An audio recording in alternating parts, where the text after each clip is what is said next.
have any questions before we get going? That thing always surprises me. I never know when yours is going to start, so I try to time it. Well, I don't ever know either. Just whenever the mood strikes, I guess. Oh, all right. Let's pick up where we were, which is on select items of costs. And we were starting to talk about materials and supplies, including the cost of computing devices. Reminder, there was a change in this particular rule for cell phones, video equipment, and other communication devices. There are certain brands you can no longer purchase with grant money because there were some fairly significant issues on security. And I'm seeing if I can find the list. Just a sec.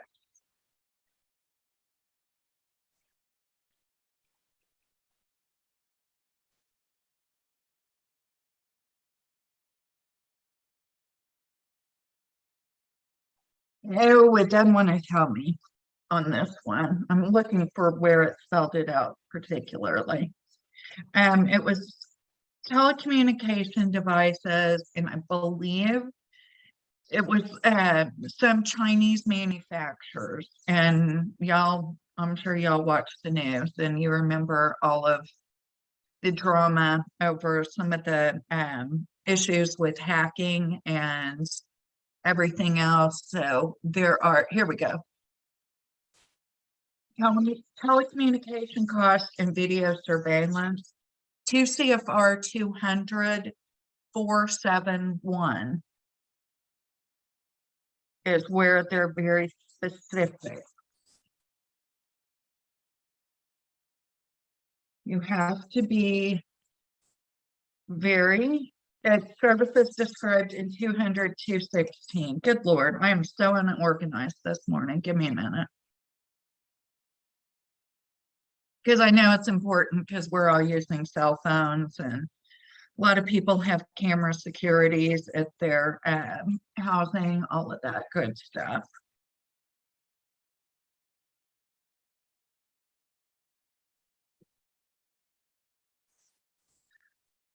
Huawei Technologies Company or ZTE Corporation or any subsidiary or affiliate of such entities. That is from a public law. If you're really interested, I can give you the citation for the public law.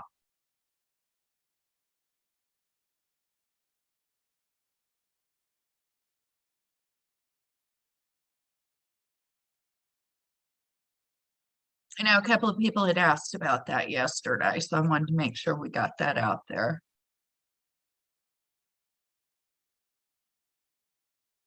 I'm gonna put the citation in chat for anybody who wants to look at it later.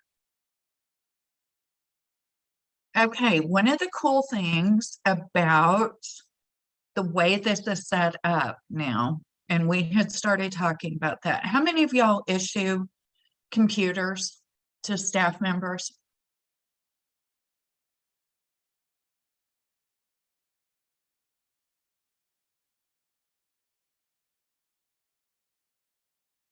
Yeah, most people do now, especially. How many of your staff have cell phones, iPads? Yep. The key things on here, you do not have to have it 100% dedicated to the performance of the federal award for it to be allowable. Now, if you are doing this, You can also, as long as it's less than $5,000, you do not have to tag it and track it. I sincerely hope none of your cell phones or iPads or any other devices are more than $5,000 if you are issuing them to individuals. What are the things you do have to worry about in that situation?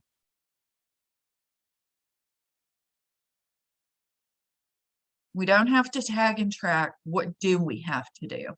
Or what should we? What are we strongly encouraged to do? Anybody know?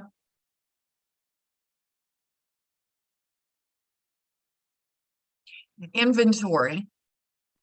You need to have some method of tracking.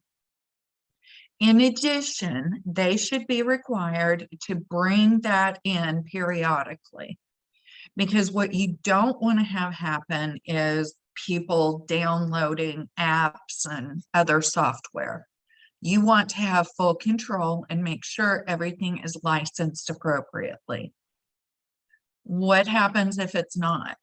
You're paying for it. I mean, you own it, so it will be your responsibility to pay any fines and penalties for using bootleg software. In addition, you want to have complete control over any apps downloaded. Is everyone doing that? Does anyone need a suggestion on some of the ways to do it?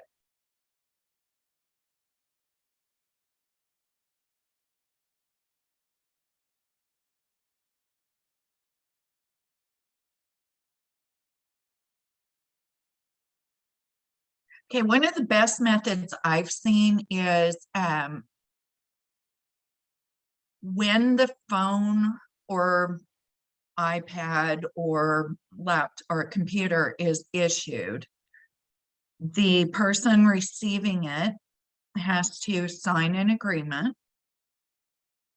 stating all of the above, and there's a copy kept in their personnel file along with wherever else you choose. That way, if they terminate, you have that information handy so you can make sure you get everything back. It also enables you to track and make sure that when people bring their stuff in, that you can verify, yes, this is the exact same piece of equipment that was issued. Make sense?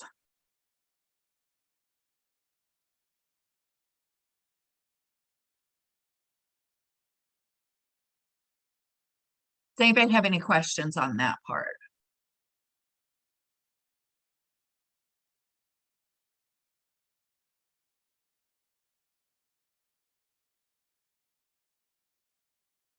Can I go back over the 5K? I can. The federal limit for fixed asset is $5,000. Yours could be lower. Anything over the $5,000 has to be tagged and tracked as a fixed asset and then depreciated. Anything under $5,000 does not. You can just expense it in the year you buy it and move on with your life.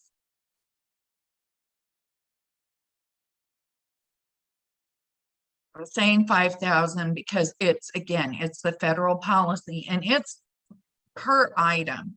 Whatever it costs to get the item in service is included in that 5,000. So if you buy 10 phones and it's over 5,000, that doesn't mean you have to treat it as a fixed asset. Does that make sense to everybody?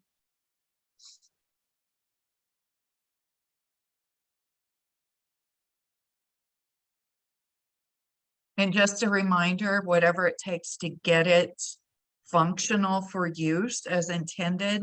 So if you're buying manufactured homes, any costs involved in getting that unit in place and ready to go is capitalized.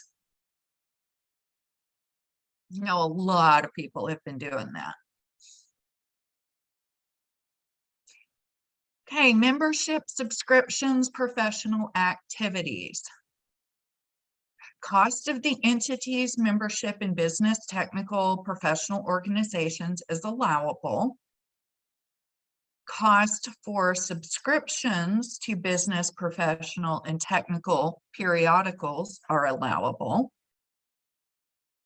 Costs of membership in any civic or community organization are allowable with prior approval. So if you want to join the Rotary Club, or I don't know, whatever different civic organizations you have, Chamber of Commerce, that's always a good one, may be allowable with grant money. Got to get it approved though. Cost of membership in any country club or social or dining club or organization are unallowable. Darn it, you can't join the golf club with grant money.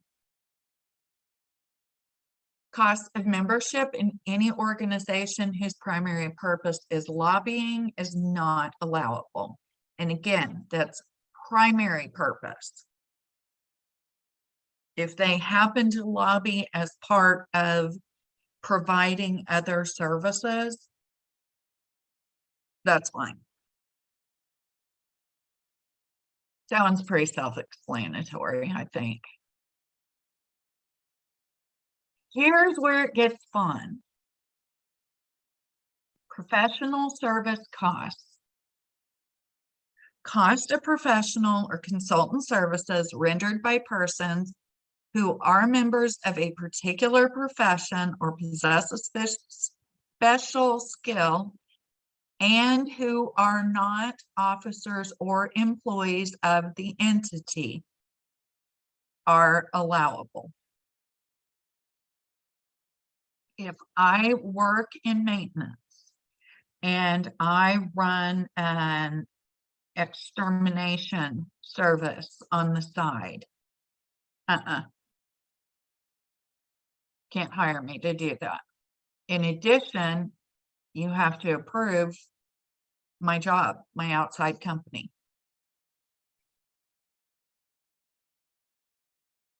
Questions on that one?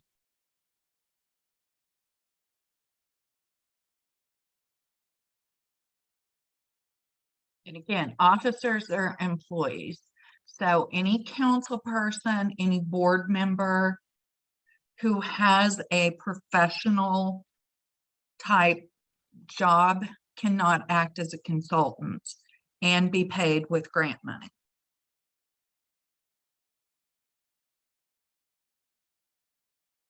Okay, in determining allowability, we have to look at nature and scope of services,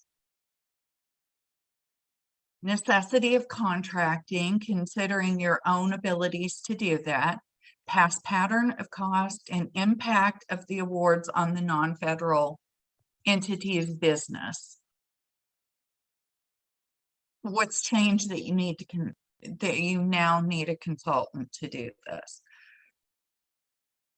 Basically, what you're always looking at is, will it be cheaper for us to contract it? Is that reasonable compared to hiring a new person? And is it necessary based on the knowledge, skills, and experience we already have in the entity? Does that make sense?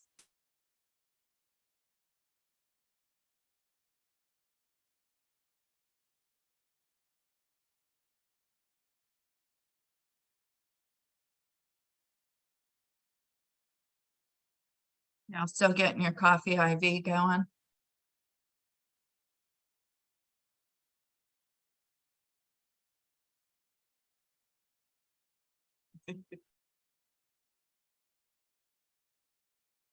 Okay, professional service, proportion of federal work to the entity's total business is such to influence the non-federal entity in favor of incurring costs, particularly where services rendered are not of continuing nature and have little relationship to work under federal awards. You cannot contract out someone to handle your gaming legal issues and pay for them with grant money.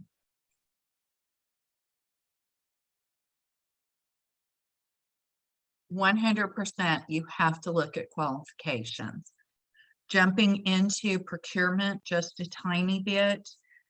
When you are engaging these types of services, you need to do a competitive proposal where price and other factors like experience are included. Obviously, if this is a small one-time deal, that's not included in this. But if it's going to be significant and ongoing, you really need to look at, do we need it? Would we be better off to hire it in, and can we actually use grant money? Questions on that?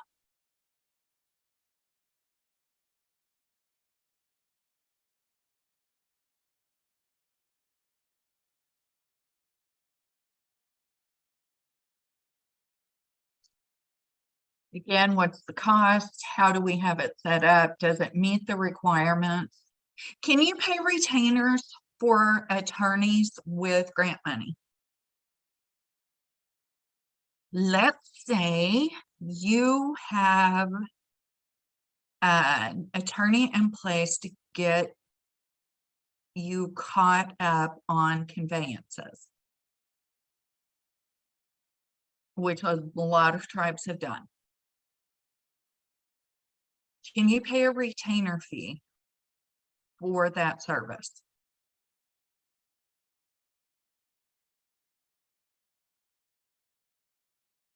And the answer is yes, but you have to show that it's being used. If you are in a situation where you're paying a retainer, and honestly, it's not horribly unusual with housing, every invoice should show a reduction in the retainer fee already on hand. Does that make sense?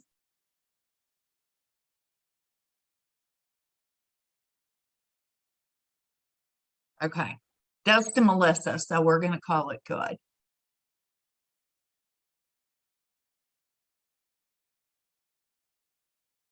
Travel.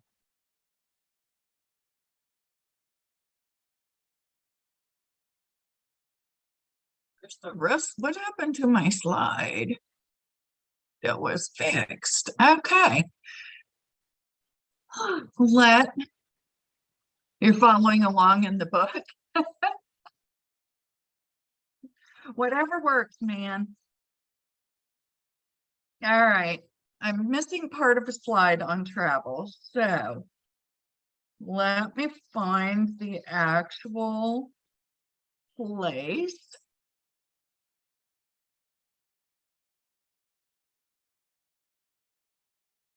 What is allowable? Because, you know, we never want to travel, right? In general, costs for transportation, lodging, subsistence, related items incurred by employees who are in travel status on official business can charge on the actual cost basis, per diem basis, or on a combination of the two, provided the method is used for the entire time. Okay, costs may be charged directly to the federal award as long as you can justify participation of the individual is necessary to the award and the costs are reasonable and consistent with the non-federal entity's established travel policy. What the heck does that mean?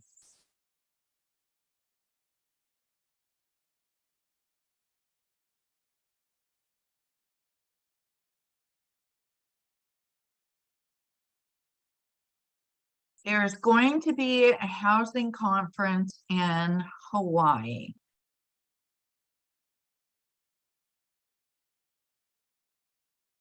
Because that's never happened, and of course won't happen again.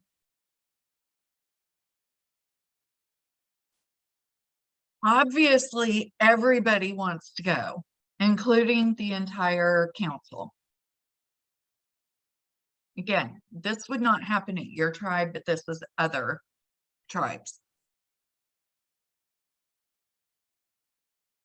Can the entire council go to Hawaii and charge it to NAHASDA? Nicole's just flat out saying no.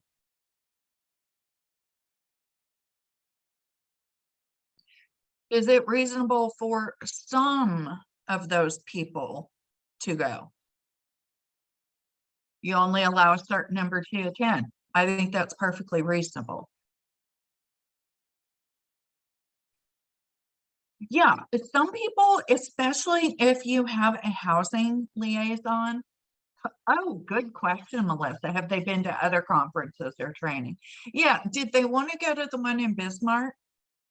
Was that one important to their job, or is it just Honolulu? That's definitely one way to look at it. Did they have to be necessary? Their participation should be necessary to the federal award. So, how many of you have a council person who is on your housing board?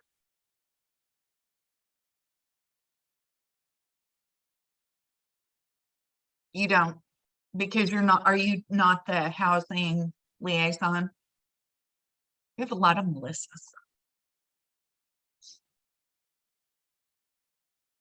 You have a separate council member who's the liaison. Makes perfect sense.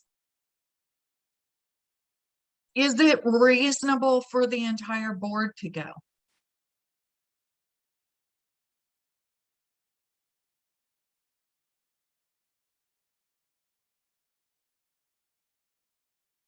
I'm going to argue that it is reasonable if they want to.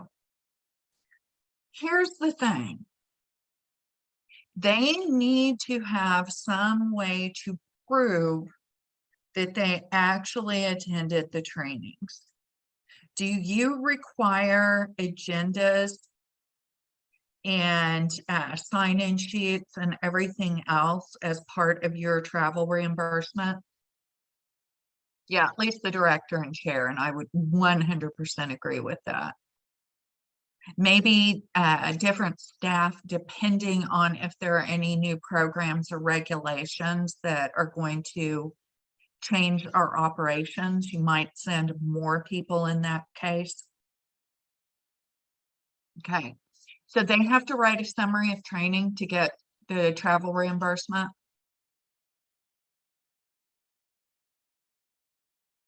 Good. That's the biggest issue I see with travel is everybody does it right up front for, you know, the travel advance. There's no issue there. But the return documentation has to show that they actually went.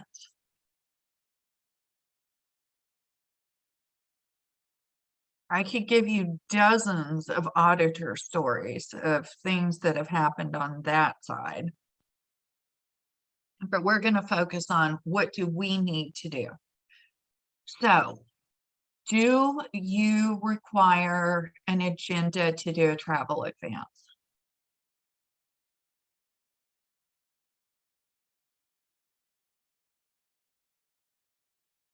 Okay. When you do a travel advance, Okay, you don't. Your procurement officer does the registration. So your procurement officer has all of the information to verify that this is reasonable for them to attend. Yeah, I'm fine with that. Okay, what do you all do? If you don't get the agenda up front,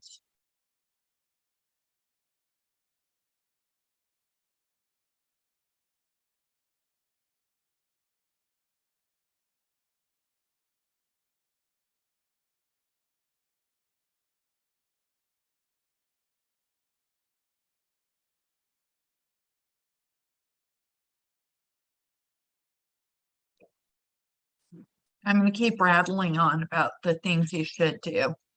Does everyone do a mix of actual cost and per diem?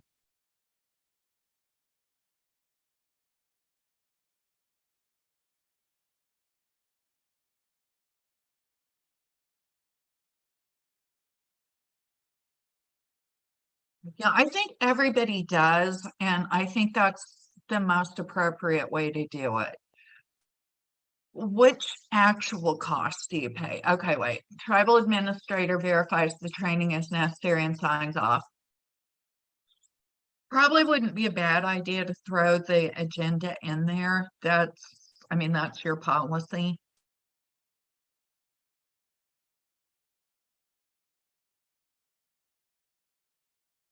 Have you been through a HUD monitoring with a bunch of travel involved? Yeah, I would really hit that pretty hard just because that's something that auditors and monitors are really going to take a look at. Not because they want to scream gotcha, but because it's an area where there are a lot of mistakes. So if you're doing actual, what are you paying actual costs of? Is it all transportation, either mileage if they're using a personal vehicle or airline or whatever they're doing to get there? Flight, hotel, rental car mileage, per diem for meals. So you don't do per diem on the hotel?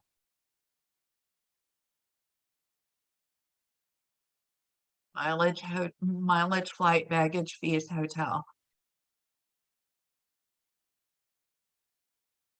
Really, y'all aren't doing the per diem on the hotel, just meals.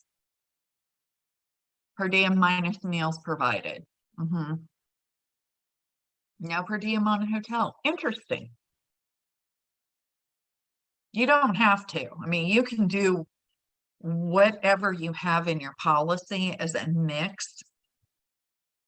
Do you have to provide a justification if you are staying other than the host hotel?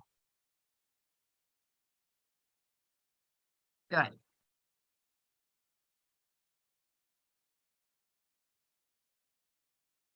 Do you have any other questions on the travel? You only book at another hotel if they're full, and there's your justification.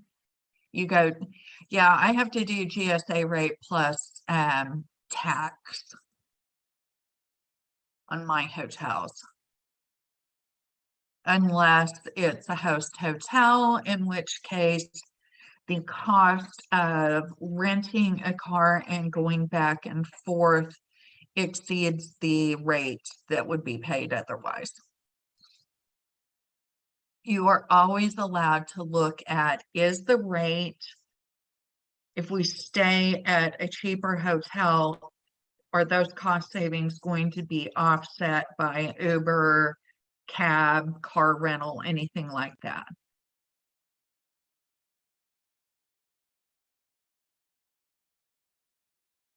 You're not supposed to suffer for being on travel, but you're also not supposed to be on vacation. So make sure your policies are set to find that balance.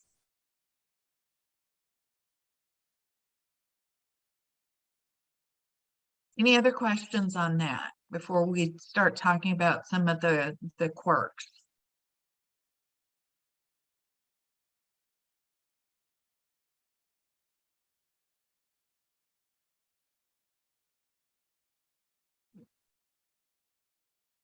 Okay, temporary dependent care costs above and beyond regular dependent care that directly results from travel is allowable, provided that the costs are a direct result of the individual's travel.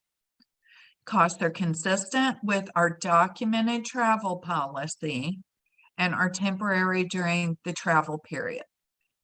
So let's say we have a policy that allows for dependent care. I pay, let's twist this around. I pay for dependent care for my mother. My mother would slap me if she heard me saying this, because trust me, she is perfectly fine. And I completely agree, she is. But let's say she's not. And I have her in a daycare type facility during the day. Can I charge that to my travel?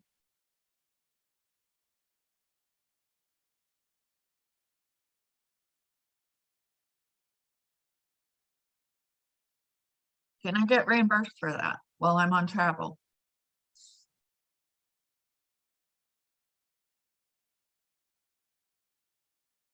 Policy allows all options. If it's not where I would normally have her if I were not traveling, there's the difference. If she goes every day, no. If the only reason she's going is because I'm traveling, then yes.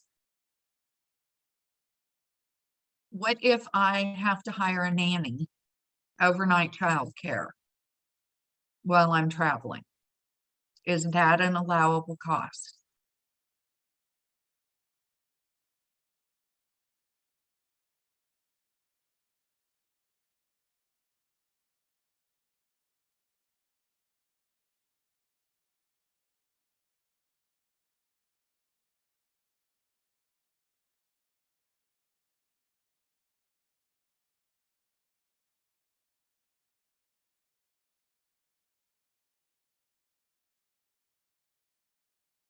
I'm a single mom, for whatever reason, the father is not available for watching the child while I'm gone. Maybe he's on his own business trip. And I hire a sitter to stay with my baby while I'm in Hawaii on business. It is allowable as long as the policy allows for it.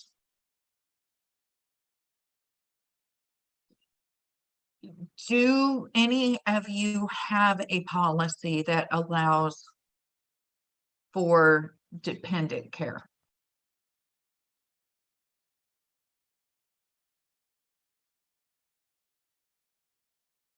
Are you going to look at maybe adding that to your policy?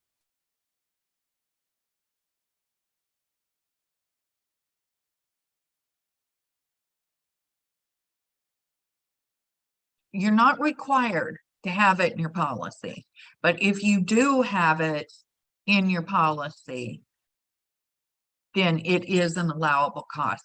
Yeah, I think it's a really good clause to have in there, because again, we don't want to punish people for doing their job.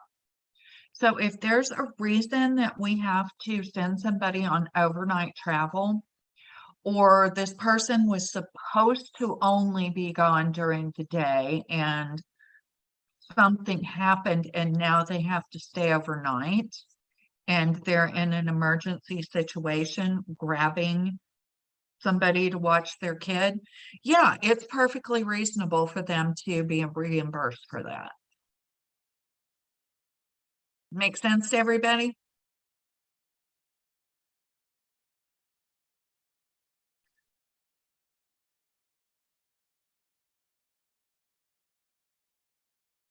Okay, if you don't have a written travel policy, then you default back to GSA. Still can't take dependents or anybody else with you and have it paid for unless you're going to be there for 6 months or more. Don't see that happening in housing, so we can skip right through. Let's talk about air travel. As a consultant, I want everybody to be very clear what's allowable. Commercial air travel. Airfare cost in excess of the basic, least expensive, unrestricted accommodations class offered by commercial airlines are unallowable, except when such accommodations require circuitous routing, travel during unreasonable hours, excessively prolonged travel, or result in additional costs. The heck does that mean? Do I have to fly coach?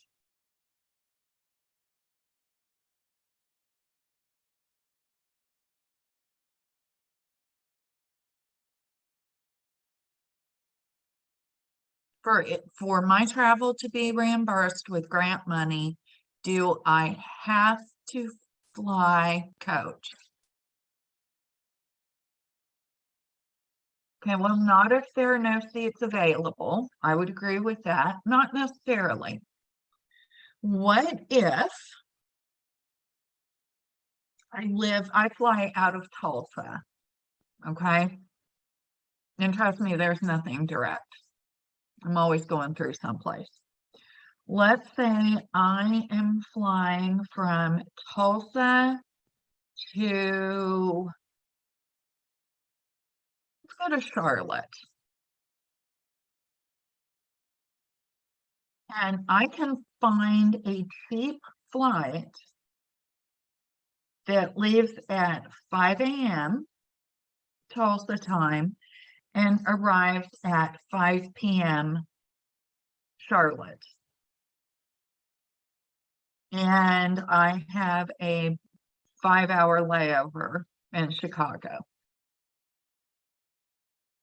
I can find a flight for $100 more that leaves at 7 a.m. and puts me in Charlotte at 1 p.m. Which one do I take?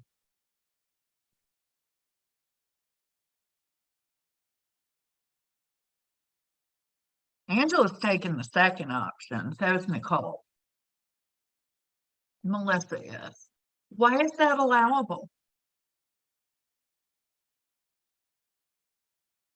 Yeah, we're all taking the second one. We're not supposed to suffer just because we're on travel status. 12 hours of travel time versus what, 4? Yeah, unnecessarily prolonged. Excessively prolonged. Now, if I have delayed flights, that's just, luck of the draw. Ask me about 2 months ago when it took me 13 hours to get home from Albuquerque. Could have driven faster. Could have driven and been in bed for 5 hours. Sometimes stuff happens. But I'm not required to knowingly fly all over the place or have multiple connections or sit in the airport for 5 hours waiting for the next flight.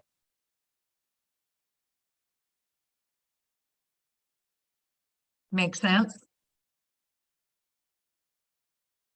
What if I have an option of flying out at like 4 o'clock, 4:30 in the afternoon. I'm gonna have to cut my training day a little short, maybe an hour. But I can get out at 4. Oh, and it's gonna cost about another $100. Or I can stay overnight and keep the rental car and fly out the next morning.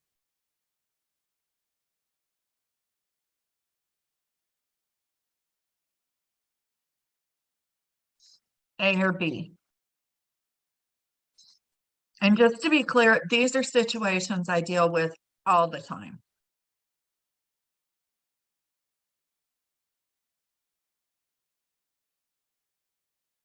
I'm going to try for A if the training is able to be completed. If it's going to cut the day too short, then no, I'm going B. But if for some reason I get out early and can jump on a flight at the last minute, you better believe I'm gonna.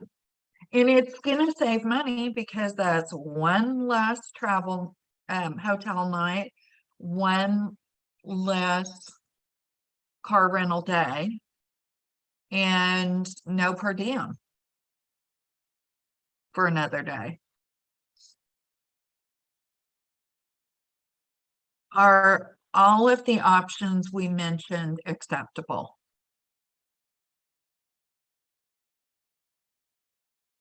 Sure. If for some reason the traveler chooses to have a 5-hour layover, let's say they want to meet up with friends or something. Okay. But we're looking at the dollars versus the convenience factor for the traveler.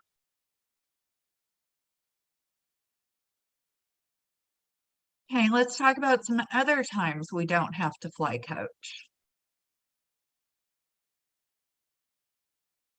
Accommodations not reasonably adequate for travelers' medical needs.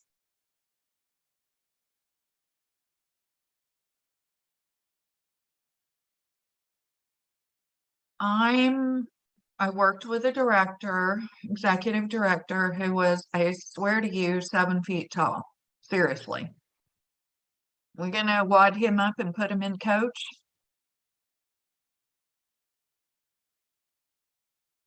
No. What do we do? How do we justify paying more?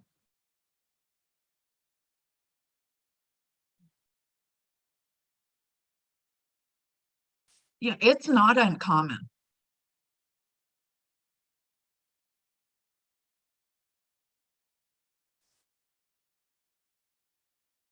We got him a doctor's note that said if he flies coach, he's going to be at increased risk of deep vein thrombosis,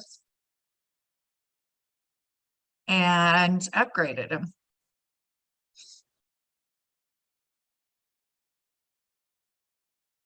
Can always do it. Just document it. And honestly, they're not going to question it unless you're getting a little fast and loose with those upgrades. But for this particular person, it made sense. If you have somebody who is disabled and flying, you're probably going to upgrade them, particularly if there's a service dog. Completely fine. But I want to be very clear, there's a huge difference between a service animal and an emotional support animal.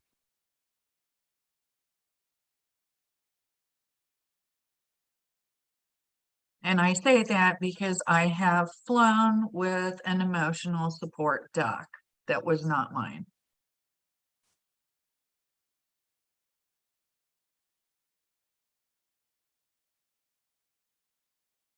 Questions on that?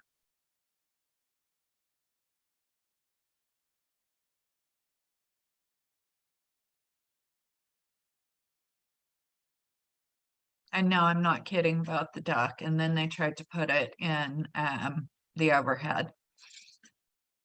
It was a long flight.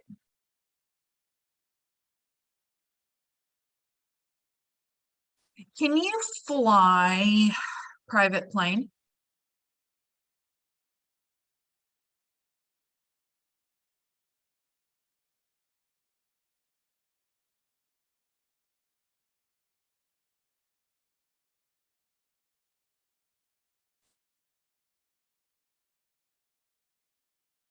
Can you rent a plane to take the whole gang to Hawaii for a conference?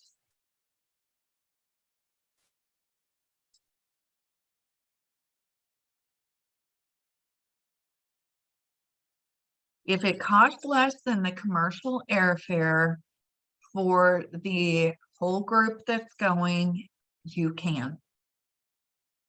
And charge the grant.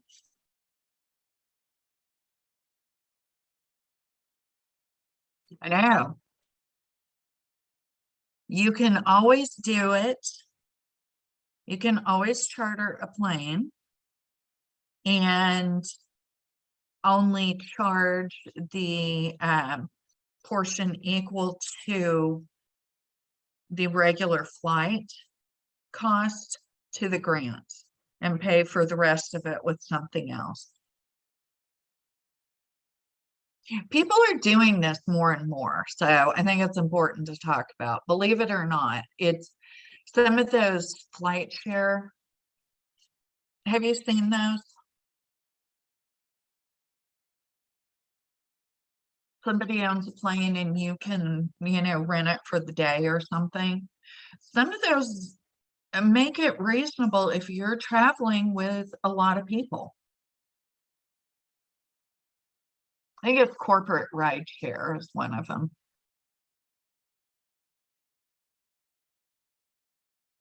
All right, any cost questions? Are we ready to get into the budget?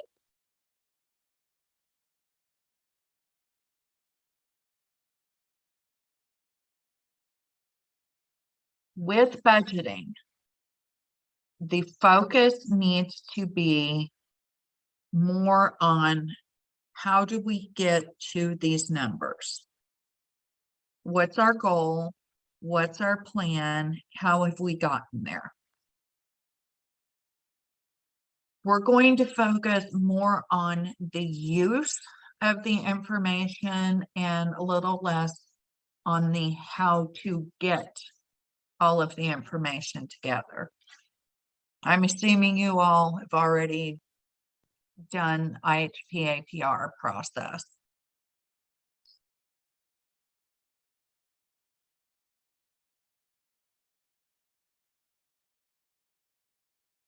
Talk about where your money's coming from first.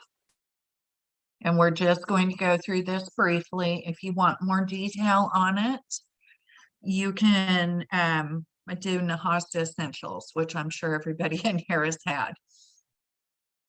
Okay, the pieces that make up the formula are your formula current assisted stock, which are your 37 act units. Need, what's the percentage of low income in your area, percentage of Native Americans in the area. 96 minimum. Does everybody know what the 1996 minimum is?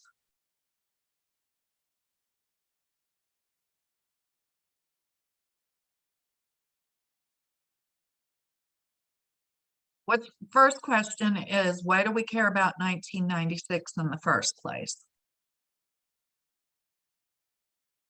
NAHASDA got rolling in 96.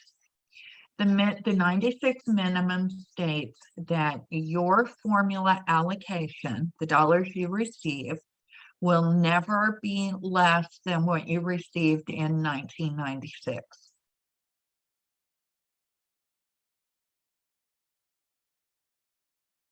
So you're never going to go to zero. even if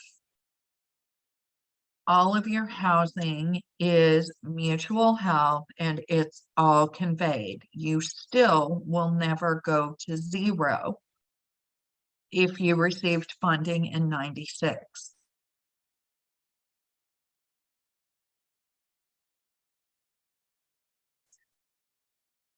Everybody familiar with the undispersed funds factor? Because that's a new piece.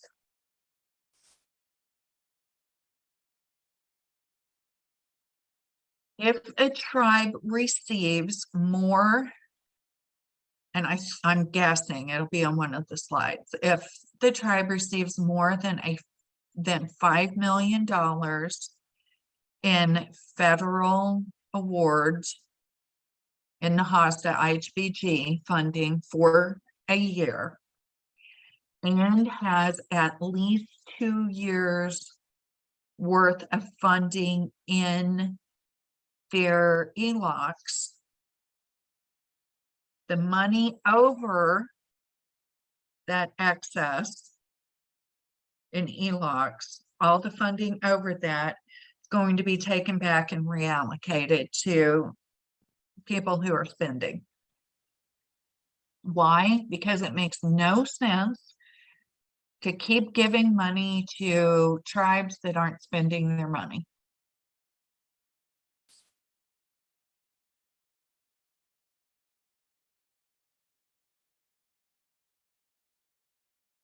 Okay, formula current assisted stock, as we said, 37 acts. For most everybody, it's low rent and mutual help. Does anybody have any turnkey 3 units?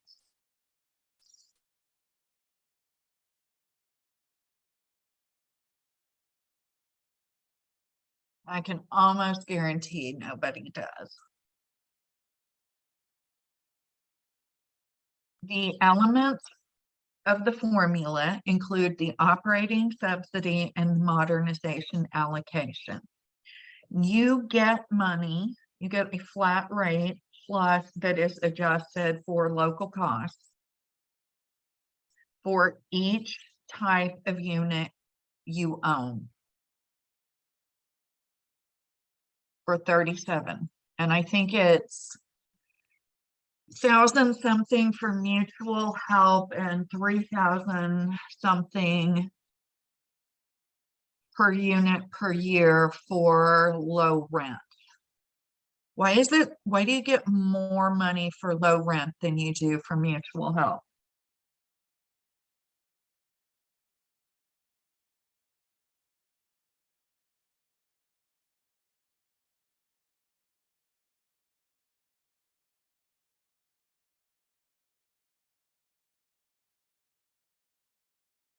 Does that make sense?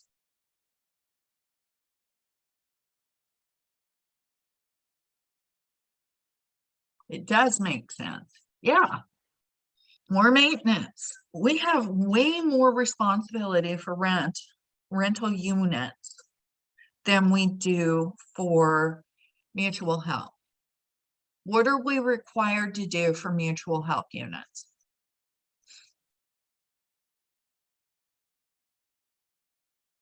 We have to inspect.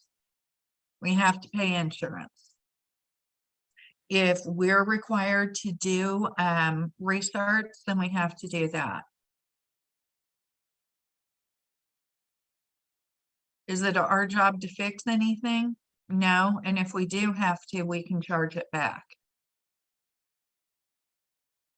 Whereas if it's a low rent unit, we're in charge of everything.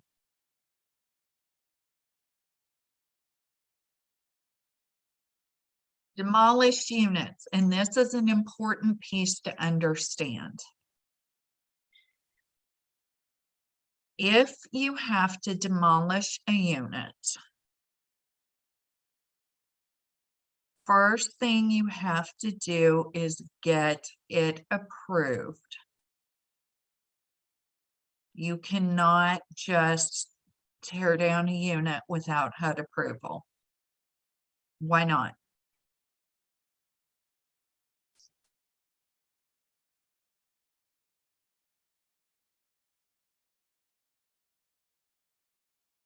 It's their money.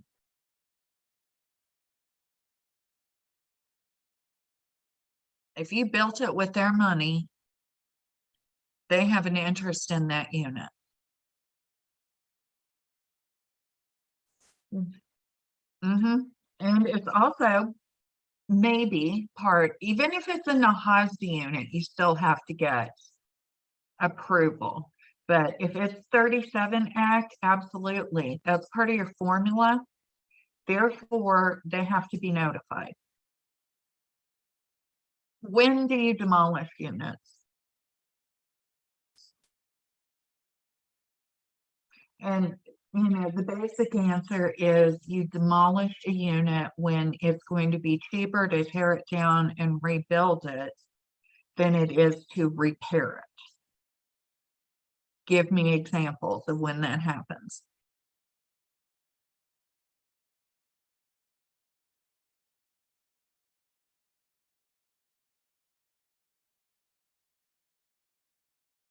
Flood. Good one.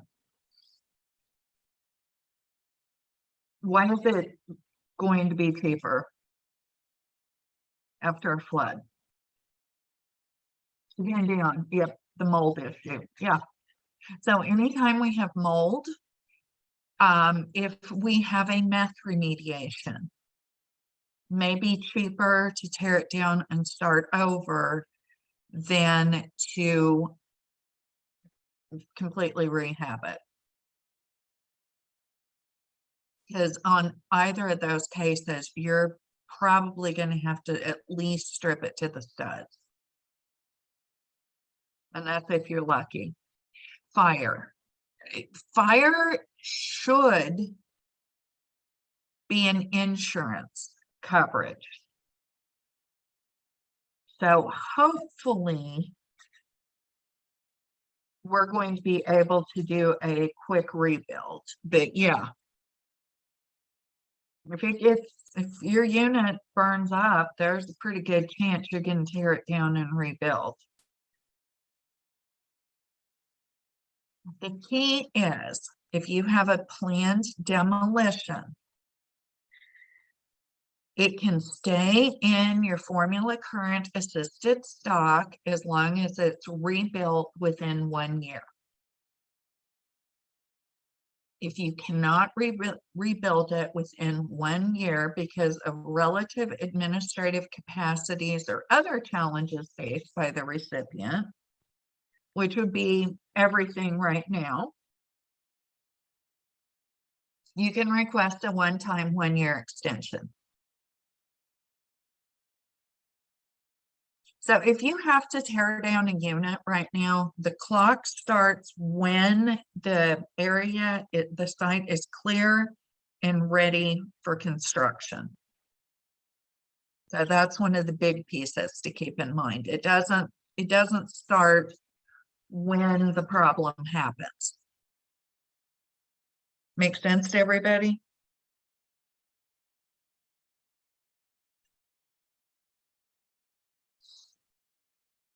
Units that do not count as formula are any units built over the number specified in the original contribution contract. We're past that being an issue.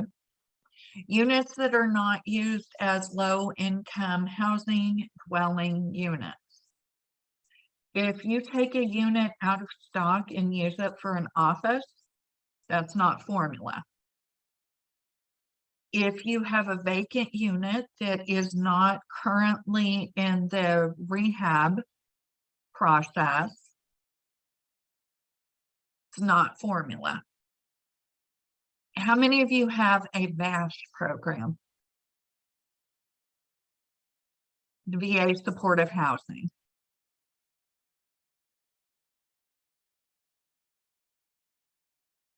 If you do, and you want to use some of your formula units for VASH, you have to take them out of the formula during that time period, but you can put them back in after it's no longer being used for VASH. It just cannot be funded with both formula and VASH at the same time. And that is not at all uncommon. Conveyance eligible units. Okay, it's funded through the nation and we manage. Are you using your 37 Act units for that program? Okay, you're golden then.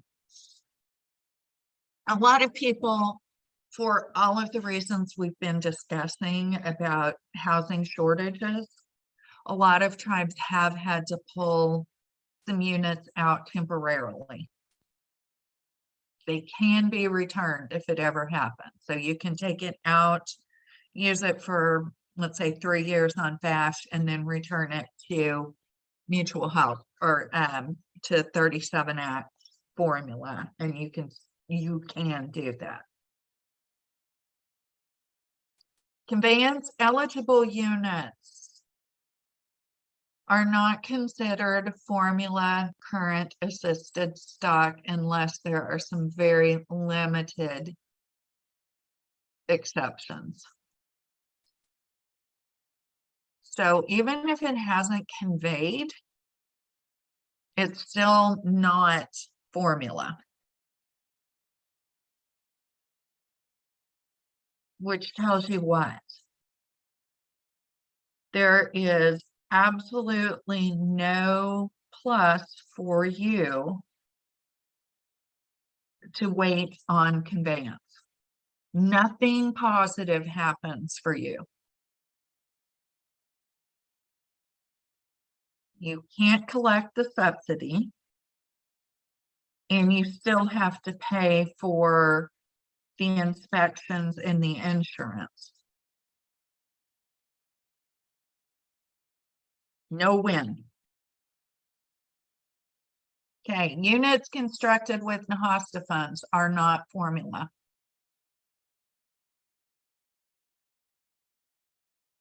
Okay, here are the weighted variables for need. Low income, very low income, poverty level, housing shortage, overcrowded, rent burdened, and percent of American Indian Alaska Native persons. Can you appeal your formula? If you look at this and go, this isn't right, the numbers you're using for us for very low income are incorrect. Can you challenge your formula? Sure can.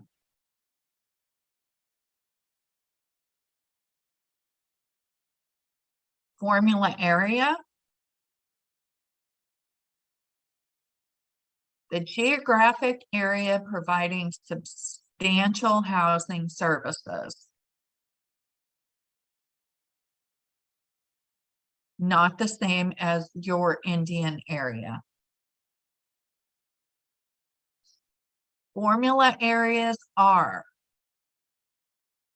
I'll be interested in seeing. Is there anybody in here who does not fall under reservation or trust land?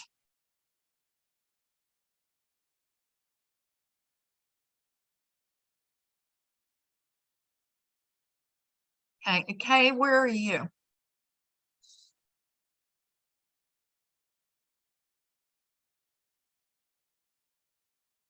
You're in Virginia. Are you?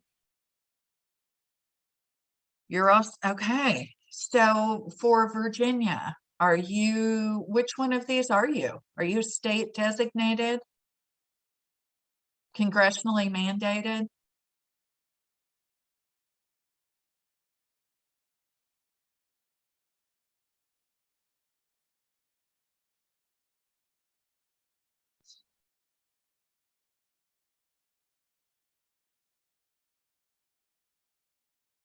Congressionally mandated. Yeah, federally recognized in 18. So you don't technically have a reservation land, correct?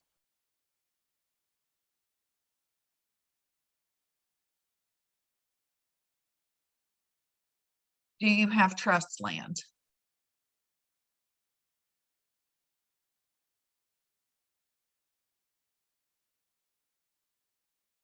No reservation, no trust land. Yep. So are you developing units right now?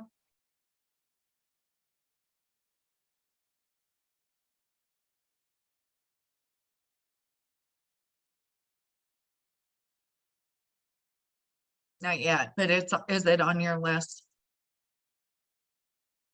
Focusing on rehab. So basically, and I'm guessing here from what you're telling me, your programs are probably tenant-based rental,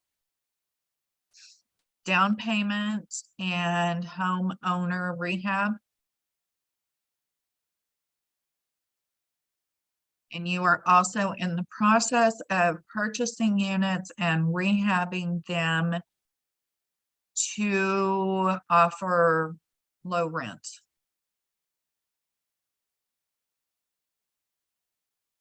Okay. Your formula is all main, yeah, includes the whole county where the trust lands are.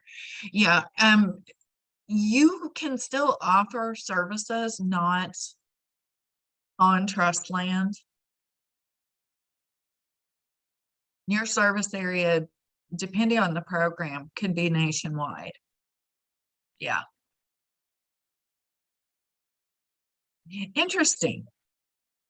I live in the Oklahoma tribal statistics area where there is a fight over whether it's a reservation or not. So things are interesting around here right now.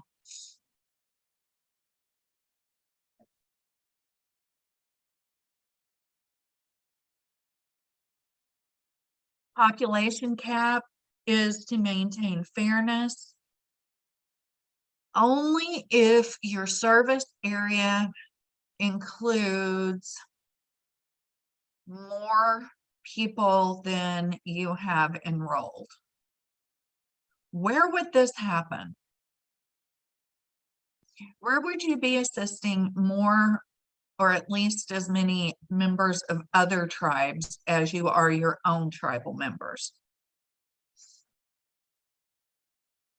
Your service area includes a large city, and the ones that jump to mind first are Seattle, Spokane, Albuquerque, Oklahoma City. They have a lot of overlapping areas. So there are multiple tribes that are assisting people living in Oklahoma City, but only 2 or 3 tribes actually can claim that as part of their tribal area. Does that make sense? They have a lot of tribal members there that are living off the reservation area.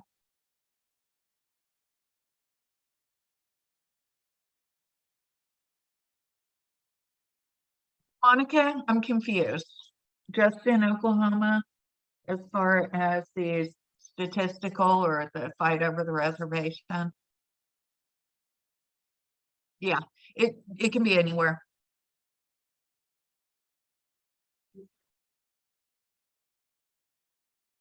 Cities that have a high Native American population and that city falls in a particular reservation are going to get hit with that population cap. Because the assumption is these members, all of these members of other tribes will be receiving services from their own tribe.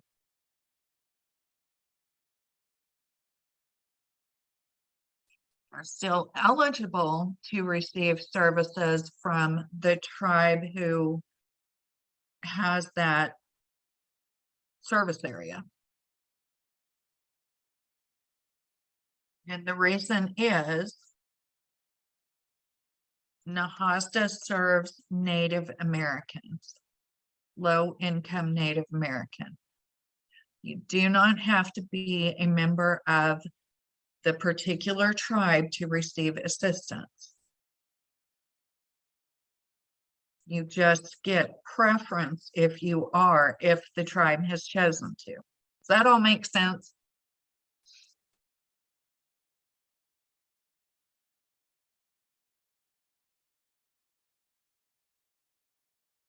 There's a lot of moving pieces.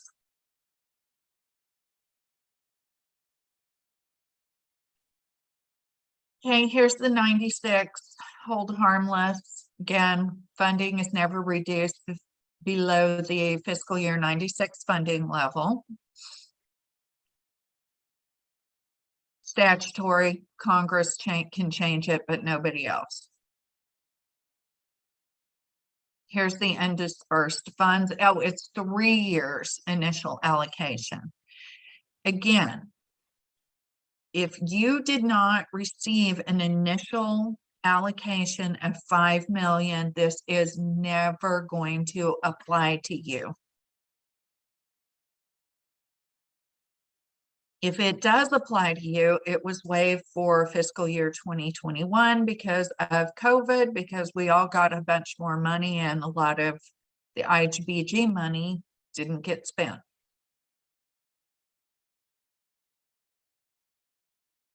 Questions on that?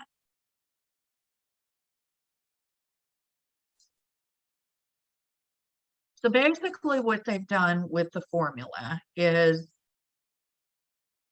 the tribes in HUD have literally sat down and said, this is the most fair way to allocate our monies to each tribe. We're going to base it on the formula, and then the tribe will submit their self-determined plan that must include taking care of those 37 act units. But everything else is their decision based on their expected formula. Is the system perfect? No. Is it pretty good? It actually is.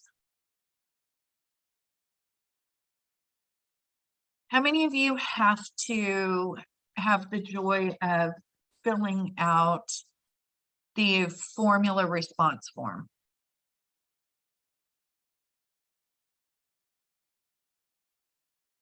Who's had that privilege?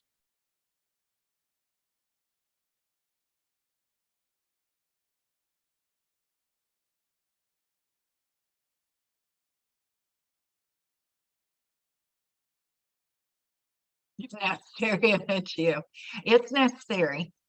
Yeah, this is just confirmation from the Formula Customer Service Center. Hey, these are the units that we show as your formula. If you have a responsibility, tribe, to verify that this information is correct. Because if it's not, you're either going to miss out on money or you're paying something back.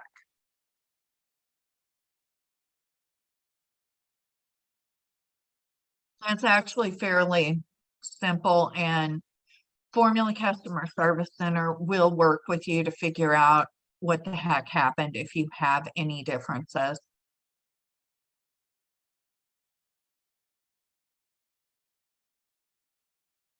Here's the little flow chart of how the money comes into play. If you do not submit your IHP 75 years before your 75 days before the start of your program year, then you don't get money.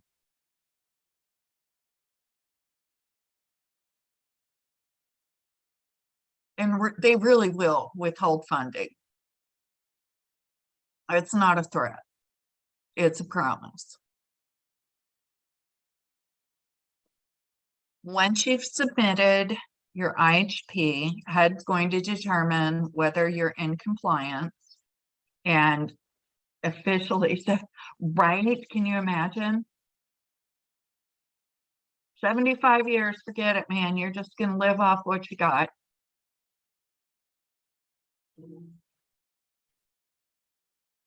HUD actually will now notify you. You don't just get silence, and if you don't hear anything, no news is good news.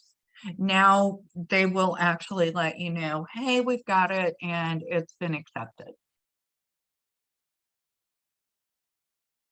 If it's not accepted, and if I'm not even going to ask who, if there's an issue with your IHP, they're going to notify you. They're going to work with you to get it resolved. Okay, you don't just get cut off right then.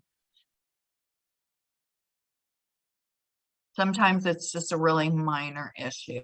So that's pretty similar to the letters that you will receive.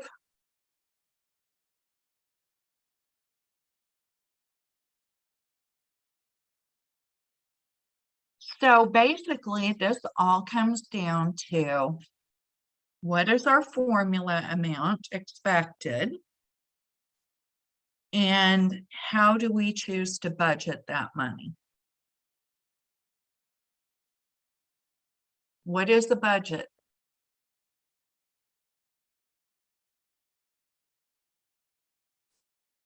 Realistic estimate of sources of funds to perform and achieve our goals and objectives.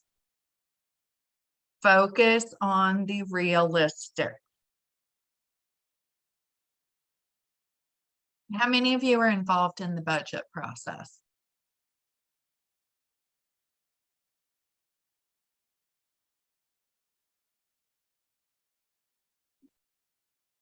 Honestly, everybody that is in this training should be involved in the budgeting process in some manner. How do you budget? How do you do this? Are you just sitting in a little cubby hole all by yourself with the green shade and the naked light bulb over your head, taking last year's numbers and adding 5% and calling it good? Melissa will get you in a pocket protector. Thank you. I knew I was forgetting something. Old school 10 key with the paper receipts and everything. How is this supposed to happen? How should you make it? I can't lie. I have a 10 key on my computer keyboard, and it brings me great joy. I'm a nerd. I don't care. Judge me all you want.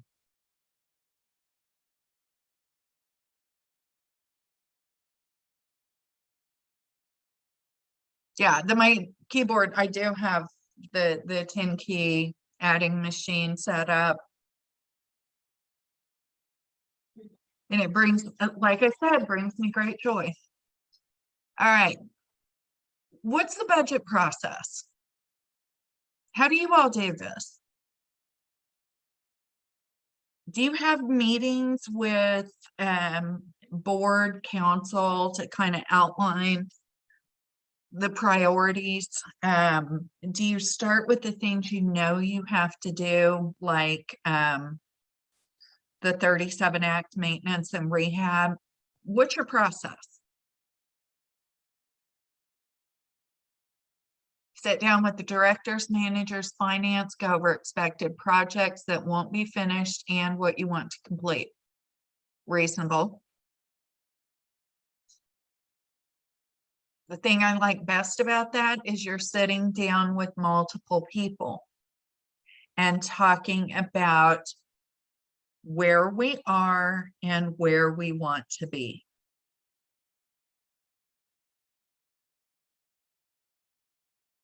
Looking at current budget to see what needs to be increased and what can be decreased. Exactly how it's supposed to work. One person should not do the budget by themselves, okay? You've got to have board involvement. You need to have council involvement. Where do you want to be in 5 years? If you need to do construction, you need to start talking about it now. Once you've got the final numbers, goes to the board to approve and add any additional items they want to see. I think that's perfectly reasonable.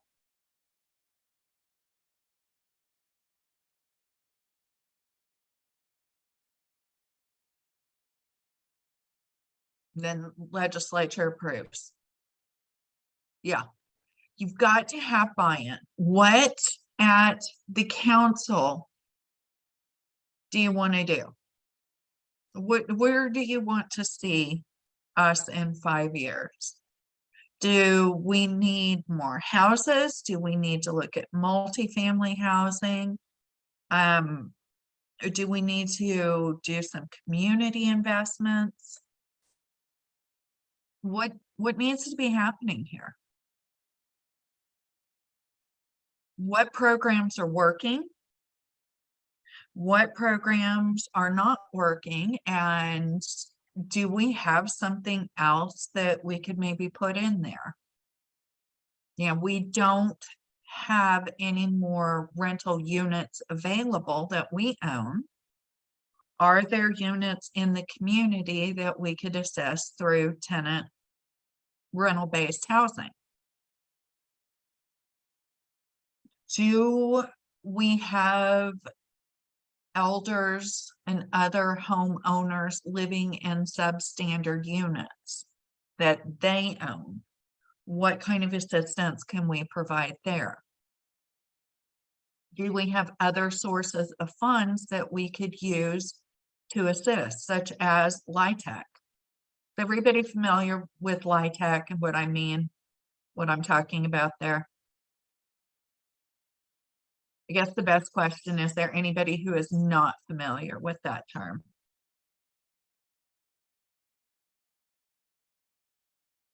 Low-income housing tax credit units. These units are not NAHASDA funded. They are funded at the state basis. And basically what happens is investors are putting money into this tax credit program. The units are built. People living in the units are required to be low income, stay low income the entire period. And at the end of the 15-year period, depending on your state, those units may convey to the tribe, they may convey to the individuals. The individuals may have an opportunity to purchase. Depends on what your state rules are.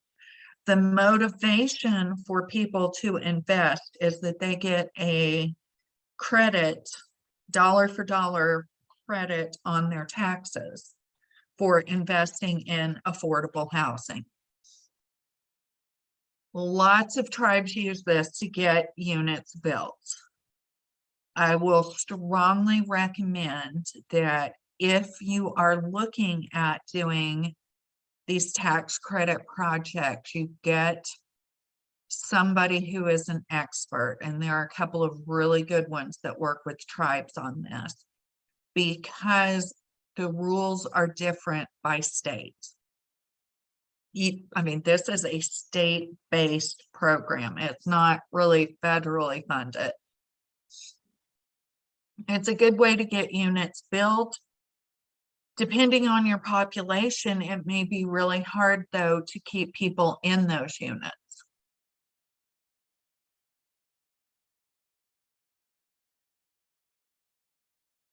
So again, option for getting units into play.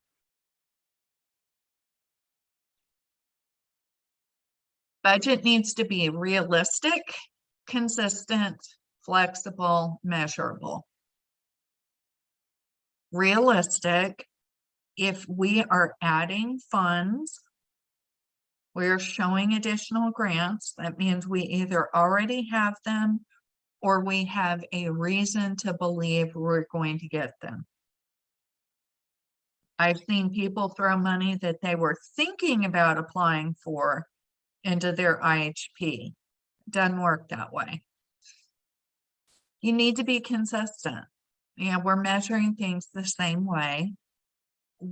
Our overall thought process when putting the budget together hasn't really changed. We're not trying a brand new approach that we've never thought about. Got to be flexible. You have to be able to respond to what actually happens. You've got to have that built into your budget. Measurable. How do we measure this? Are we measuring by dollars? Are we measuring by units? Are we measuring by families assisted? That's part of the IHP. How do we determine success? Your budget's giving you goals and targets. Depending on what happens during the year, it may be a really accurate budget. It may be completely unrealistic. But the key is to identify these are our housing priorities. You know, these are the 5 most important things we need to do during the next year. The other activities are some we would really like to do.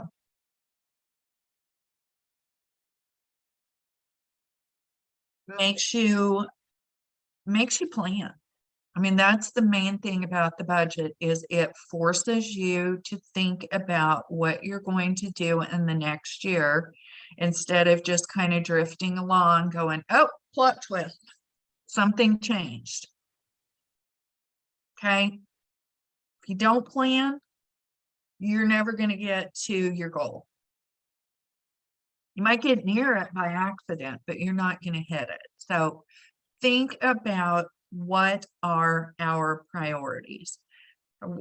Is our goal to provide more jobs? Are we trying to build more low-income housing? Are we trying to build more affordable housing, not necessarily low income, maybe in that moderate income? What do we want to do? Do we want to increase our elder housing assistance? Do we want to make it easier for college kids to find housing? All of these are reasonable goals. But you've only got so much money, so you're going to have to make choices. Again, you must provide for comparison of expenditures with budget. That budget to actual report is a requirement.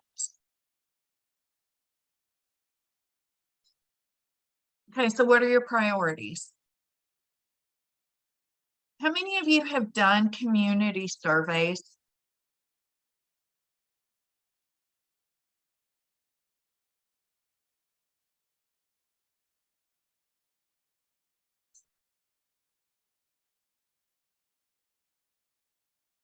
Not recently, you do. Oh, listening sessions. That's another good way to do it.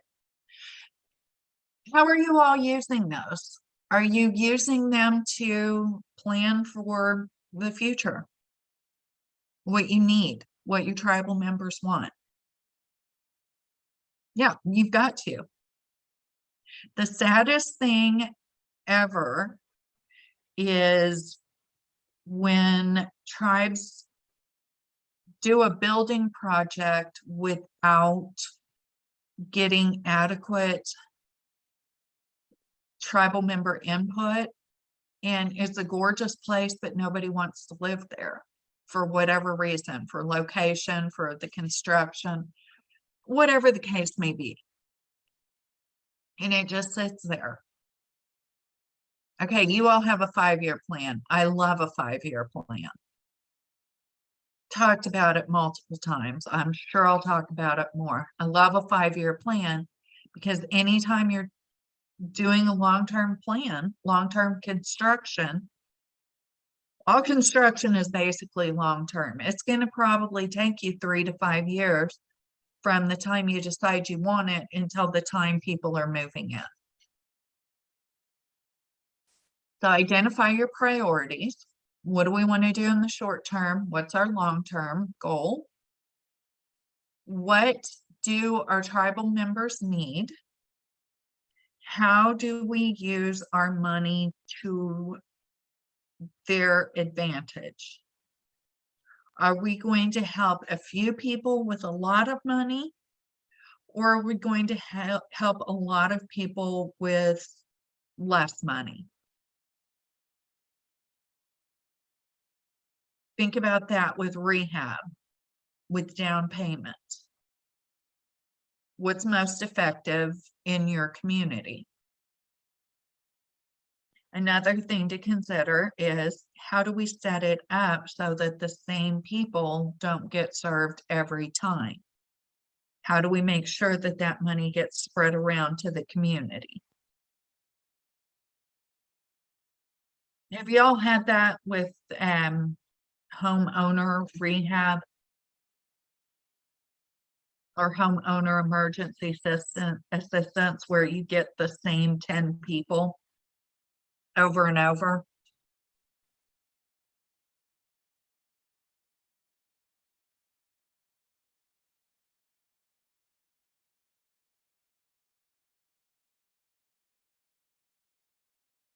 It's a challenge.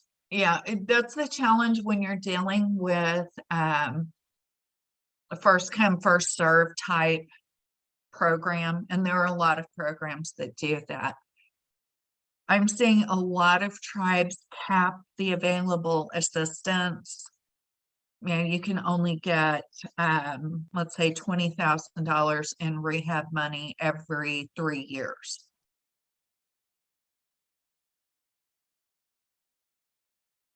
So there are ways to work within the system to spread that money around more. You limit how often they can receive the assistance. Perfect.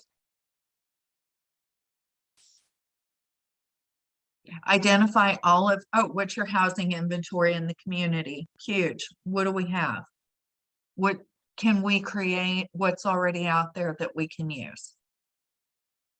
Identify all sources of funds. What do we have? What do we need? Are there other options available?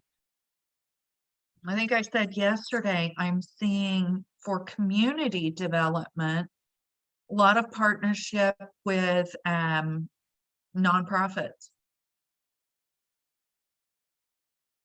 Multiple ways to go about that.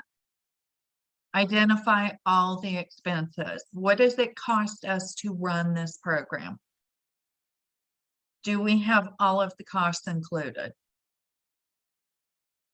Think about yesterday when we talked about cost allocation. This is why. Multi-year budget for construction. Prior year's budget is a starting point. It is not the total basis. Okay?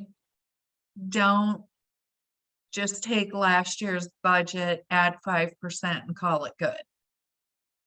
Unless you're planning to do exactly what you did last year, it's not a budget.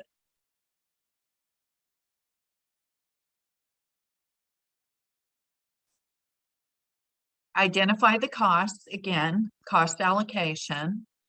Big one here, look at your staff capacity. Do we have the skills, knowledge, and experience on staff right now to do this, or are we going to have to hire new people?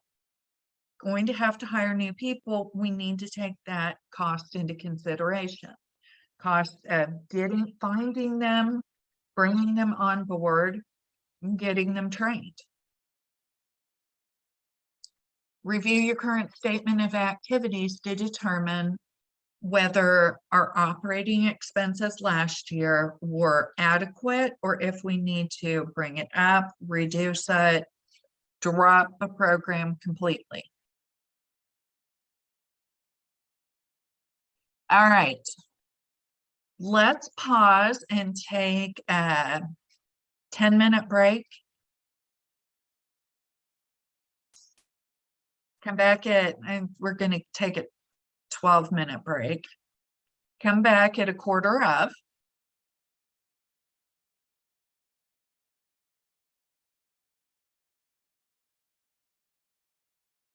And we'll finish out budget. Sound like plan?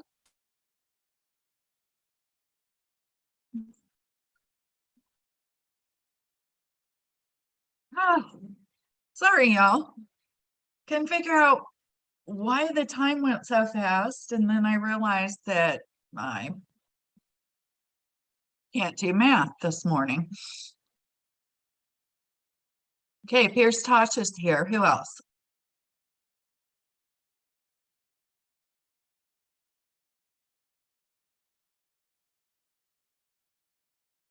I was trying to get my coffee brewed and it just wasn't going fast enough, so my bad.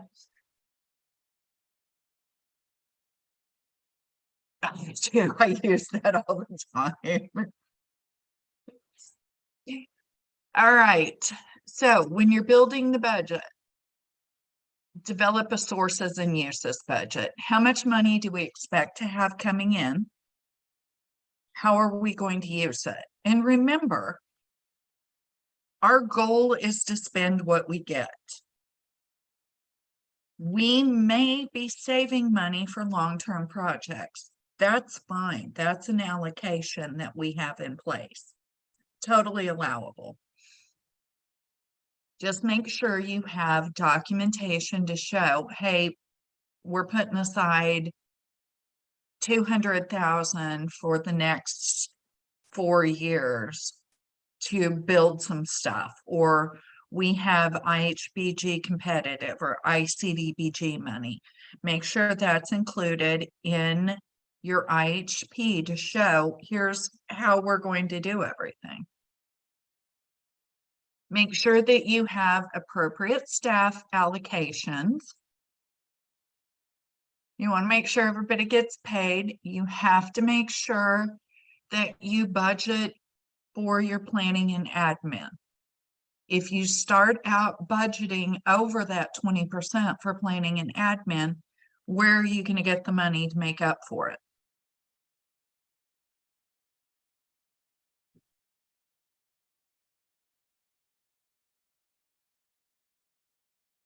Make sure your budget is appropriately approved, whatever your process is. Get your budget in the software. Lucius feels left out. Sorry. I warned y'all that the cat was going to participate. Compare the actual to the budget. This is huge. Pay attention to what's happening. This is so key, making sure the right people have the right information for budget to actual. Where are we in the process? Have we spent what we should have spent? Have we gone way over budget? What do we do if we have? I mean, do we have other sources or do we need to start cutting back everywhere else? Consider the entire budget process and your budget to actual numbers as you're planning for the next year.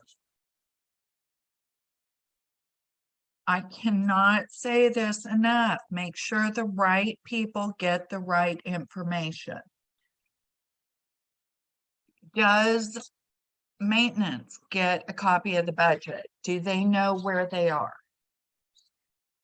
Are they reviewing the budget? Are they verifying that what they're seeing for their stuff is accurate?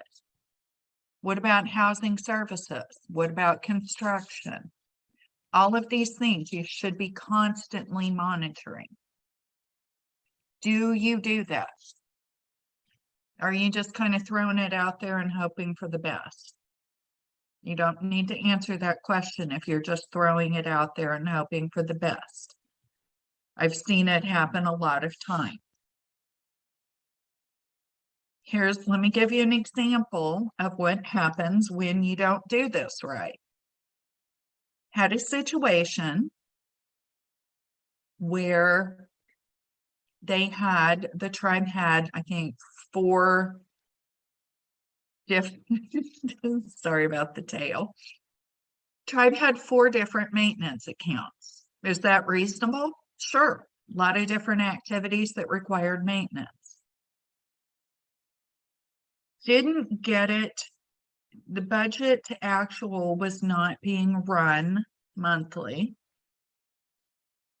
So we get to the end of the year and 2 of those accounts were way overspent. The other 2 had 0 in them. What happened? Question number 1, were those numbers accurate? Were those an accurate representation of what was being done? And the answer is no. So what happened?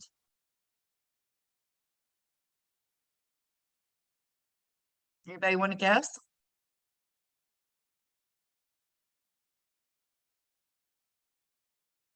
Oh, there were definitely, it wasn't a perhaps error in invoice coding. It was, yep, they screwed up. Let me tell you what happened. Remember the requirement that somebody knowledgeable review the expenditures and do the coding? So it's not what was happening. It was just going to accounting and they were coding.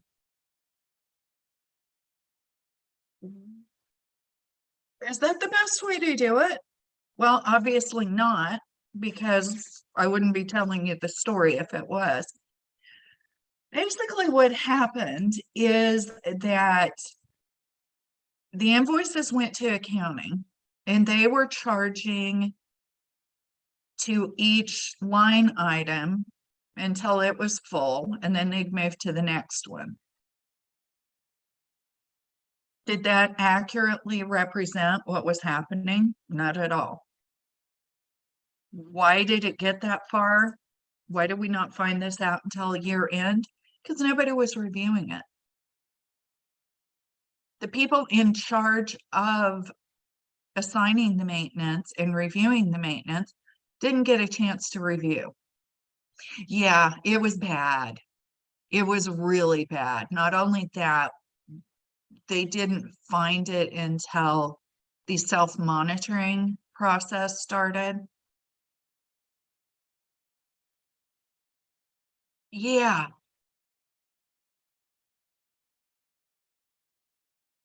Well, they just always done it that way. My face probably is telling you exactly what I think of that.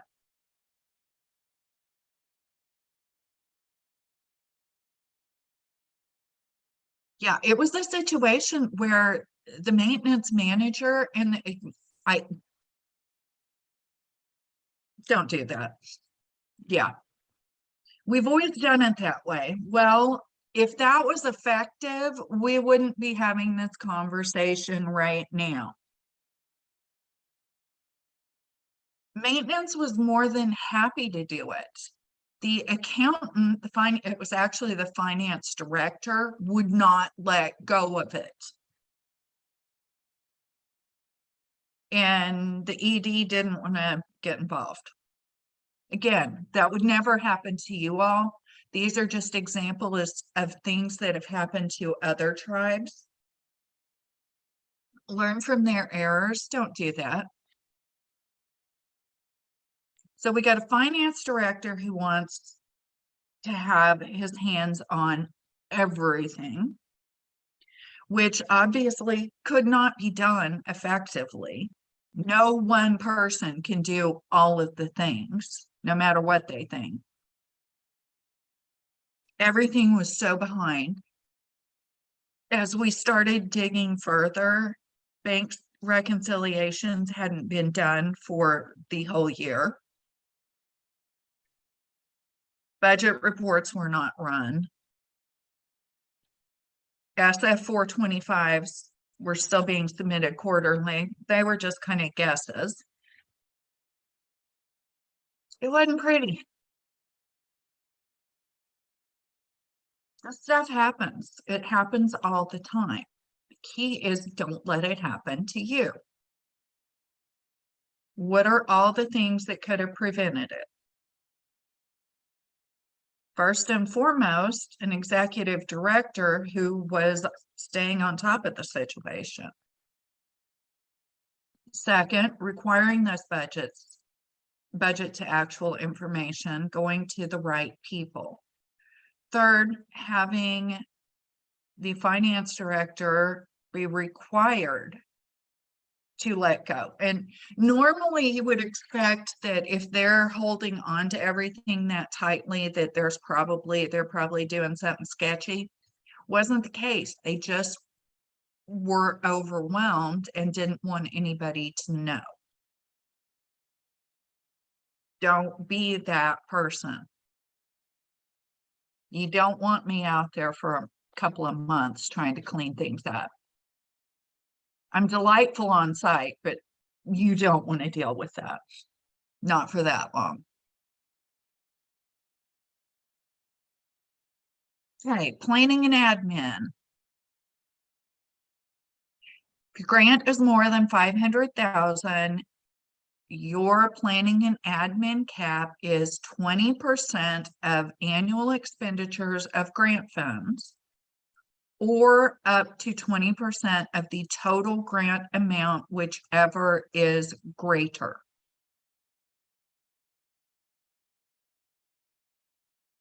Can you spend more than your annual grant amount?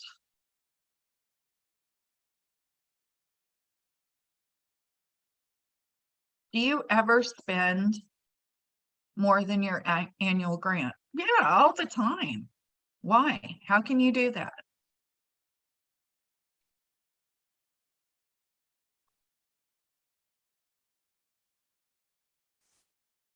Yeah, we were holding on to our grant funds for a construction project. Now we're ready to spend that construction money. Can you spend more than your total grant money even without using your program income? And the answer is yes. You're using the money in ELOCs. We've already talked about how many people have excess funds in their ELOCs right now because of the last 2 years and all of the additional grants coming in. This is not an uncommon situation. Got to watch your planning and admin. Use whichever one is higher. If we're spending more grant money than came in for this year, because we're spending down last year's grant, that's fine. Cap your 20% at expenditures. If we are only spending, hopefully, our whole grant, set your 20% at the grant.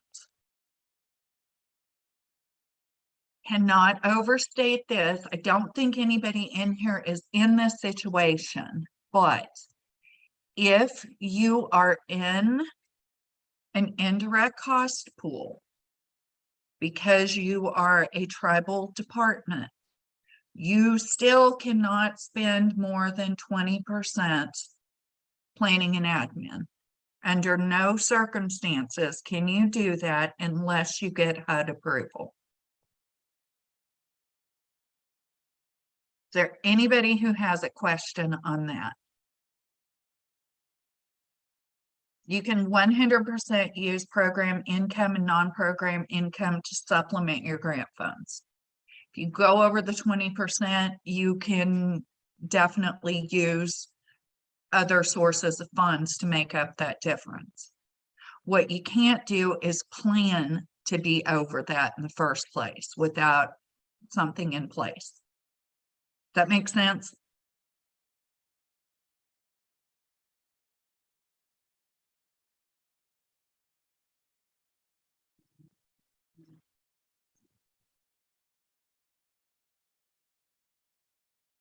Okay, the IHP again. You outline the program specific to IHBG and any other funds that will be used to support housing. ICDBG, CARES money, the rescue plan money, treasury money, any of that that's being used to operate housing should be included in your IHP. Other sources of funding. In normal times, which we're not seeing yet, it's usually just IHBG funding and your program income, maybe ICDBG. Eligible activities. Where do you find eligible activities? Where's the list of eligible activities? What can you do?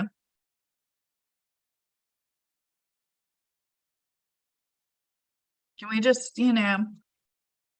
figure it out as we go, or is there something that tells us what we can and can't do? Actually, this case, it's the NAHASDA statute telling us what we can and can't do. And yes, I'm reaching for the statute because of course I am.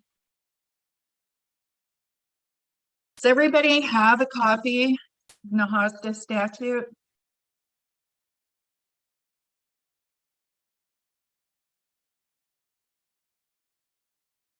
I print mine just because I refer back and forth to it. There's a whole list in the NAHASDA statute of allowable activities, and it's section 202, eligible affordable housing activities. In addition to finding it in here, it's listed out in the IHP because you have to identify what activity is being addressed by your plan. Okay. Feel like we've talked about a lot of this. We know we have to do the maintenance and operation of 37 Act housing because we're specifically getting money just for that. We need to make sure that we have the skills, knowledge, and experience in place, systems, software, all of those things.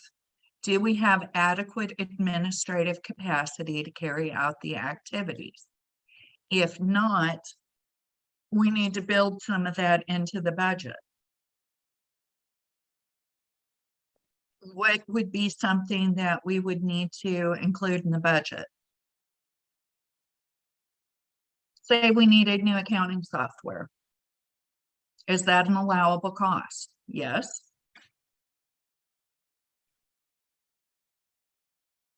But we've got a plan for it.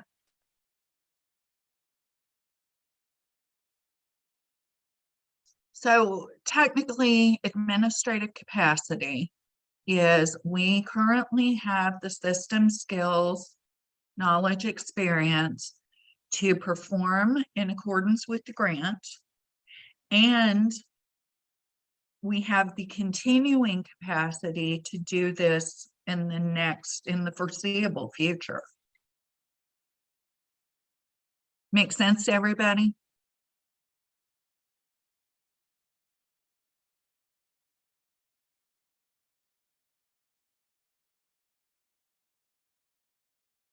Again, oversight, budget to actual, including amendments to the budget as necessary. Question. If I have in my budget that we are going to assist 10 families with down payment assistance and 10 families with elder rehab, and I only have 5 families apply for down payment assistance. So I want to take the money that's left and move it into the elder rehab because we're blowing through that money. Do I have to do an amendment to the IHP to do that?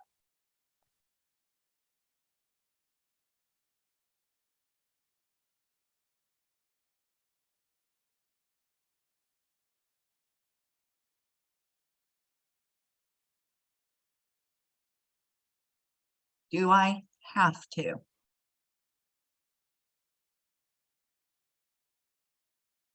The answer is I do not.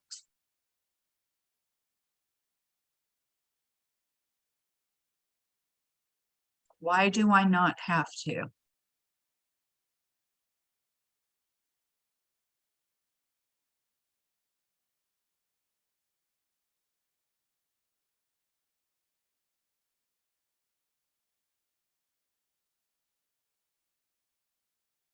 And this is a really, really important piece of the puzzle that I feel very strongly you need to have a good understanding on this.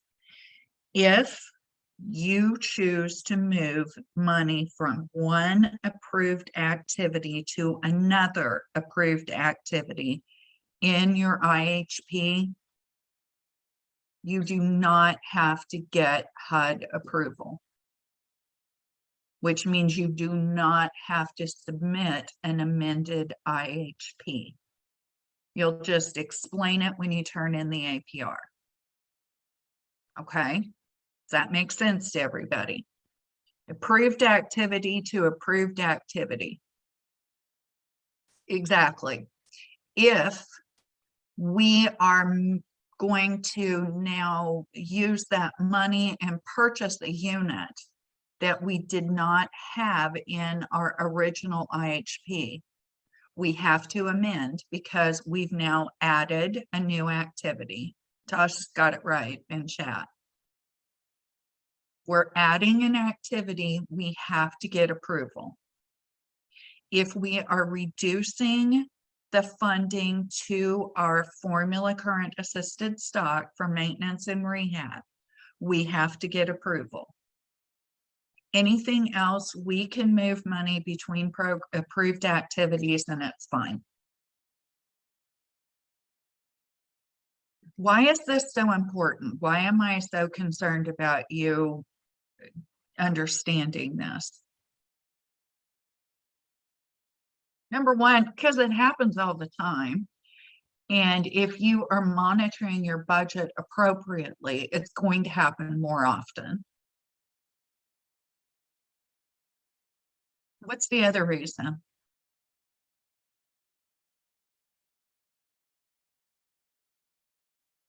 You've already determined that this is something you want to do.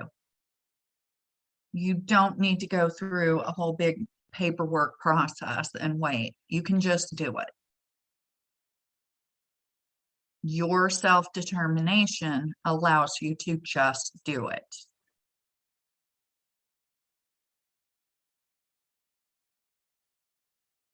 Now, does that mean you do not have to amend your budget internally?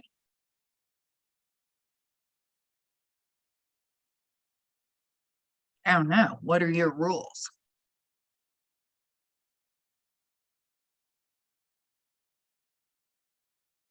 Okay, 2 different things. What you have to do for NAHASDA versus what you have to do for your internal budgeting compliance. Make sure you're following the right piece.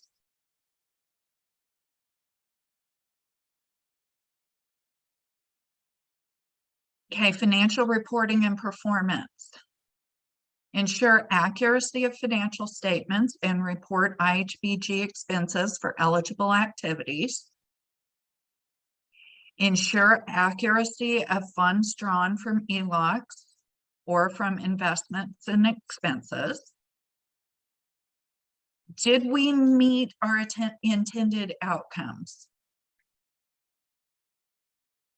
Depending on what activity we included in the IHP, we have different intended outcomes. We might be assisting households, we might be assisting units, and it depends. So we need to make sure that we have the adequate information to report correctly on the IHP. And where do you get that information? It's in the IHP. It'll tell you for this activity, this is how you report. Make sense? Yes, no, maybe, kinda. This is complete insanity and I have no idea what you're talking about. Where are we?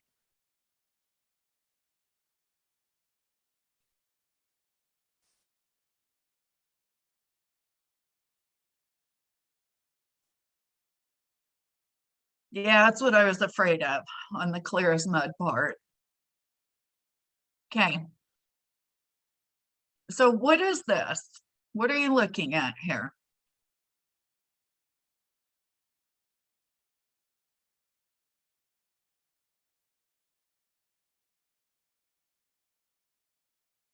IHP worksheet. What do we know from looking at this?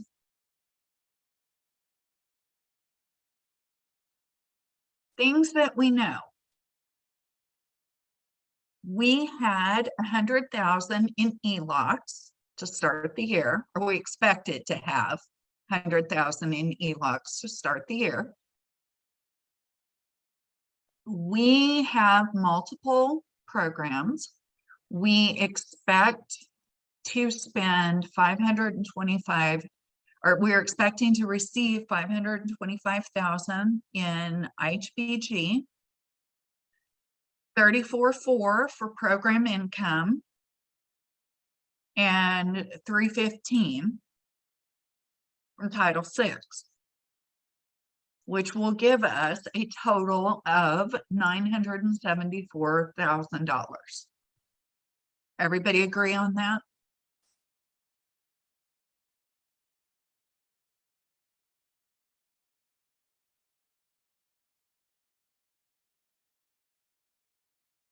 Everybody's comfortable with where these numbers came in. You don't feel like I'm making it up. Okay. We expect to spend 590,000 on IHBG. We expect to spend all of our program, all of our Title VI money. So at the end of the year, we're going to have a little bit, we expect to have a little bit of money left from IHBG. So we'll still have money sitting in ELOCs. This is our plan.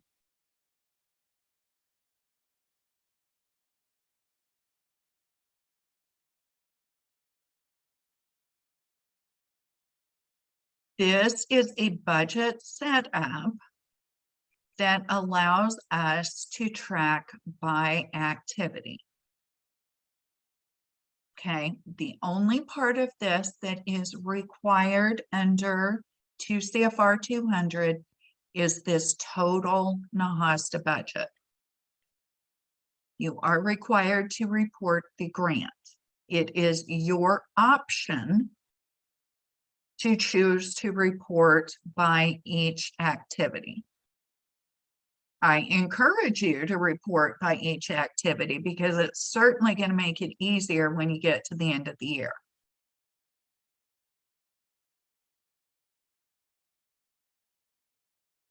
Okay, I mean, it's a decent budget.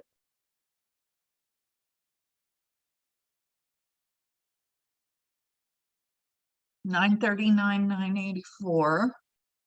$939,984. Looks right to me.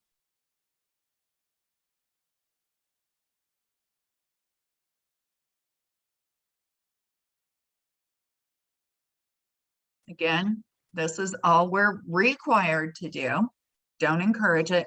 How many of you are normally running multiple different grants through your housing authority?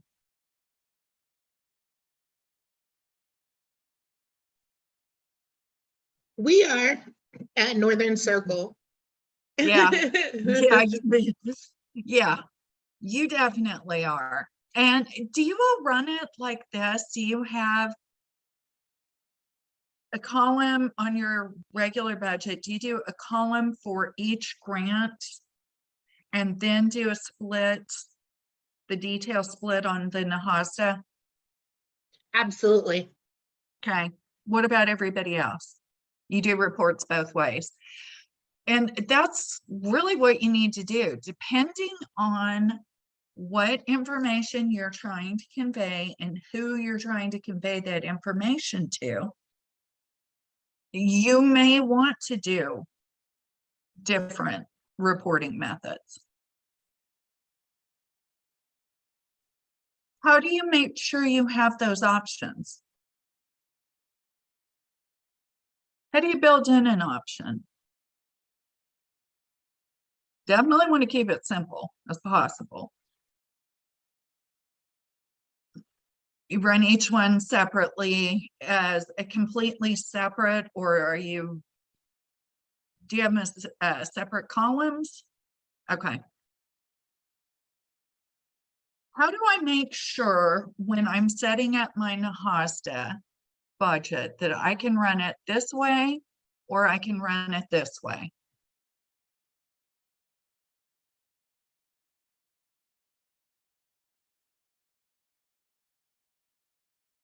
Or maybe even some other way. Where does that info come from? Is it magic?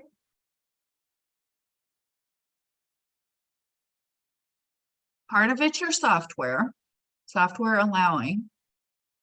It's your accounting codes.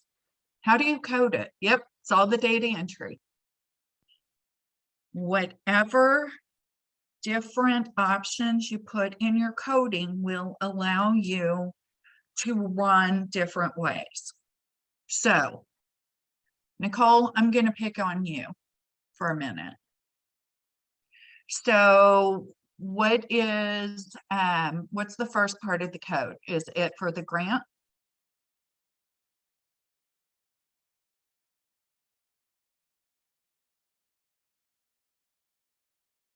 Okay, so first we have tribal, then funding agency. Split it by department. Like, okay, so I'm just going to put department.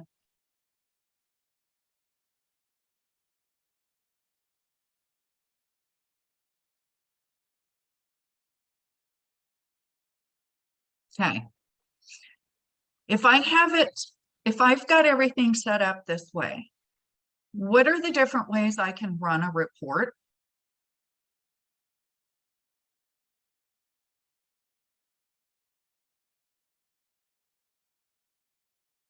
I can run a report that shows all tribal, right? Everything that is in the 1,000, correct?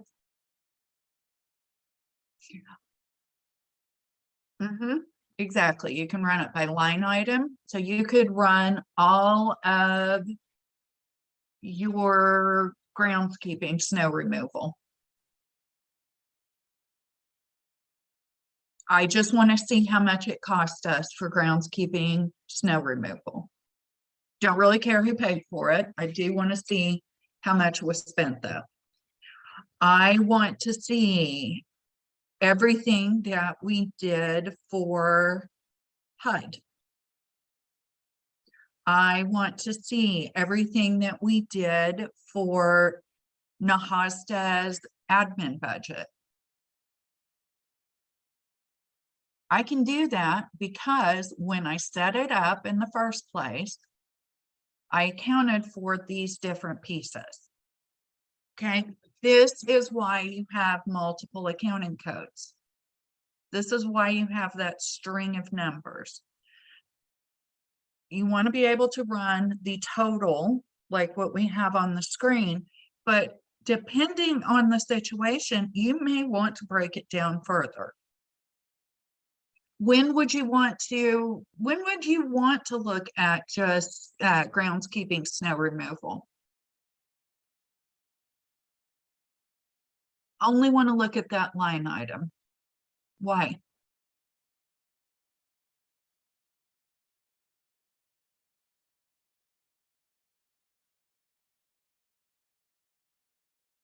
Make sure there's enough dollars, possibly in budgeting.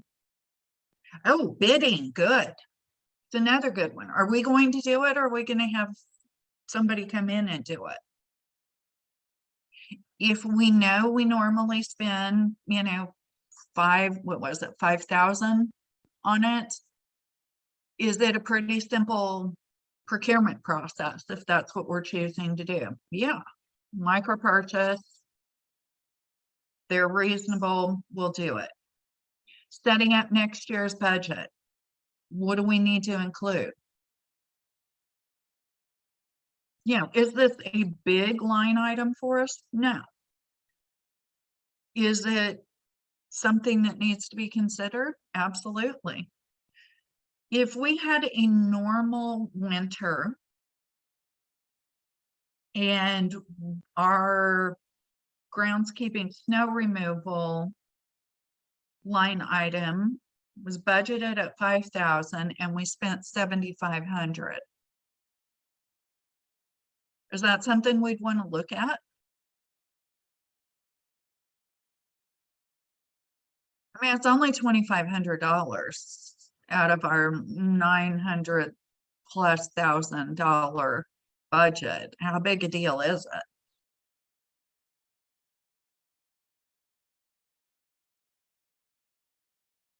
And do some math. I can tell you how big a deal it is. Okay, it's not even a 1% difference. From a dollar standpoint, is it a big deal? No, it's not a big deal. But what? 50% overage on our budget. You better believe I want to know what the heck happened. Why? Because it's good management. Do I need to consider this going forward? Can we expect this to happen? Is this a vendor issue, in which case I don't want to work with them again? Or golly, if it's going to be like this, you know, for the next couple of years, would it make more sense for us to buy the equipment ourselves and do it in-house?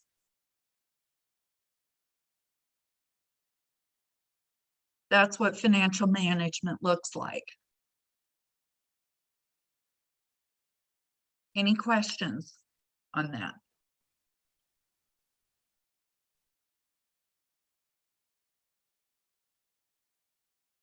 Here you go.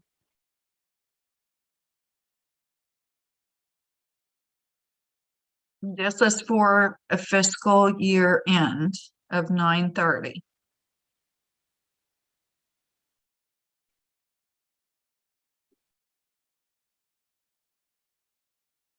You gonna have any questions?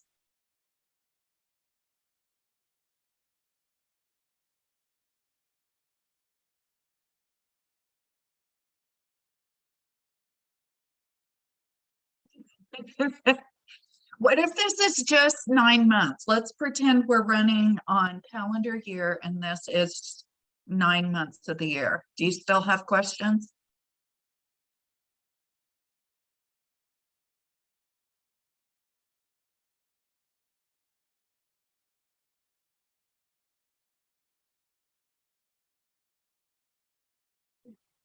Not as many, but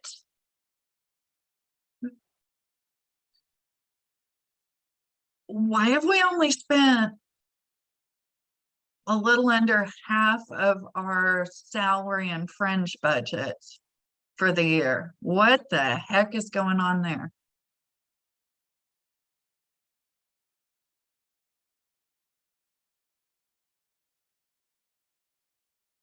Why aren't we doing any training?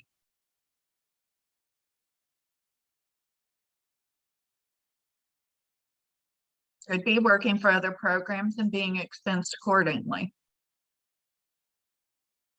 Could be we're understaffed compared to what we had planned. It's pandemic time, no staff, no training.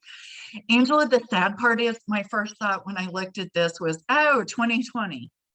We don't know that that's true, but this would be reasonable if that were the case.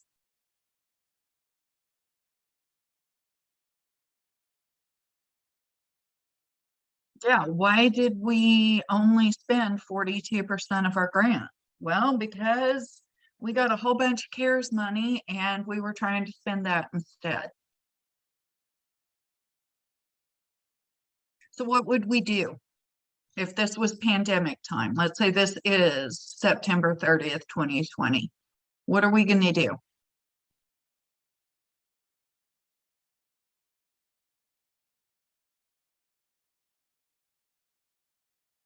Just leave it, ignore it, hope run screaming into the night. Option one is always run screaming into the night. Can't argue that. Option two, give Tasha a raise. Run faster on your treadmill workstation that you have learned now is an allowable grant activity. You can use grant money for that. Are we just gonna like shove it in a drawer and hope nobody asks? Are we gonna make a note somewhere on there that says global pandemic began, what is it, 3/13/2020? I actually think that may be the right date. Continued throughout year. You better believe I'm gonna make some notes on it. Why? Because it seems so obvious now, but 3 years from now, are we going to remember exactly when all of this started? No, we're going to be blocking it. Make the note. Numbers seem reasonable based on extraordinary circumstances, including global pandemic causing months-long shutdown.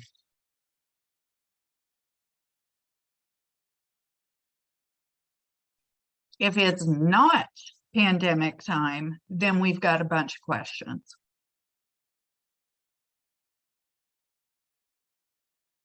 How excited are we going to get over the audit fees? Should we be concerned that we're at 100%, it's fully spent? No. Why? We're really only paying audit bills in like a 2 or 3 month period. It's not something that's spread out throughout the year. Membership dues, probably the same thing. Yeah, our audit better be complete as of 9/30. Okay, you made adjustments to the budget for modifications and you stayed open throughout. Dang. You did your social distancing, all of that. Tell me again where you are.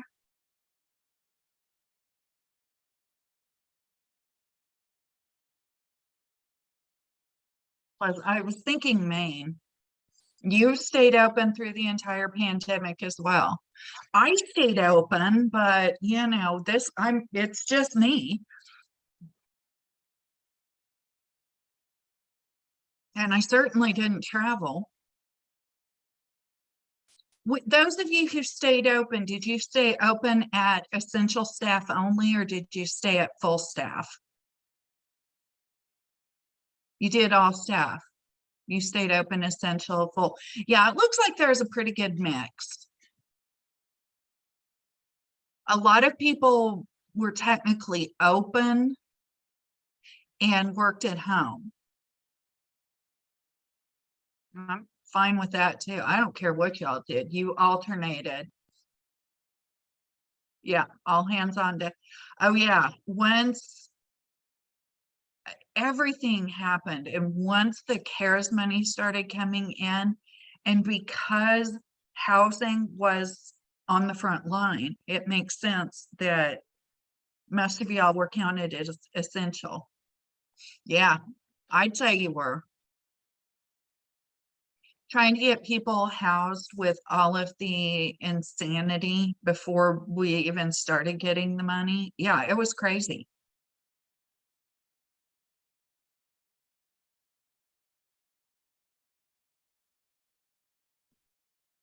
Any questions on this?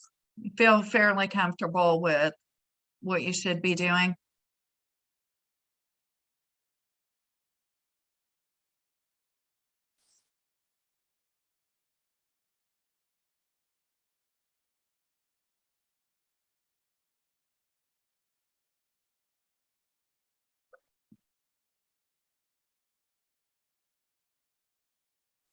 Okay, so your best, yeah.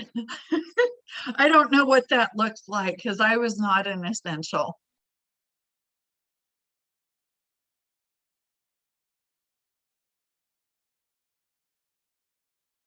Well, I'll bet that's true. Putting in extra hours. Is it going to be reimbursed through one of the multiple fund sources?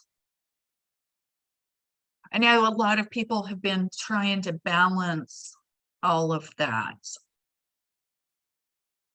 And it sounds like your tribe did exactly what I think everybody did, which was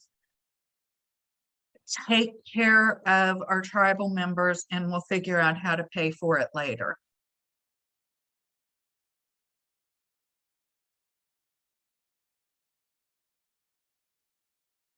Which honestly is, I think, the most reasonable thing you can do in that kind of situation.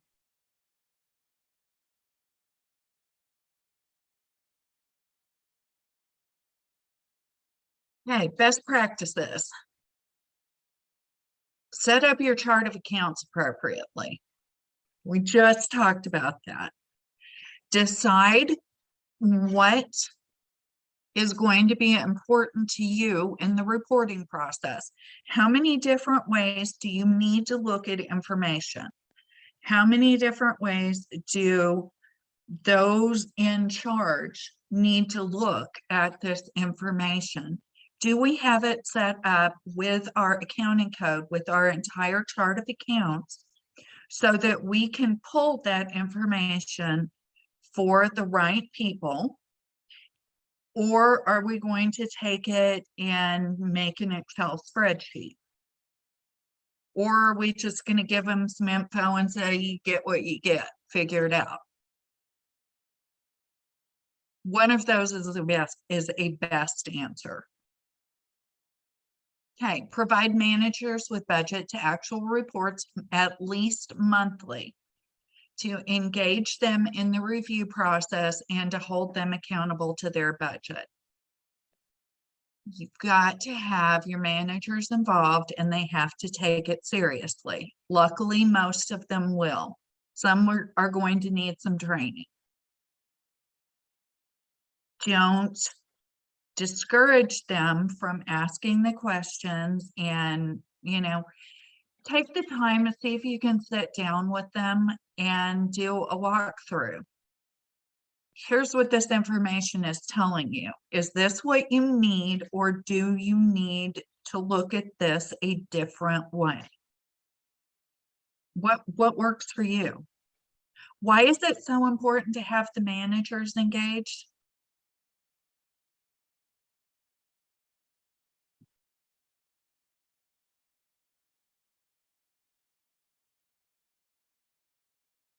They're the ones doing the spending, they're the ones doing the coding, and they're the ones who actually know what's going on. If you can get them comfortable with the report review process and how to do these assessments, they're a great first line of defense for you. So if there is a problem, you're only looking at most a month's worth of data entry as opposed to a year's worth of data entry.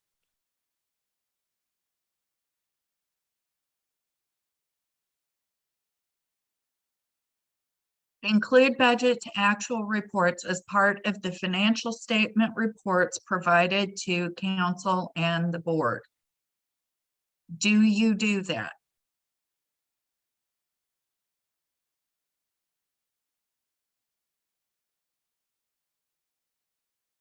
In the board minutes or council minutes, is there some kind of acknowledgement that they have reviewed and accepted the financial reports?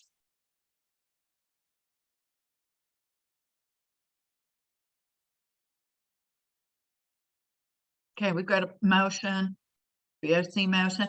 Yeah, why is that important?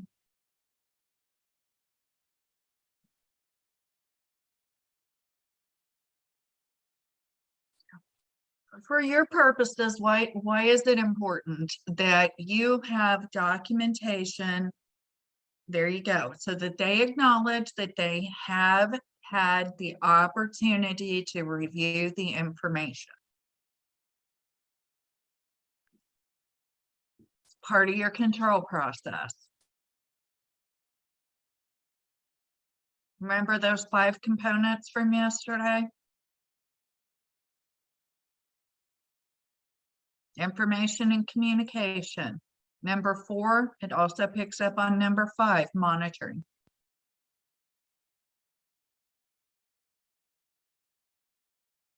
Okay, any questions on this?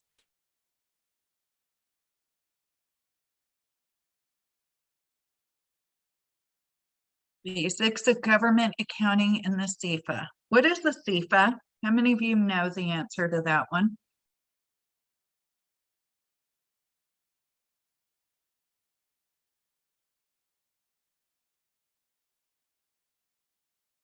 Schedule of expenditures of federal awards. Why is that important?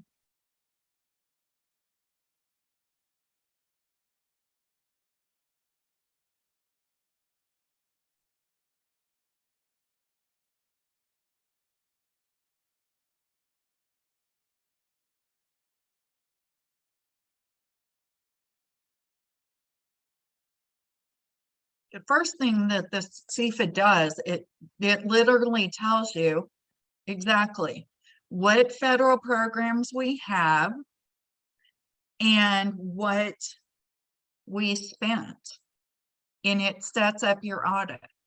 That's where your auditors start. Would I report state or foundation grants on my SEFA? I would report it as a footnote. Yeah. Yeah, it's a schedule of expenditures of federal awards only. For audit purposes, it's usually included as a footnote disclosure to the SEFA. Same here. Yeah, states usually reported as a footnote. Amy, now that I know that, you know, I'm going to call on you a lot when we start talking about audit this afternoon.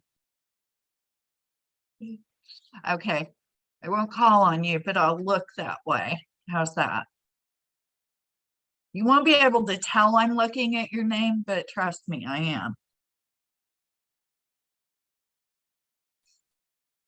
Okay, accounting, government accounting. What did we say?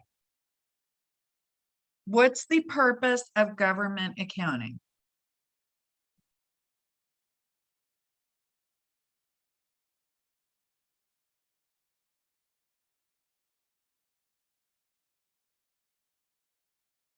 Why do we do it? We have to comply with the standards established.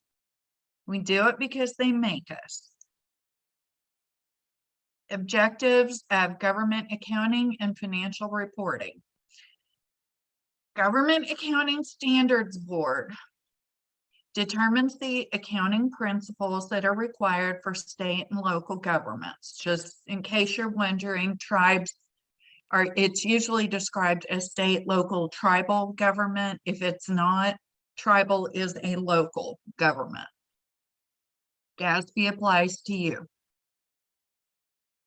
GASB concept statement 1, objectives of financial reporting, identifies primary users of the financial statements and their main objectives, highlighting the differences from businesses and similarities to other governments. What did we say is different about government accounting versus a for-profit accounting?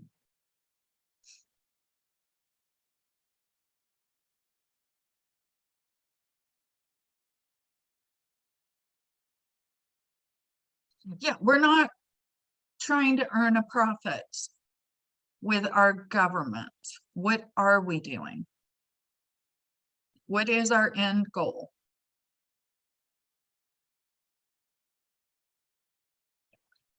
Provide services. We're supposed to get that money and get it out into the community and provide the services. Okay, back in 1999, GASB 34 came in, and it kind of screwed up the whole way we look at the financial statements, because somewhere in their wisdom, they being all of the standards people, decided that it would be important to set up the financial statements of governments so that they can be compared to businesses. Oh my God. Angela, are you a former auditor as well? Because that sounds like something an old auditor would, or former auditor would say. Every time a new GASB statement comes out, I'd like to thank Enron. Yeah. It's accurate. Just an old government accountant. But you're not old. We're going with that. Okay. So again, somewhere somebody in charge decided, let's take these government financial statements and make them look like a business so we can compare them to businesses. Okay, I think it's probably pretty clear what I think of that. I think it's stupid, in case there's any doubt. I think it's a dumb idea, but nobody asked me. So that's the standard, so we're going to do it. When you get your audit, those first few pages of financials are all done on an accrual method to where they are comparable to what it would look like for a business. Behind that are all of the fund financial statements, which are what we do for governments. We operate on a modified accrual basis. Is anybody treating their housing authority as a business and operating housing on full accrual? It is allowed. I don't like it, but it is allowed. And the reason I don't like it is because it's not set up to be self-sustaining. The program revenues that are collected are not expected to do anything other than supplement. Having said that, many housing authorities are set up that way. Anybody want to guess why?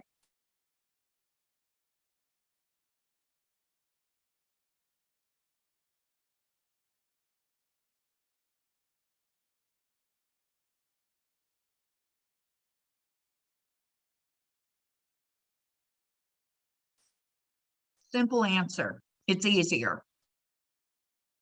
From an audit standpoint, from a fee accounting standpoint, from a reporting standpoint, if you're already set up as an enterprise in your housing, that makes that conversion to the government-wide financial statements much easier. Both are acceptable. Just because I don't like it doesn't mean it's not a perfectly acceptable way to do it. Okay. Key things to understand about government accounting. Grant revenue recognition, fund accounting, basis of accounting, and measurement focus of fund accounting. Let's talk about this. Grant revenue recognition. This is GASB 33.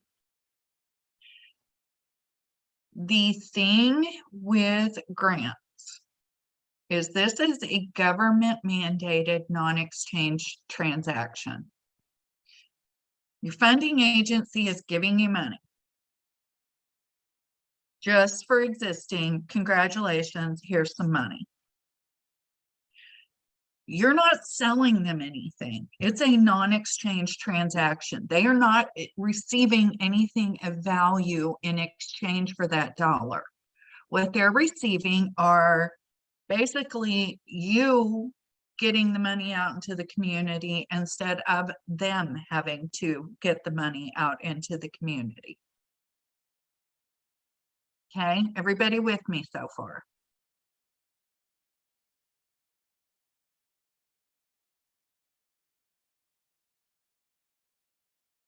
Okay, is there anybody who's completely lost? And if you are, don't be ashamed.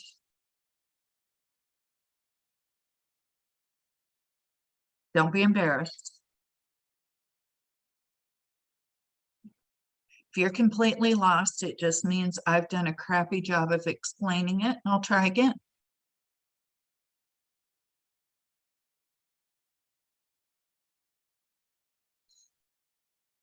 Okay, with a government mandated non-exchange transaction, which is what our grants are,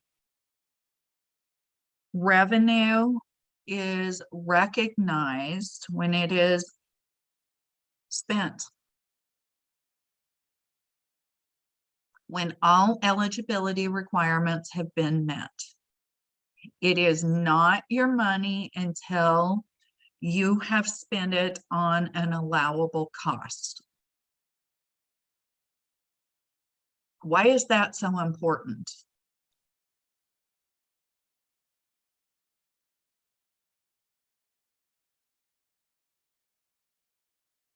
This is why you have to have your total spending set up before you do your drawdown. This is why we've got that 3-day rule. The whole point of having grant money is to get it out in the community. So you have to have a special permission to draw it down in advance and hold on to it. And there are a lot of additional rules involved. In general, what we do, Linda's got a question. Okay.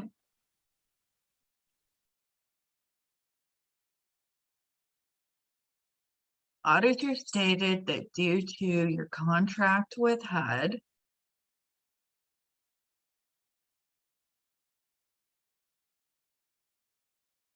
you could draw down your funding for the year at one time. Is that true? It is true if you get approved. You have every right to apply to HUD and become an investment tribe. And you can draw it down upfront and invest it. And any interest earned goes into your grant money. You can also spend everything and then draw it down at year end. Yeah, so what you can't do is draw it down without the investment agreement in place with HUD. That's a no.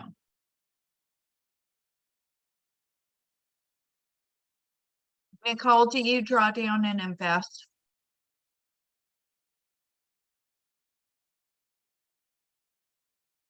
Yes.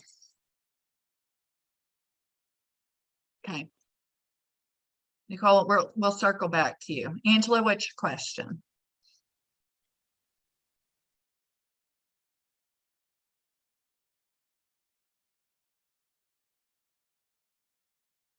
Okay.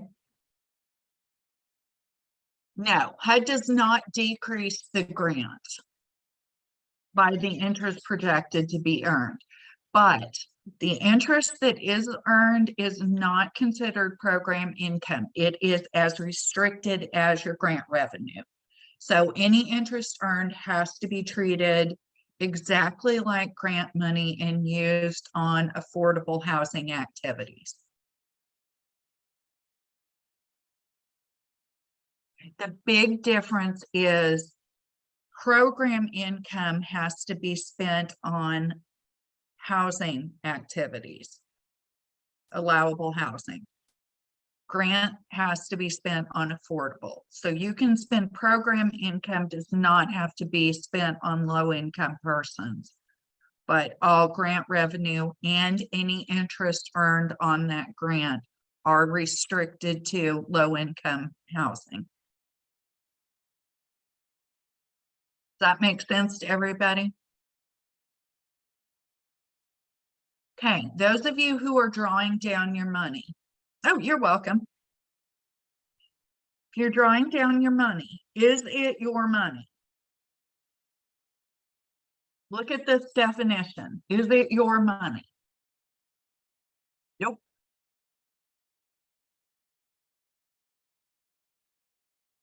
So how do you account for it? You've got the cash. We all agree with that, correct? When you did the drawdown, debit to cash, credit, what was the credit to? You can't credit revenue because it's not revenue, because it's not our money until the eligibility of requirements have been met. It's a deferred revenue. It's a liability. Is everybody clear on that? It is not our money until it's been earned. So we have a liability on our books because if we don't spend it, they can take it back. That makes sense to everybody. So you've got the cash, but it's not your money. Is there anything else in housing that is treated in a similar way where we have the cash, but it's not our money yet?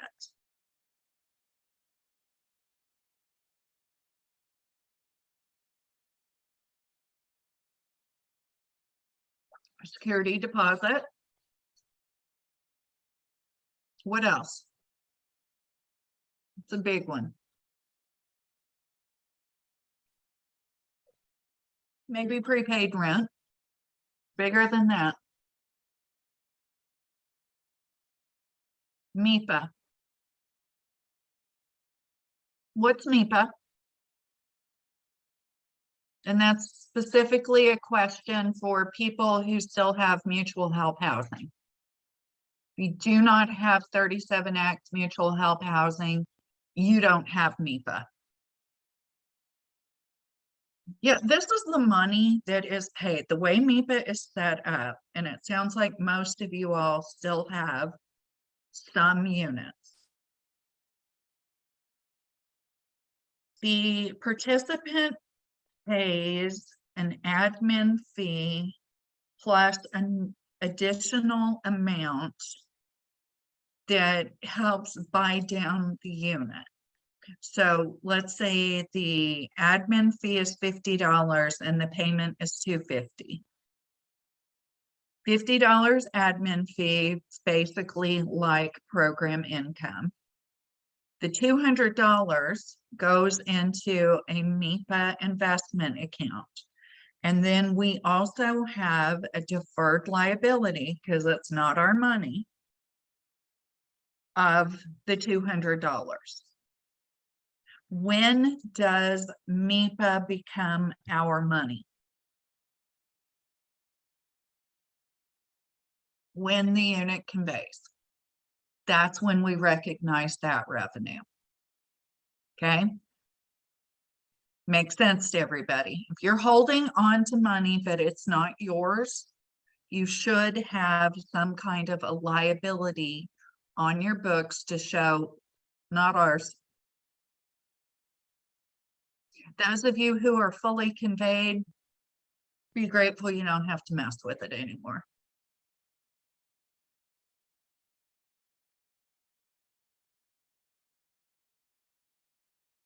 Oh, down payment on new construction. Yep, that's going to be in there too. Do you have them, do they have to pay like $1,000 up front?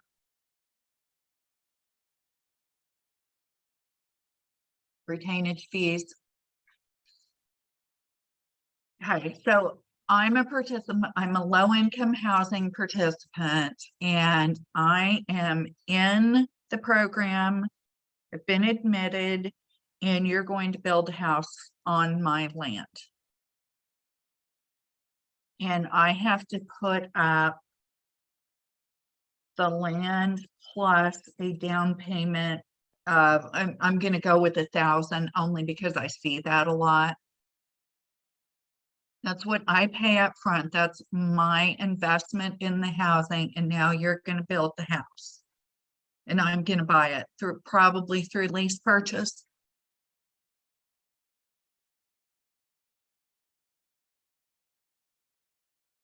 A lot of different ways to do it, but yeah. Yeah, that's not your money.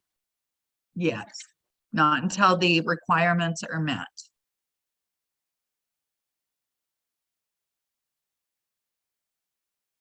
So here we go. Eligibility requirements are conditions specified by the grantor, HUD, that must be met, such as it's spent on an allowable activity for an eligible participant, or the time requirement for the transaction has run out, that 25-year period. Grant funds are received prior to meeting the eligibility requirements. They are recorded as deferred revenue.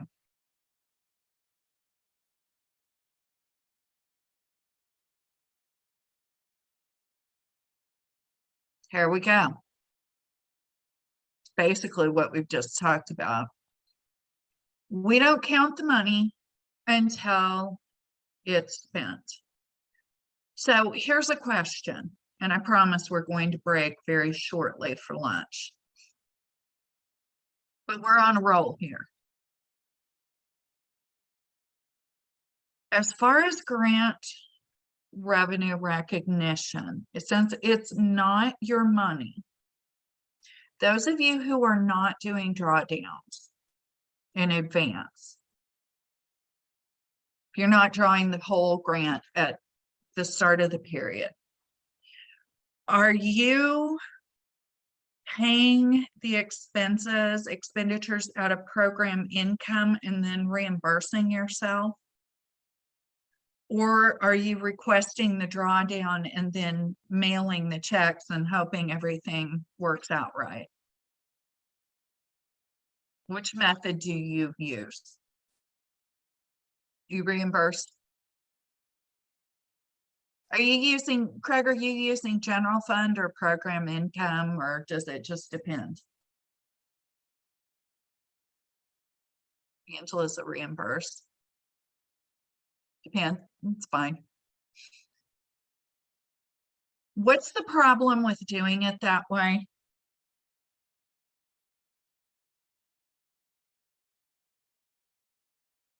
There is a problem with doing it on a reimbursement basis. Anybody know what it is?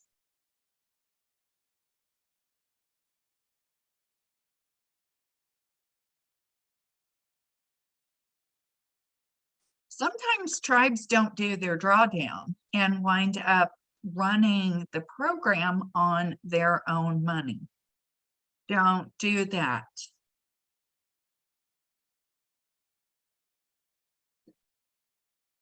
Check your policy. Make sure that somewhere in there is a requirement to at least do a monthly drawdown.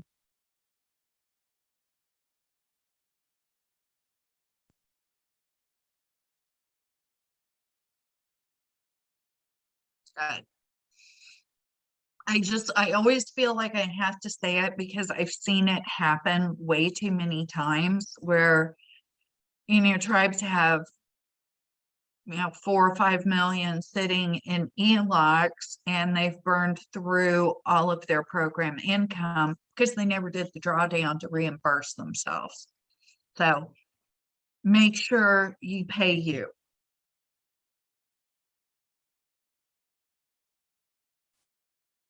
All right. Feels like a good place to break for lunch. I think. What do you think? Do you want to go through fund definition or you want to break? First 5 people in chat win. All right, that was easy. All 5 of you said break. So.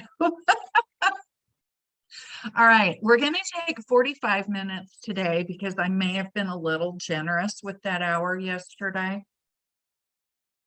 So somebody else do the math since I screwed it up for the break. What time do we have to be back? We're taking a 45-minute break.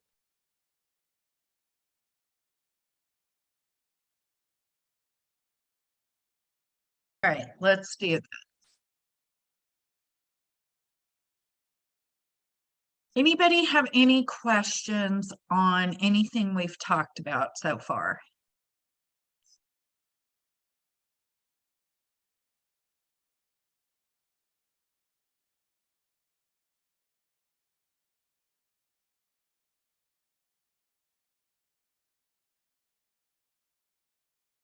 Okay, so let's talk about funds. What is a fund? It is a fiscal and accounting entity. Each fund is a self-balancing set of accounts. It's a separate entity for accounting and financial reporting, but not a separate legal entity. Used for activities or to obtain a specific objectives. What do we use funds for? We use them to account for everything. NAHASDA is a fund. IHBG is a fund. Treasury emergency rental is a fund. Everything that has a separate fund receipt should be a fund in your financial statements. Some funds need to be broken down further for the information to be useful.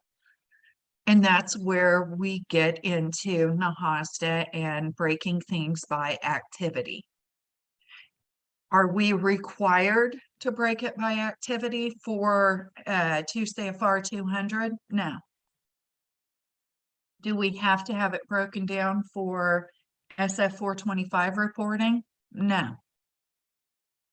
But it sure makes our life easier when it comes time to do the APR and to review our budget to actual.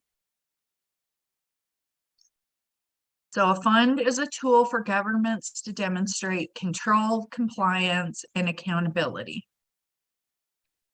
This is where we show the sources of revenue and uses of revenue.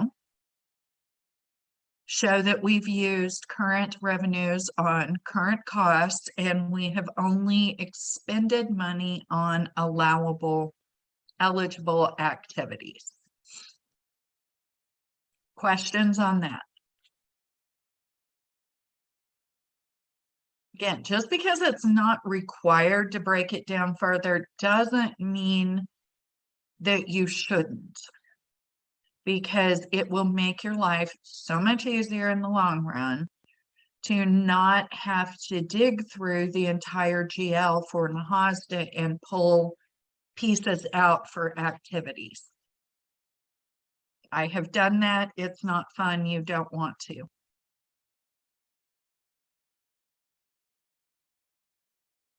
General fund. General fund is normally the primary fund of the tribe TDHE. Everything that's not required to be accounted for in a separate fund goes in the general fund. How many of you use a general fund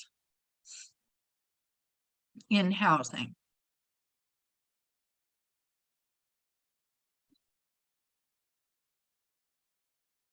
Do any of you have a specific general fund?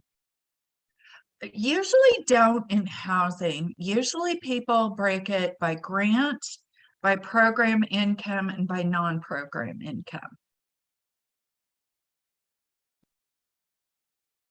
You use general fund. What all goes into your general fund?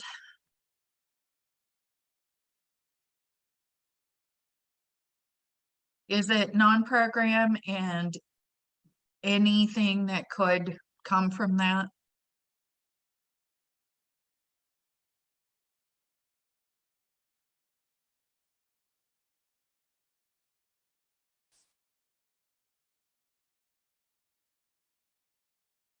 You just code it accordingly. Well, it's fine. So you're not actually reporting a separate general fund?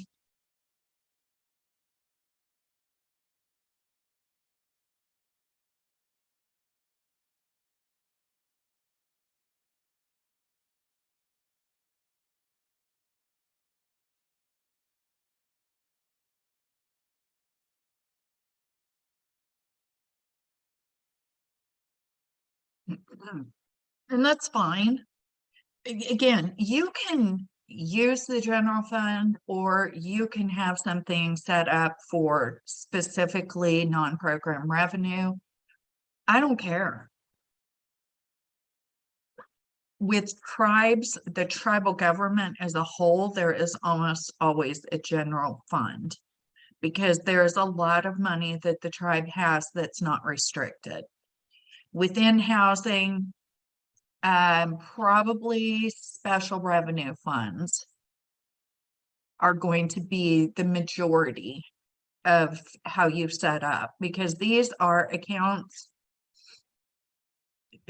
revenues that are legally restricted to expenditures for a specific purpose. Is that a grant? Is grant revenue legally restricted to expenditures for a specific purpose? Absolutely.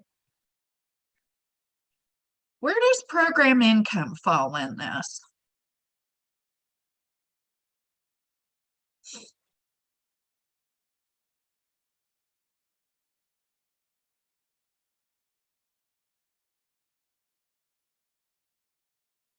program income a general fund or a special revenue fund?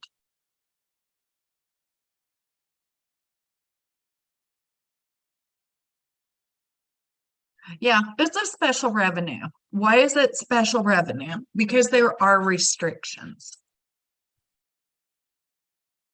Allowable housing activities, not affordable, just allowable. What happens if you keep all of your program income in with your grant money? I mean, can you report your entire program income as part of your NAHASDA special revenue fund? Yeah, I'm gonna fall out of this chair. Cannot get comfortable.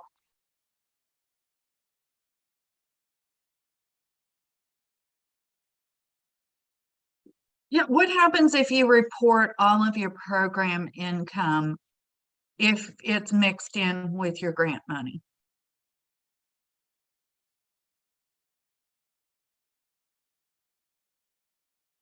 You either need to treat it like grant money, or you're going to have to find a way to show that it is not grant money. Yeah, you don't want to mix it because grant money has to be used for affordable housing, which is specifically for low-income persons.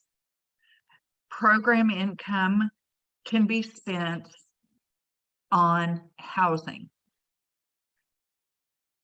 What if you have program and non-program together?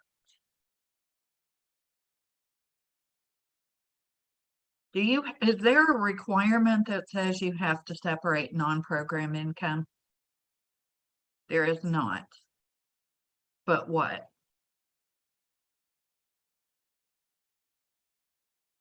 Easier to track, and if you're not tracking it separately, then it's going to default to program income. Anytime you're mixing your money, you have to default to whatever is most restricted. So there's why you want to keep it separate. Is there a huge difference between what you can do with program income and what you can do with non-program income? Yes, but how many of you really spend your non-program income on things that are not housing related?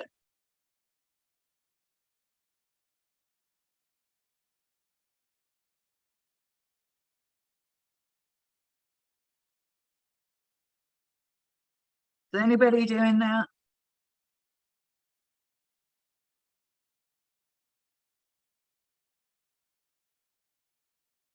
In general, most people are using their non-program income to supplement housing.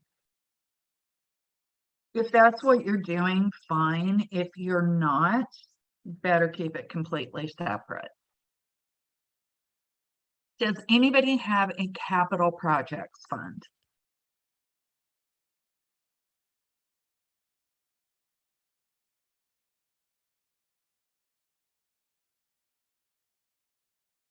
Not for housing.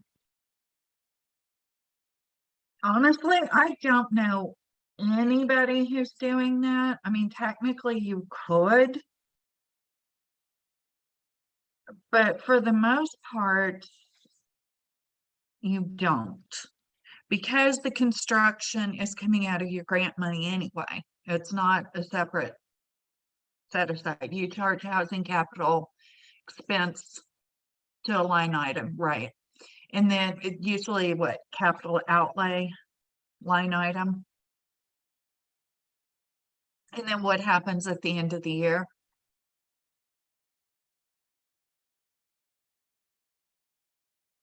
Close out capital outlays to your fixed assets. Yep, capitalize.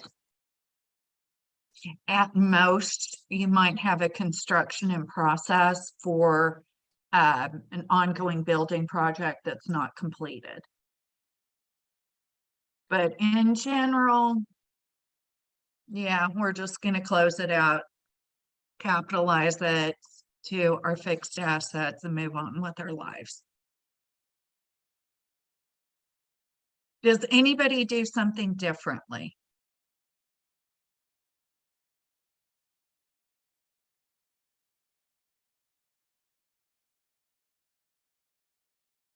Is there anybody who does not use a line item called capital outlays?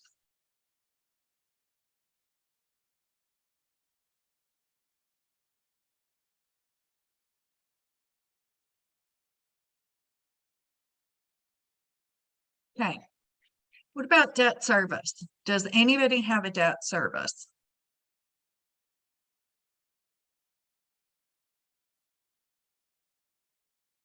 Yeah, I guess the more obvious question is, does anybody have any significant debt?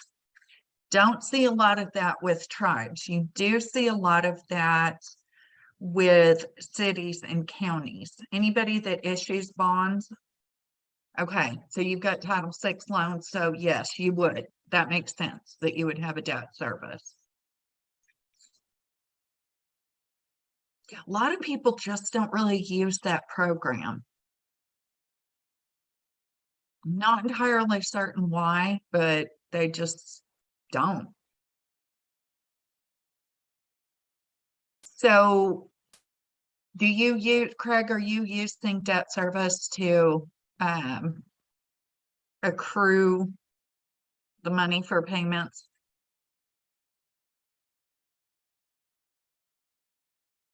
Okay.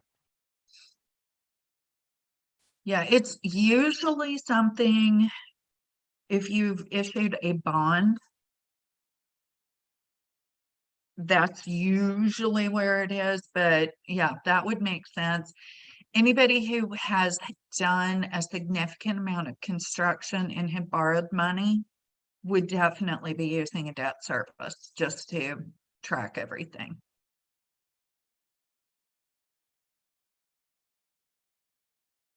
Let's talk about the SEFA, Schedule of Expenditures of Federal Awards. This item is prepared by the client. This is usually the first thing your auditors want to look at once there's a signed engagement letter in place. What's required to be included? Agency. Who'd the money come from? What kind of grant? What's the grant number? What's the assistance listing number? I am going to actually spend a lot of time talking about the signed engagement letter as we get into the audit stuff. Yeah, we're going to spend some quality in-depth time on audit. But the basic on the engagement letter is the auditor has agreed to provide these services, this particular type of audit. And we're going to talk about things I really want you to watch for, to make sure that you have engaged them to perform the right type of audit. If you don't, that's on you, and it's going to be a disallowed cost. The auditor agrees that this is what they're going to charge. It's almost always a flat rate. It may be flat rate plus travel. There will be a clause that specifically says, if you don't do all of this prepared by client list and we have to, here's what our hourly rate is. So yeah, it's the key to this is how we establish what the auditor is doing, what we expect from them and what they expect from us. Okay, so we've got that. Auditor's going to say, I need your SEFA. Have to include, technically, the grant award amount is not a required part of the SEFA. It's strongly encouraged, and I think everybody includes it. You do have to include all eligible expenditures. All grant expenditures have to be included in your SEFA. Why?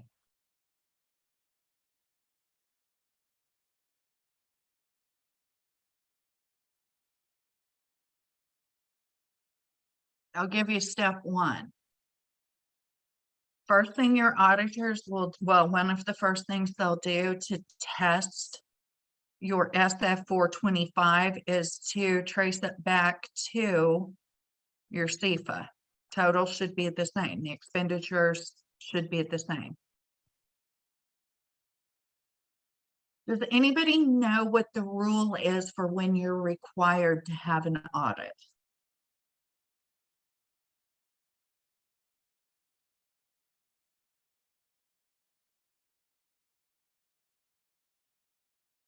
Not necessarily. Over $750,000 in federal expenditures triggers a single audit. So got to look at that total. If it's under 750, you're not required to have an audit. And if you're not required to have an audit, it's a disallowed cost unless you get it approved in advance. So this is where your audit starts. Do you even need one?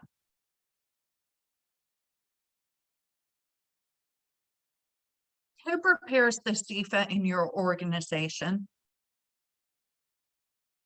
We know it's prepared by client, so somebody is doing it. Is there anybody specifically in here that does this? Okay. Oh, yeah. Really only 2 people? That surprises me. Yes, any federal awards have to be included on the SEFA. Yeah. Anything you've got, it is not based on the IHP. It's based on any funding you received as part of the housing authority. You are welcome. And it's a pretty simple schedule. I mean, it's not complicated. I know we've got copy in here somewhere. We'll talk maybe in this part or maybe as we get into the audit. So schedule that the auditor is going to use to determine the scope of your audit, and this is how they're going to determine what's major program and what isn't. Why do we care about major programs? Because those are the ones where they're going to pull files and test for compliance. They have to review the internal controls over major programs. And I knew it was here somewhere. Here it is. Really is this simple.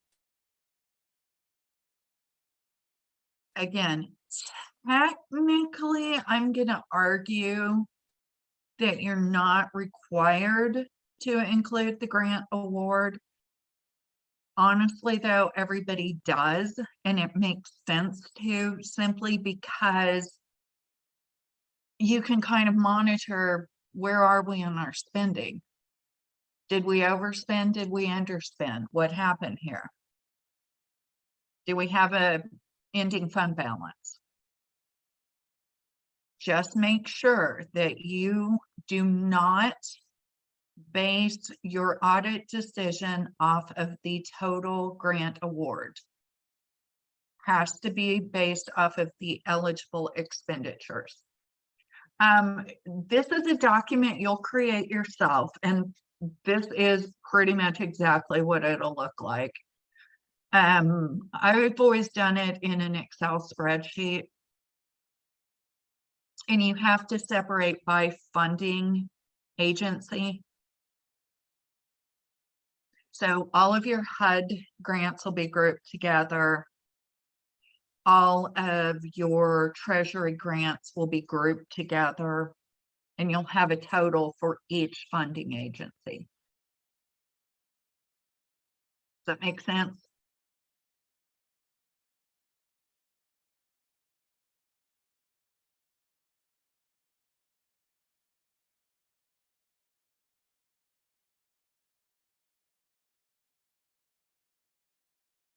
The big thing with the SEFA is, now, your state grants would be a footnote. There's a note to the SEFA section that goes below here.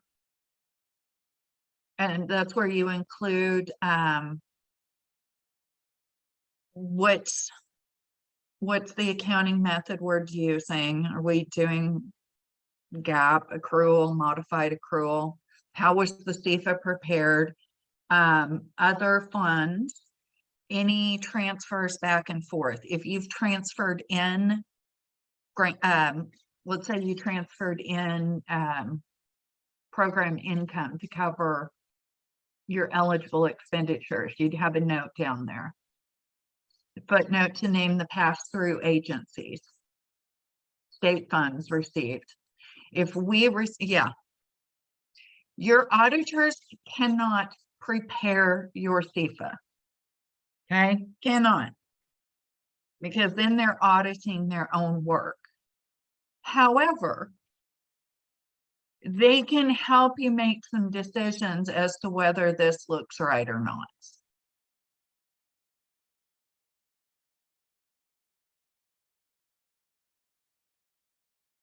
And you are welcome to reach out to me if you've got questions. Haven't done it in a minute, but I think I remember the important parts. The eligible expenditures are what you have spent for your audit period.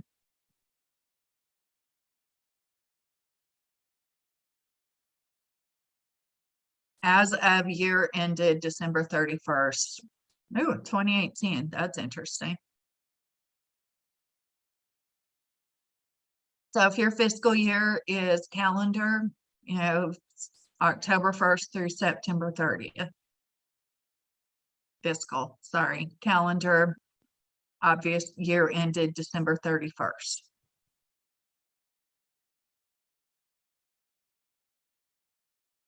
Where are you getting those numbers?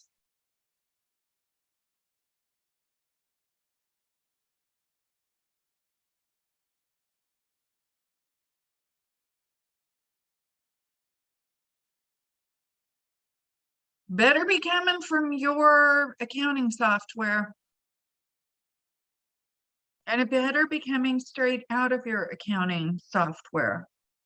What do you not want to do? You don't want to have a separate Excel spreadsheet where you're having to feed everything into it. If you do, it's time to look at new software or talk to the vendor and see if there's a way to work this. And again, think about what's the reporting purpose here. Is the report by the total award. We don't care for SEFA purposes how much you spent on each eligible activity under your IHP. Just care about what was spent in grant money for the award. Okay, does that make sense to everybody?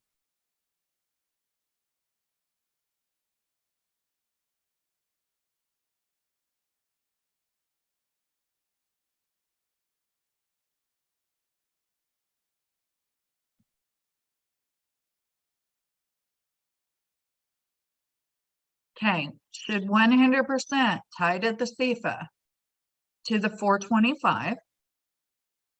Total expenditures should tie to the APR. Everything that's included in the APR you should have in the SEFA and be able to total. Here's the big deal right here. If these members do not tie out, then you have a material weakness in your system that must be addressed. We'll talk a lot more about material weaknesses as we go into the audit, but what's the basic rule? What is a material weakness? It's a risk that your system is not going to work. There was a mistake and our system didn't catch it. Oh yeah, it's a big fat audit finding. And again, particularly on the SEFA, you should not have this problem because you should be reviewing your financials monthly. Yeah, we don't want to find the problem when we get to the SEFA because now we got to look through a year's worth of stuff and figure out where it went wrong.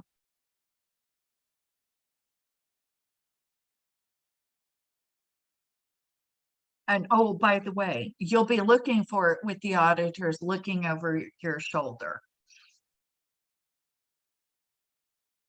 Okay, how do you account for timing issues? APR is due 3/31, final audits due 6/30. The adjusting entries, in general, the adjusting entries are not going to impact the SEFA because we're just counting the actual funds expended. So things like depreciation expense, some of those accrued payroll expenditures should not have an impact on your SEFA. Does that help? Because you're right, there are a lot of adjusting journal entries that take us from the fund accounting to the government wide.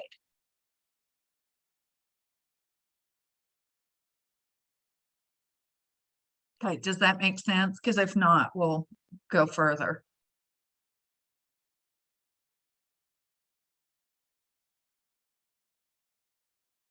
Okay, yeah, just to remember, for the most part, SEFA is expenses that we're actually paying with cash. So anything that's a non-cash transaction, not going to be in here.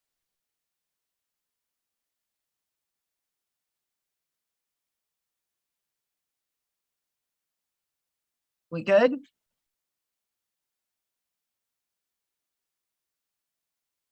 Craig is. Is anybody else? Okay. Oh, hey, look. Let's do some internal control components over the SEFA. I told you we'd be going back and forth to these a few times. If I didn't tell you, I totally meant to. Okay. Board and management have an objective to have accurate, current, complete financial results for reporting. Is that a reasonable objective? Yes, they are in the slide deck. The 5 components are section 4 of the slide deck, and as a bonus, the green book for government internal control is also included in the materials, because who doesn't want to read a compliance guide?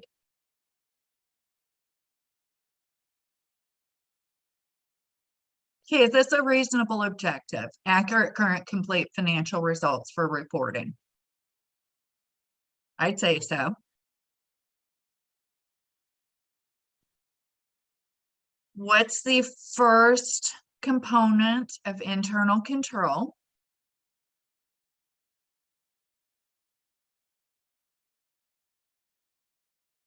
First component is control environment.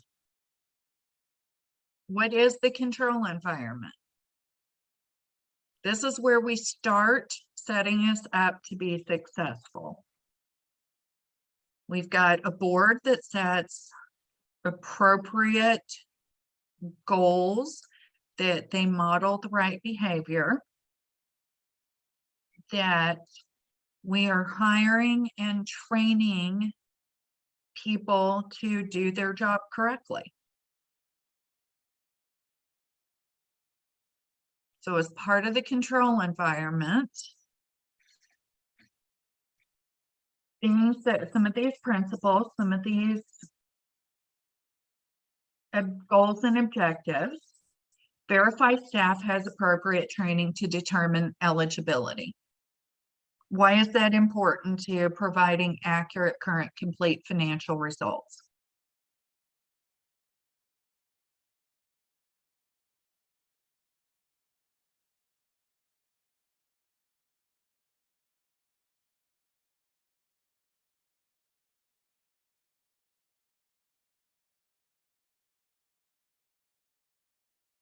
Effective, efficient operations with the focus on effective. What's the point of determining eligibility when the objective is accurate, current, complete financial results?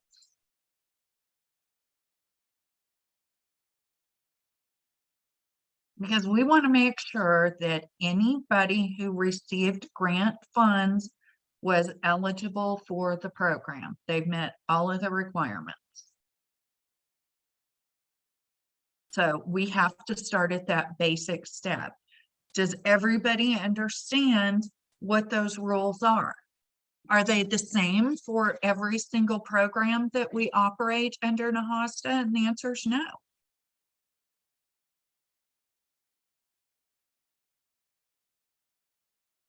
What's the basic rule for eligibility for NAHASDA? There's 2 requirements.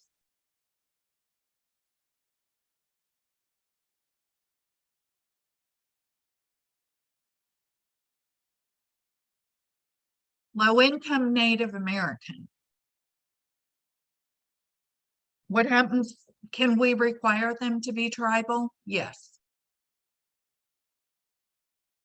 Can we give preference to, or well, we can give preference to tribal members.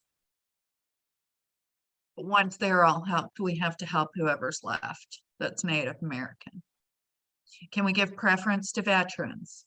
Sure. Can we give preference to elders? Yes. Do we do background checks? It's up to you. So whatever you've decided to include as an eligibility requirement, staff needs to understand it and understand how to apply that at the admission process. Okay, does that make sense?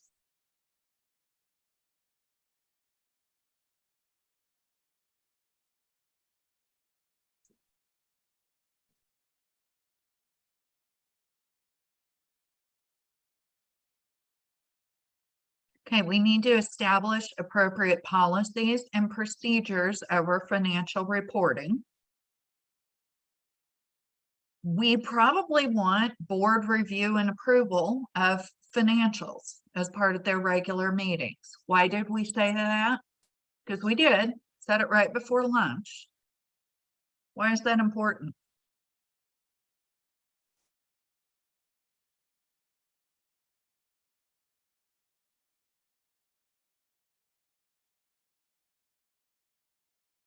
Is it just to give the board or council one more piece of paper to deal with? Accountability. For whom? All parties.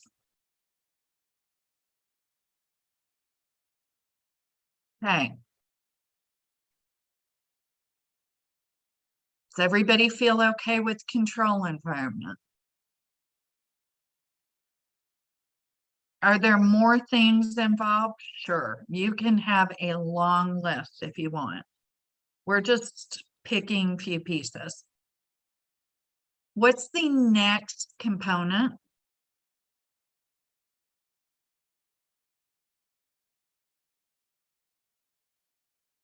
Anybody remember what 5 components? Component number 1 is internal the control environment. What's component number 2?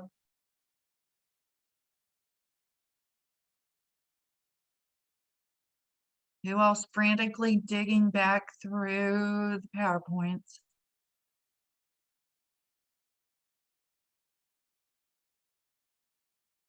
Number 2, risk assessment.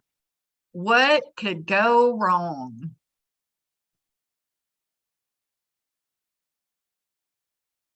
If we're gonna screw it up, how are we likely to do it?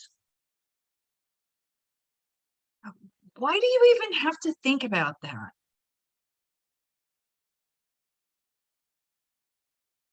I mean, isn't the assumption that that's why we've got policies and stuff in the first place? So we don't screw it up?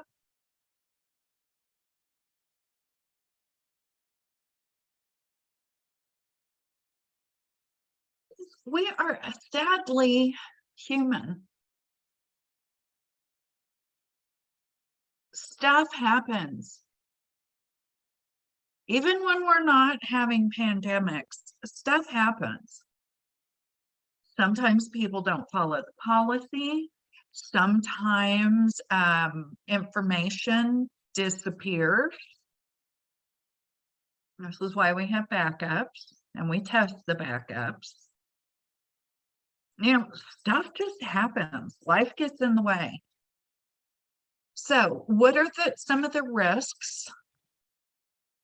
If we're going to screw up the SEFA, where are we going to screw it up? Expenditures coded to the wrong grant. Yeah, that happens.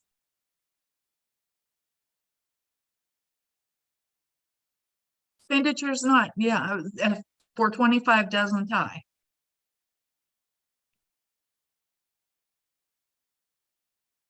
Expenditures not coded at all. How the heck does that happen?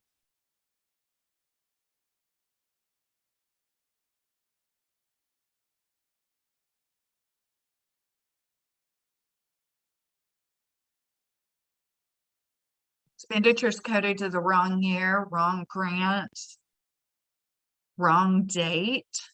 What else happened?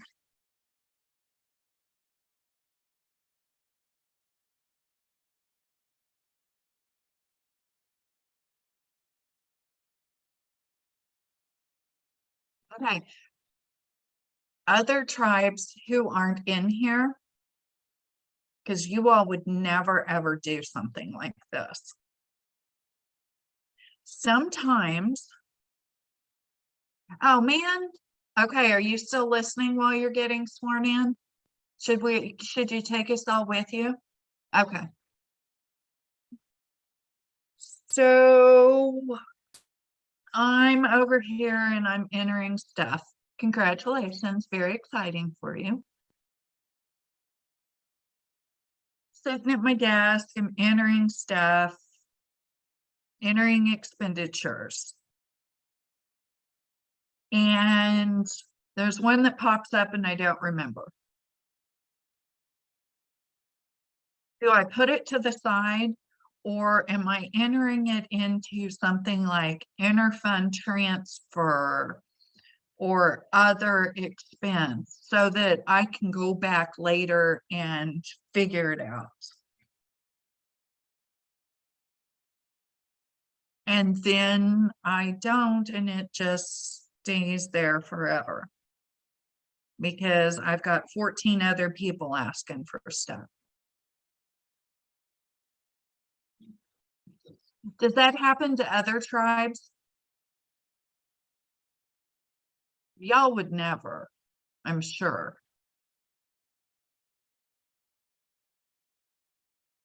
Exactly. You would never do such a thing. It happens elsewhere.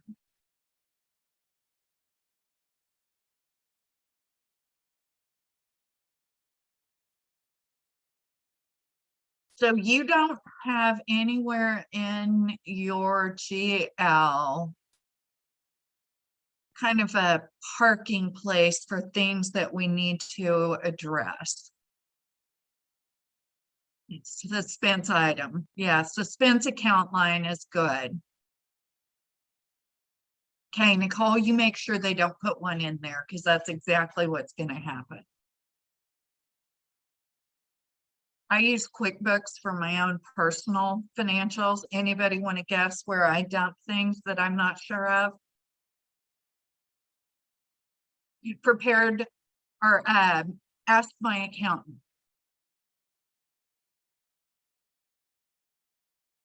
Get a suspense account, but you only use that when you're doing fund transfer.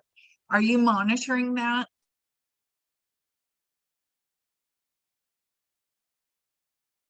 And that's a real question. Okay, good. Yeah, you need to. Because just because you won't doesn't mean somebody else from another tribe who comes in to work in your housing department without your knowledge might use it.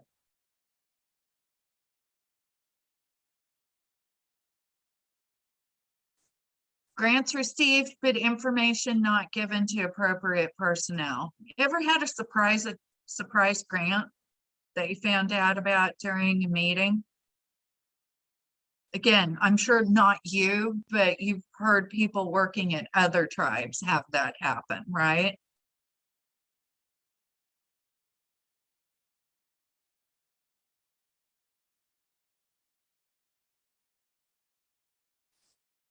What happens when you get a grant?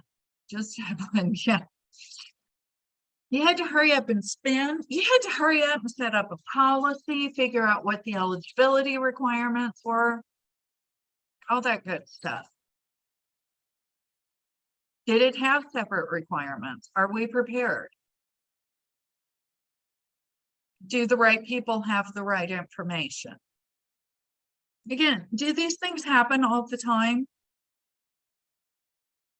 Not at one tribe, but yeah, stuff happens, man. This is just part of being human.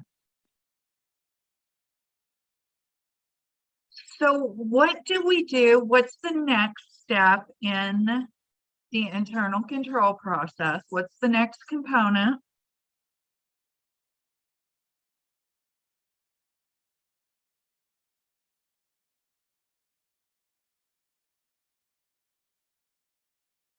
Shuffle, shuffle, shuffle. Yep, that's one down. Control activities. What are the control activities? What's the basic definition for control activities? The stuff we've put in place to address these risks. How are we going to keep it from happening?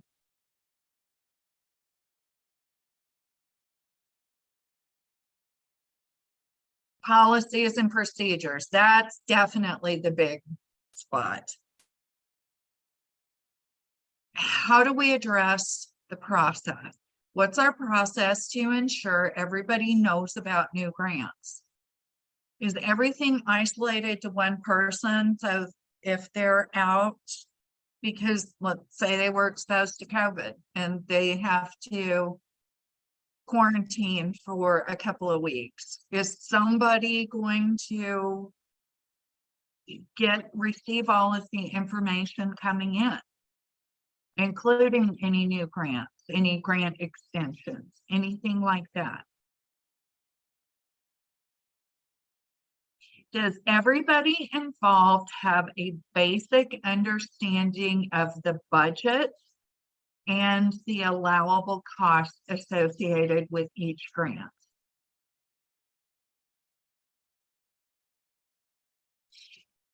One more time. Who does coding of expenditures?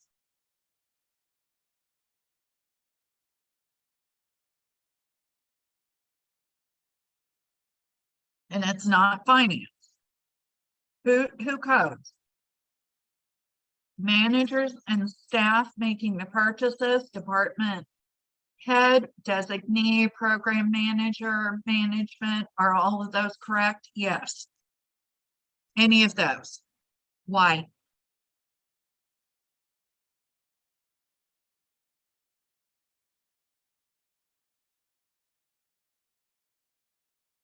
Because they're the ones that have the information to make the correct decision. Yeah, they know what's happening and they better know what's happening in their department. So they're the ones who are doing the coding. They send it to finance. Finance verifies that these are real numbers, produces reports, hands the report back to the coders so everybody can agree that, yep, this looks right. Now, I just jumped into a whole different set, but we'll get to there. We want the board to review financial information because they need to take a look. If we have a very small staff, a board review may be part of our segregation of duties. But at a minimum, they're the oversight body. They need to have the opportunity to look at this and ask questions. Whether they choose to or not is up to them. But they've got that opportunity. So now we're in information and communication, which I just told you. Review of information by appropriate staff, including program managers. Managers and staff work together to address discrepancies noted in budget to actual and other reports. That's the process we just talked about. You code it. You're the manager, you're the person on site, you're coding it, giving it to me in finance. I'm making sure that this code exists, not judging, just seeing if it's a code, producing the report, and then back and forth with the program person to ensure that we both agree that this looks reasonable. Should also have some method of communication so people know new awards have come in and we can get them set up in our accounting system. How many of you have a fully integrated system so that people can review procurement and do a sign off within the system? They can review their own reports. They can't change anything, but they can view.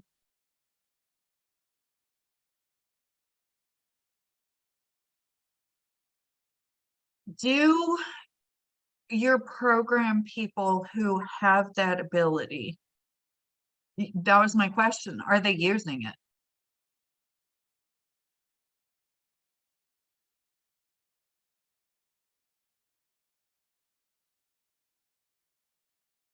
One of the issues is usually a situation where they either have no idea how to access it. Good. Can you walk them through the process? Hey, here's how you can look it up, and don't worry, you can't screw up everything. All you can do is view the information. It's fine. You won't break the accounting system.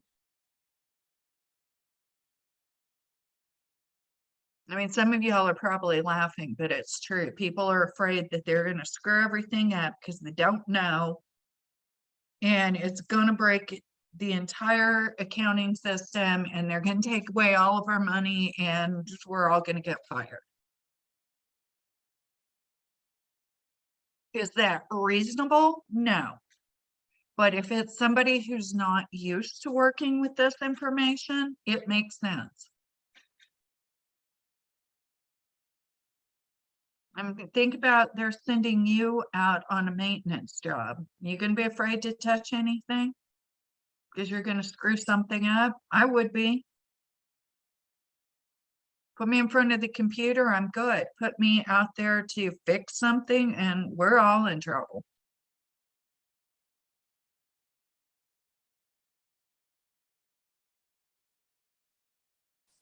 Okay, what's the final component?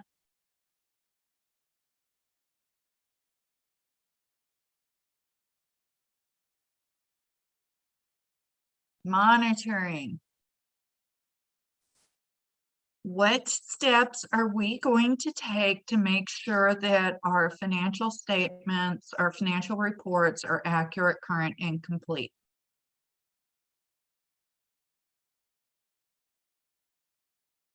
We're going to do our required self-monitoring so that we know our system is functional.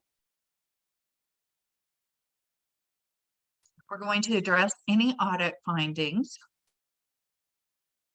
We're going to complete any monitoring or self-monitoring corrective actions.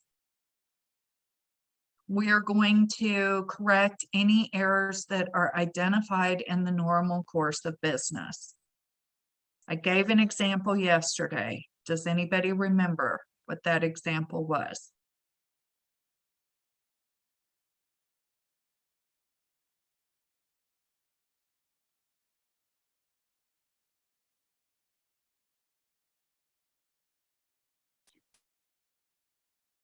I'm the final check signer. Yep. Correction while doing payable. I'm the final check signer. I'm flipping through the supporting documentation to make sure that this check is properly supported and is for the right amount to the right person. And we're missing a receiving report on some equipment we ordered. We're paying for the equipment, but I don't have any receiving report showing that we received the equipment. What am I going to do? I'm going to take it back to whoever handed it to me and say, this is missing. Can you get this resolved before I sign it? That's an error identified in the normal course of business. That's our internal control system being functional.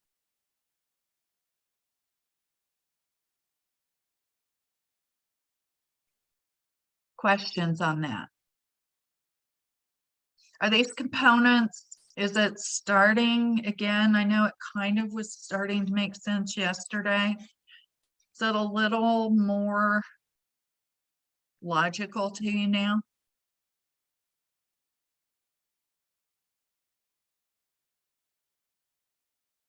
Yeah, at least see what they're talking about when they talk about internal control.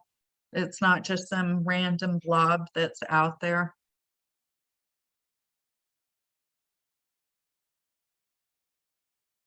Okay. Nicole says so, so I'm running with it. Getting there. Again, internal controls, the concept is, it's fairly reasonable. There's stuff that's happening so that we are pretty sure what we're doing is correct. Pretty sure that that information by the time it comes out is right. It's the individual steps and making sure that you have each piece covered, because that's what your auditors are going to focus on. That's their job. And it's also your self-monitoring. If your system doesn't work, then you have an error that may be material. And depending on what it is and what happened, it could result in a payback. So we want to find this stuff before we get to that point.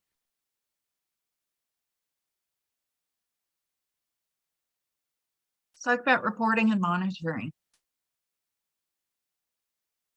This is quick because we've discussed it so much already. Okay, reporting frequency, SF 425.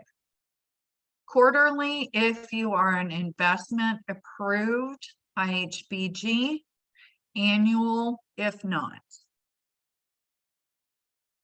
What is this HUD form 52737?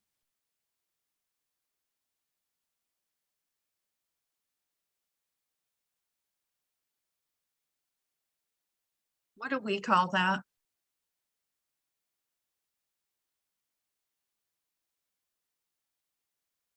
Oh, I just lost my notepad and I can't fix that. IHPAPR. That is form 52737.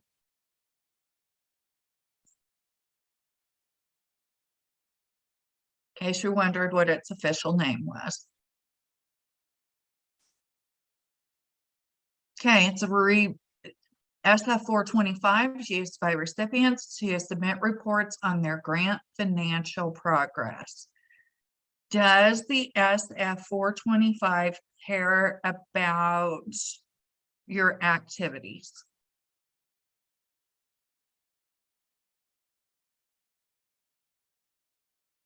Nope. We just want to know how much money have you spent. Program income included.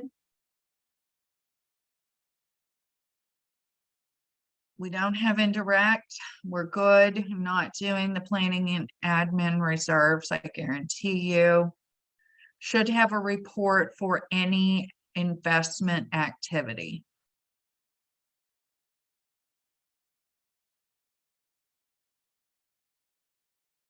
That's what it looks like. Yeah, it does track. That's for those of you who are semi-new to the process, this tells you exactly what you're doing here. Trying to make it bigger. So you're correct. There you go. Lock straws received during the period. Do we have positive cash on hand or do we have negative cash on hand? What if we have positive cash on hand? Are we supposed to?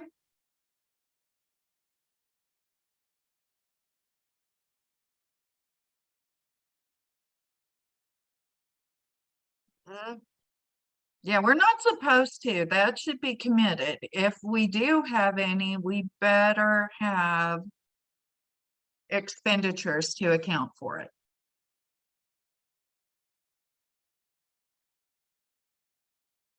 Trying to make this cooperate. It's not working. Great.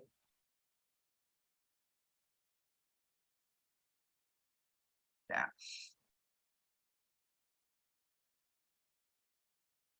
This is the walkthrough. This is in program guidance. I believe it's 2022-15. Yeah, you should have. This should have come straight out of the guidance. If not, if you can't find it, shoot me an email on this and I will find a way to get this to you in a cleaned up manner. Fair? Because I'm with you. There's so much stuff on here. I like to have my little cheat sheet. I know what I'm doing, but I like to verify. Just in case I forgot something. Okay, this is what any investment reporting worksheet that you were required to turn in, this is what it would look like. What's important about the investment date, maturity date? Can we have 10-year investments with NAHASDA money?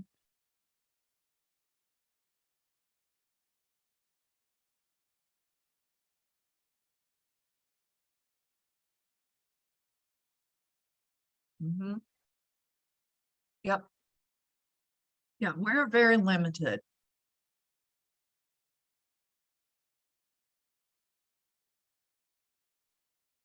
Can't remember if it's 2 or 3, and in some cases 5, but never longer.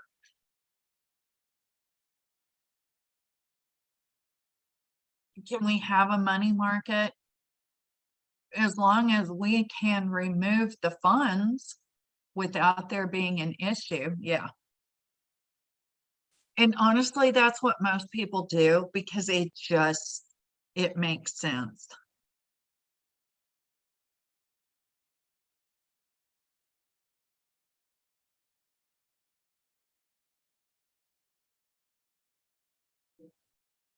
Yeah, the key is you can't have it locked down to where you would have to pay a penalty to access the funds. Plus, you have to make sure that everything is properly collateralized and insured so you don't lose money. Because if it's grant money, it's not your money. And the feds get very cranky if you lose their money. I do too, for that matter. Okay, quarterly due dates.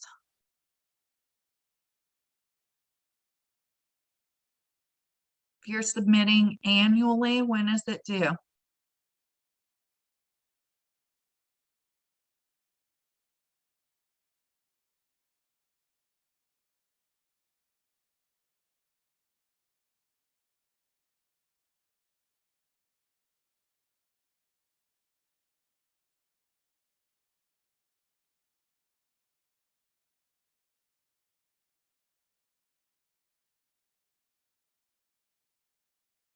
You only have to submit your SF 425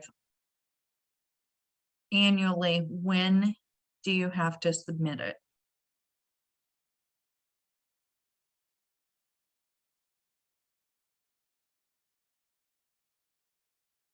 Angela, are you a September 30th year end?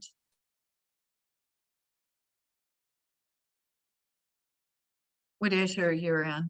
90 days after the close of the fiscal year. Yeah, 90 days after your fiscal year end is when it's due. What else is due at that same time?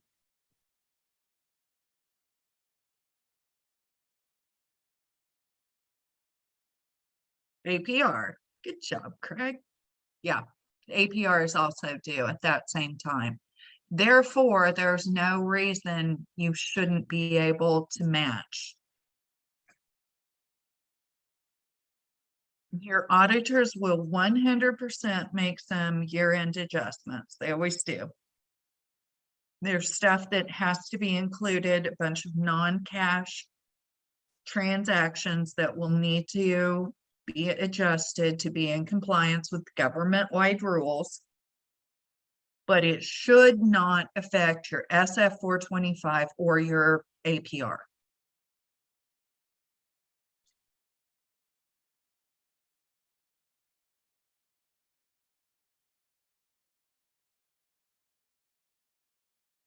Does everybody post or make public their APR?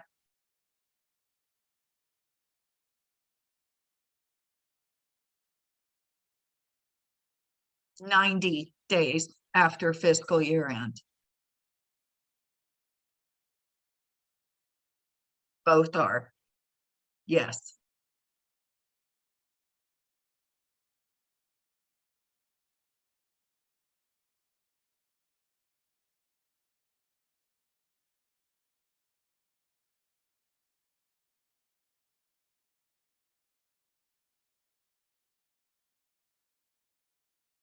How do you make your APR public? What do you all do?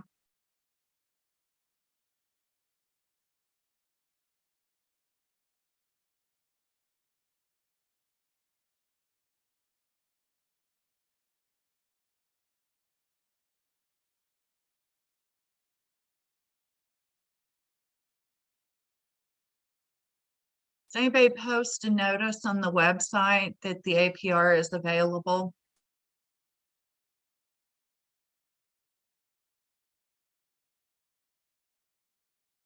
Give financial reports to the council and announce funding at citizen meetings. You make copies and post.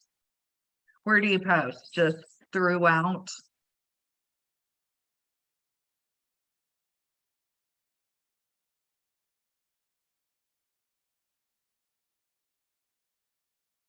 You give it to council, post it on the bulletin board, put on the council agenda.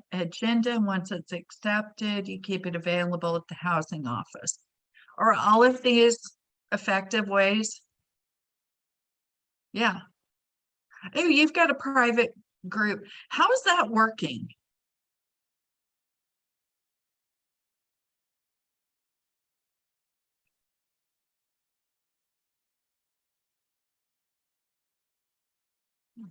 Yeah, that's the next thing that we're going to talk about is how many of you have actually gotten public comments or comments from the public?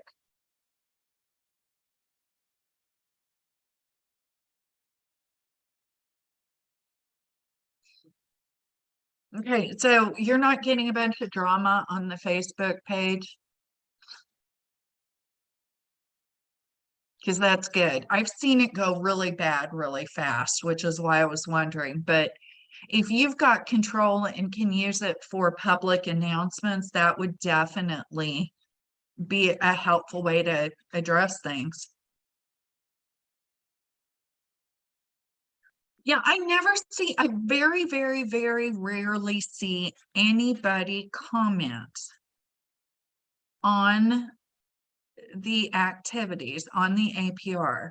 But I've heard again from other tribes, not you, that they get a lot of comments about how nobody knows what housing is doing.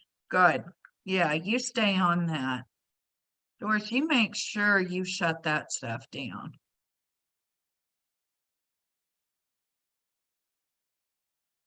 Yeah, how many of you have heard tribal members complain about housing, but they never once look at the IHP activities and see what's actually been done? All the time.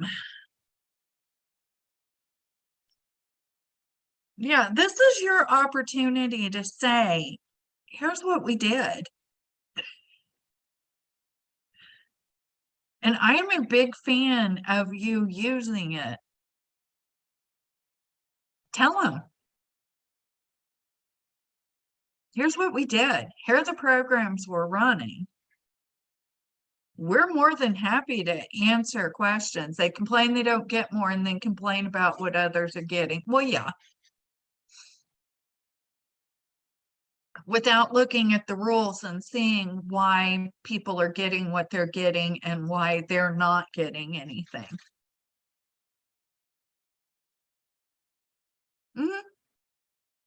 Yeah.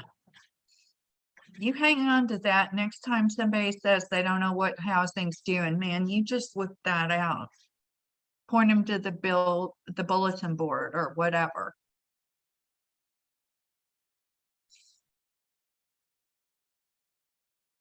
Okay, financial data that's presented on the APR is the same basis of accounting as what's on the SEFA.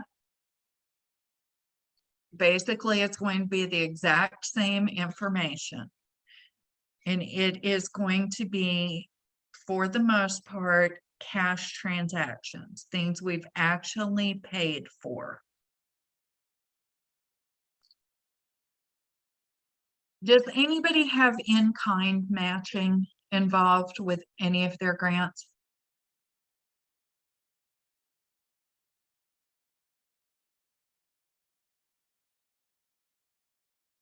Okay, if you do, it's a note disclosure. If you're doing an in-kind, it's a note disclosure. If you're doing cash, also a note disclosure, and you have to distinguish between which is which.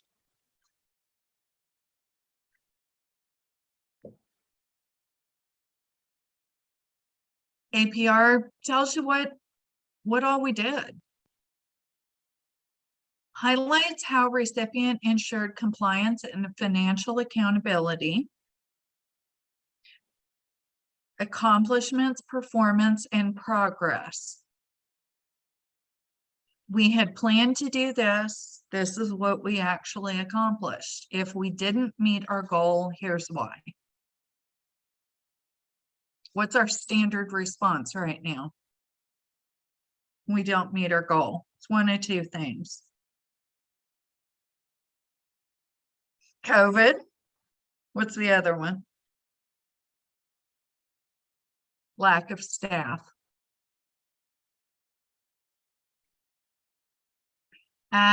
Report on self-monitoring activities. You have to submit in your APR a summary of the corrective actions noted for self-monitoring. You do not have to put your report out there. Give it to council, give it to the board, and they make that call. If you exceed your spending cap, if you went over your 20% and you did not have approval, you have to explain what happened. If your total expenditures for the program year were over the $750,000, then you have to check yes and have an audit. If you're below the threshold, you check no and move on with your life.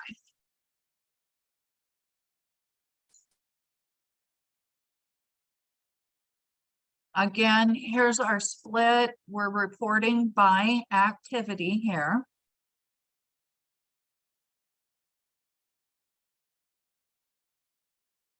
Total expenditures. We've got 530,000 roughly for IHBG. We had other funds of 342, 380. Where did those other funds come from?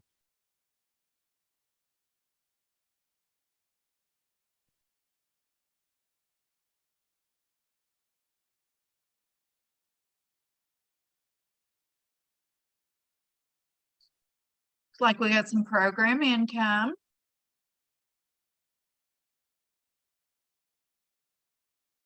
We have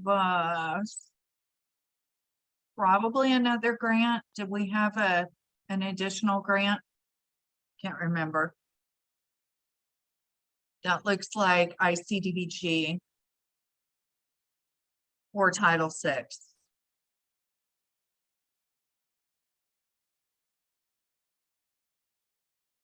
What does this 110 have to? It's 20% of what?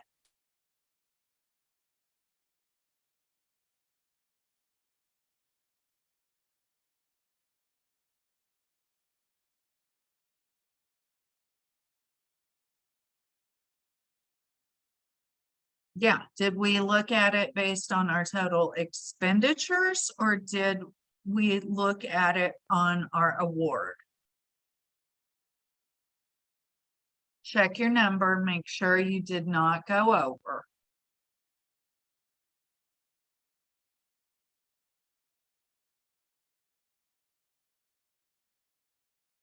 See if we can crank through as much of this. Okay, you have a responsibility to monitor yourself. You are required to monitor all of your NAHASDA funded activities at least annually.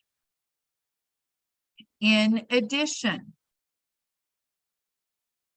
HUD will come on site or will perform a monitoring. Right now, they're mostly doing those remote. At some point, they will start doing in person. I don't know when. The rules on that, NAHASDA section 403B, 24 CFR 1000-502. One of the big things that is very important, you are required to inspect all assisted housing at least annually. What housing is assisted?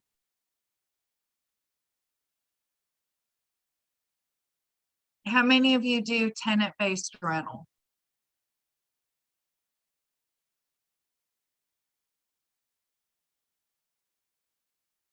Or college student?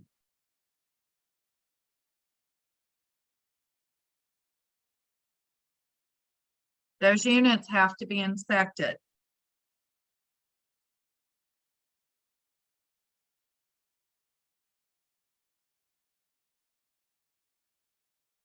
If you are assisting a homeowner with rehab, you have to inspect that work and make sure that the unit is safe. Because it's an assisted unit. Okay, it's not just our low rents.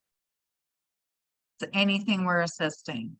So if you're doing lease purchase or mutual help, those units need to be inspected as well.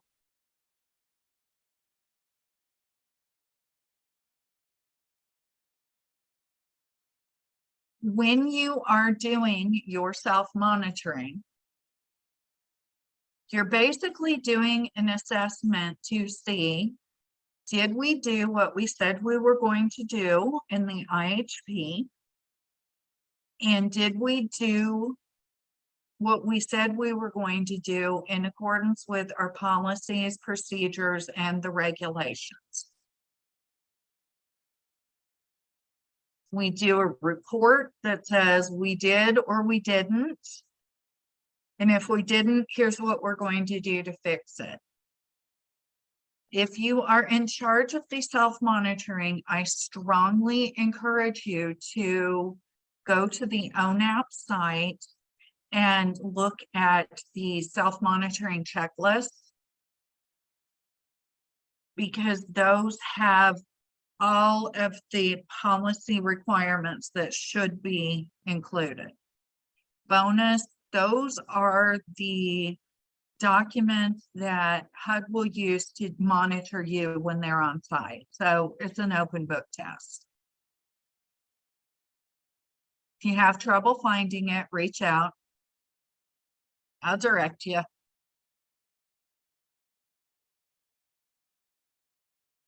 We're looking to make sure that our system works. Okay, we're looking at, does the system operate effectively, efficiently, follow all of the guidelines, and ensure that we are making progress on achieving our objectives. Okay, that's the basic. There's nothing specific. HUD just says you have to do this, and you have to do it at least annually.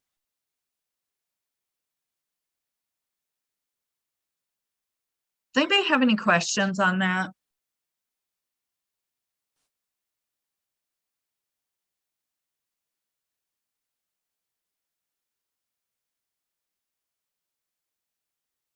Okay, what's the tribe's job? The tribe has to review all of the information supported by the TDHE or by the tribal department, including periodic progress reports, self-monitoring assessment, APR, auditor's report. They have to review.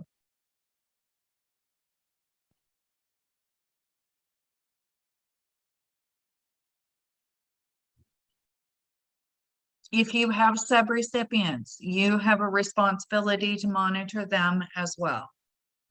Does anybody have a subrecipient that they're dealing with? Is anyone dealing with subs?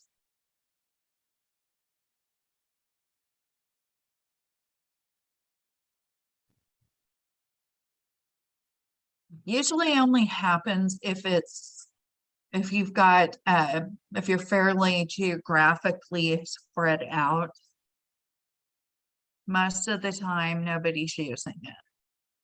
Okay, HUD is doing monitoring to ensure that you are carrying out your activities in eligible activities in a timely manner, and that you have eligible activities and certifications in accordance with the program requirements, continuing administrative capacity to carry out those activities.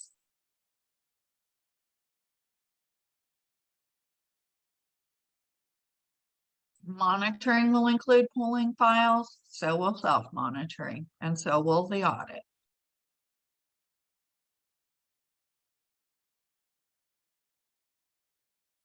Record keeping.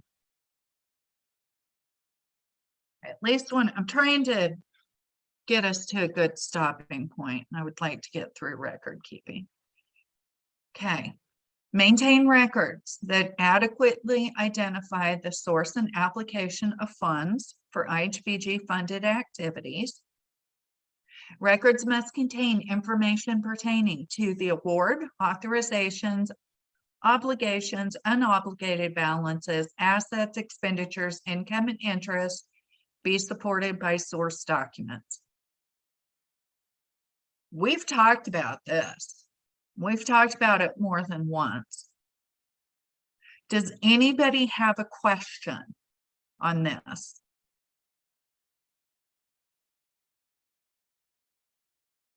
These are just the exact same financial management requirements in 2 CFR 200.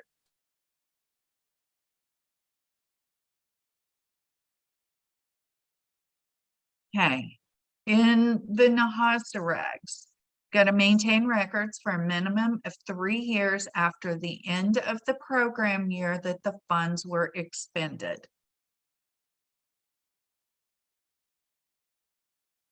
You have to safeguard protected personally identifiable information.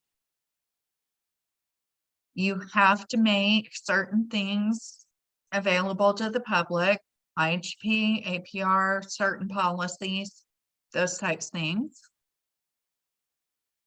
Does everybody have a record retention policy?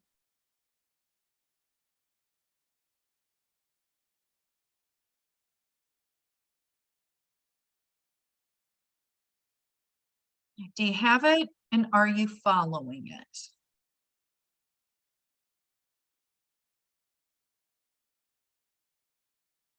Are you allowed under NAHASDA rules to use electronic file storage?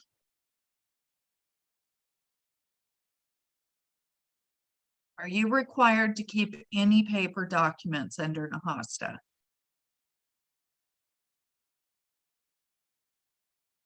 You are not. They don't care how you keep it as long as you can access it. If you do not have a good record retention policy, reach out. I've got a model policy, or you can go to the NAHC website, and they have a ton of model policies available there.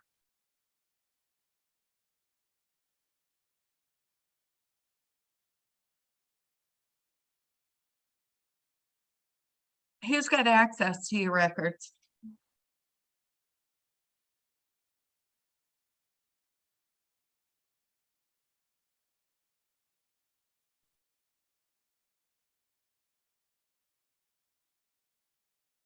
By rule, who has access?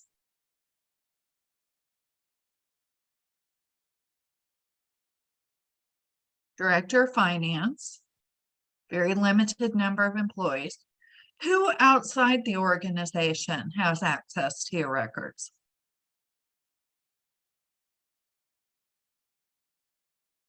There's a few. funding agency has access to your records.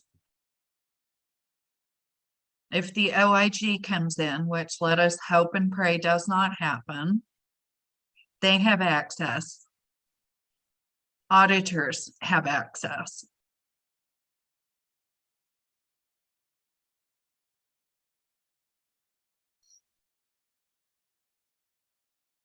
Yep. HUD definitely has access because they're your funding agency. If I come in as your auditor, I have access to anything I want. If I came in as a consultant, it's up to you to tell me what I have access to. And you can certainly make me sign a non-disclosure agreement. Got a lot of people have done that. I don't care.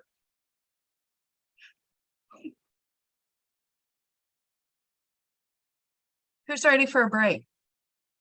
Council and citizens who feel that they should have access. Technically, council does. Technically. But they have to follow the procedures that you have in place to request access.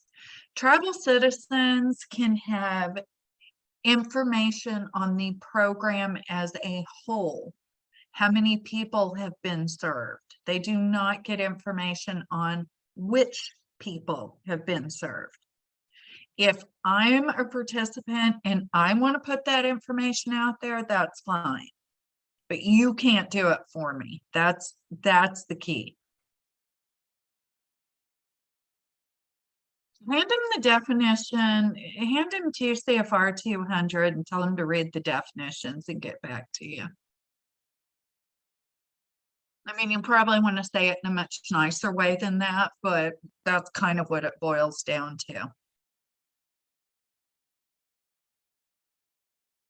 right, Nicole is desperate for a break, and I don't blame her. And why is 2330C? Let me look. Cole, you're gonna wait. Where?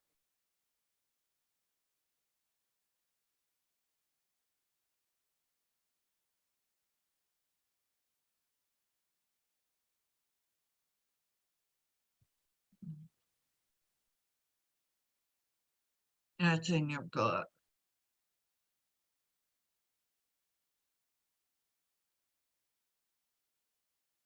The record retention policy for 24 CFR 1026. Yeah, there is a little bit of a difference than what is in 2 CFR 200. Sorry, I'm a little slow on the uptake this afternoon. Yeah, that is correct.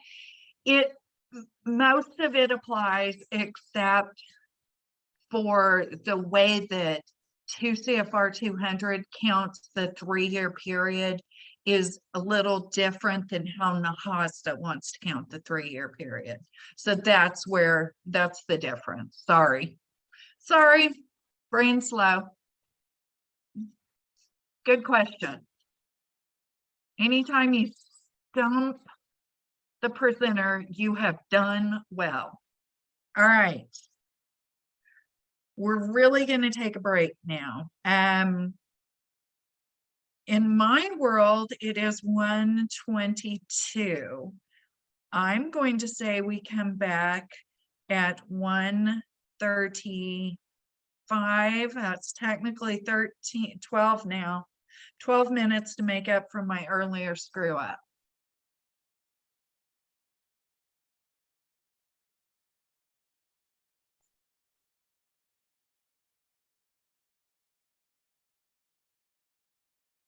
Record.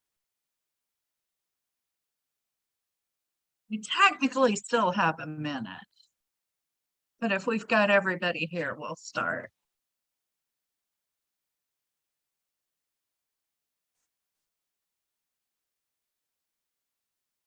All right. Physically here. I'm going to take that. Let's talk about financial management reports. As we have discussed multiple times, it is important to get the right information to the right people. In many cases, our right people are not accountants. So giving them some kind of spreadsheet, financial report may or may not be the most effective way to help them out. So we're going to talk about some of the different ways to do it. What we're trying to do is get the information in an easy to understand format, direct it for the audience. Less is more. Management report. Keep it as simple as you possibly can. Do your board members need to know every little piece of information? And the answer is no, and they probably don't care.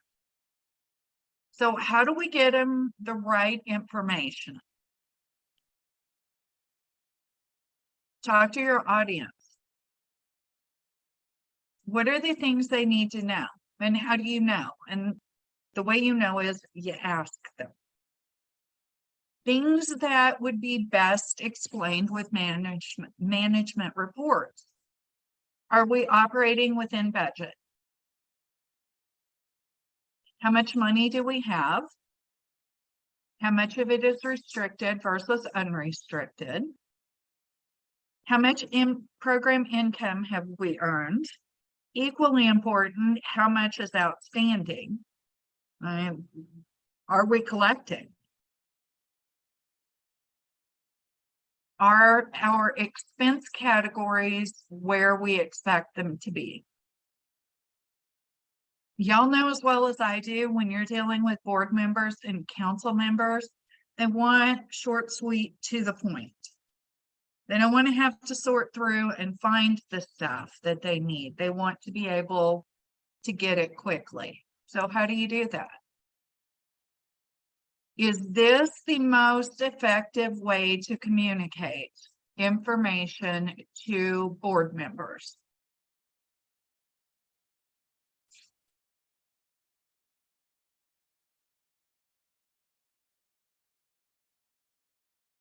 Honestly, is this always? Yeah. I like to give them pictures. Exactly. It's way too much information. They don't care. And that's fine. They don't have to. Is there a way we can put it in a picture, give them a visual review of the information that's going to make it easy for them? I love a chart. I love a graph. I started doing, when I was auditing, I did this all the time for my council people and boards because they didn't care about the other stuff. What does this tell you right here?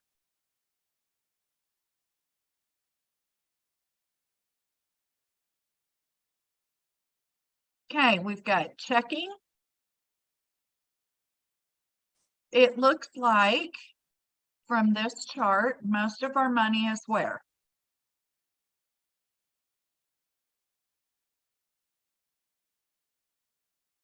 IHBG investments. What are those?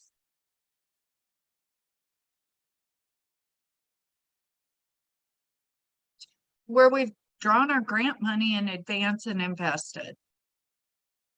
35% of our total cash is sitting there. 23% of our total money is sitting in a program income investment. What are these other investments over here? That's 23%.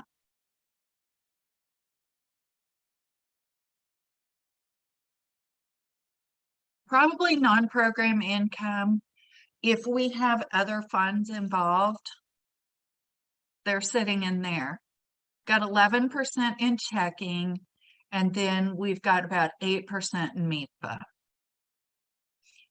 if you're looking at this, how much money do we have to spend right now?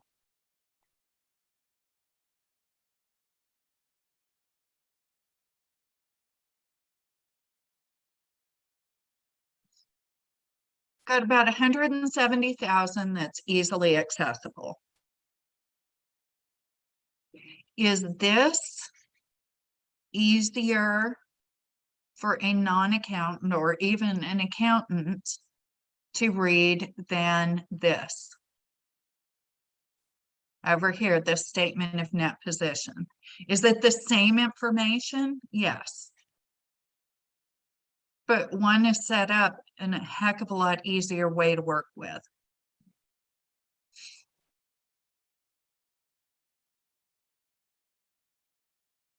Questions on this? Have you all done this before?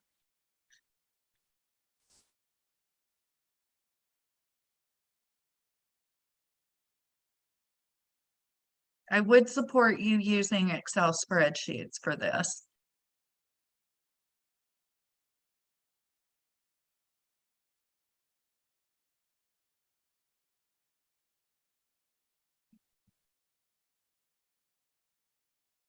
Which of these is more helpful? This budget to actual at the top or the graph of budget to actual?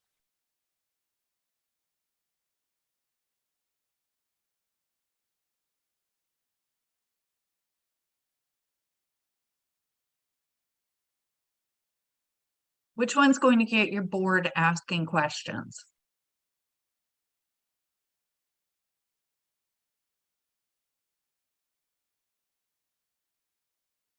Just the listing of numbers or this graph?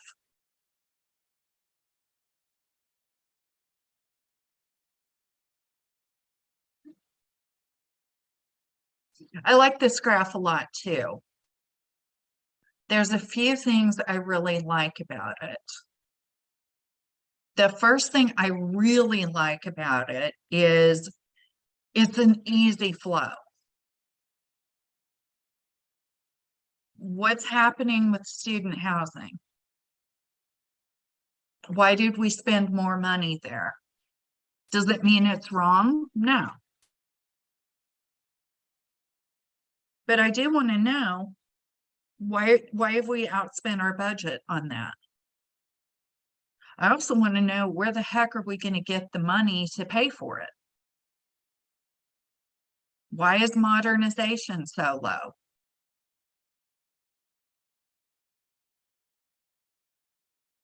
Housing management looks like they're pretty well on target. Housing services, little under target. So probably the money for student housing came out of housing services and modernization. Maybe a little from operations. Looking at this, I also know we need to get our CARES money spent. Why are we so far behind on that? What's going on?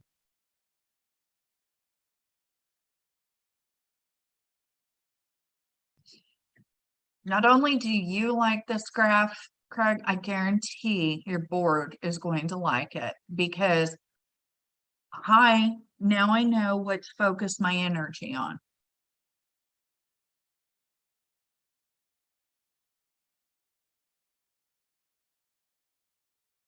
Same information, just a slightly different way. Personally prefer this one, but this works as well.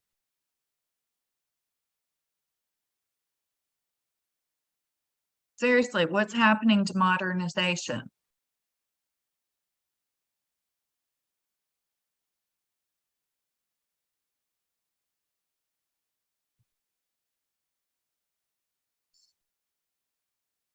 What's another easy thing I know just from looking at this chart? Where did we plan to put most of our money versus where have we actually put our money?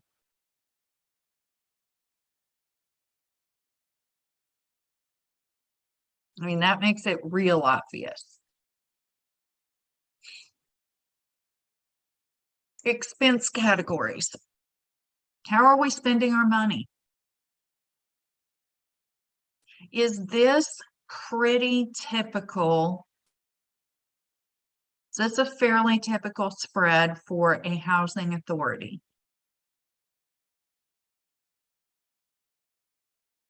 Most of our money gets spent on salaries and benefits, followed by maintenance and operations. Is that reasonable for what's going on in your housing?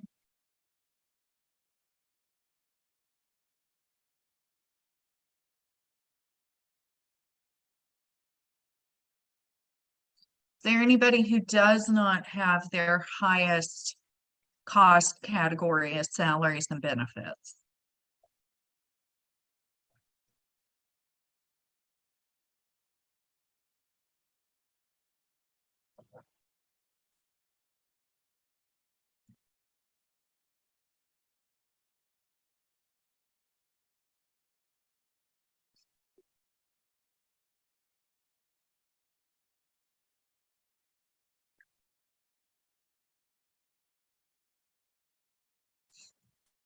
Revenue and expense by comparison.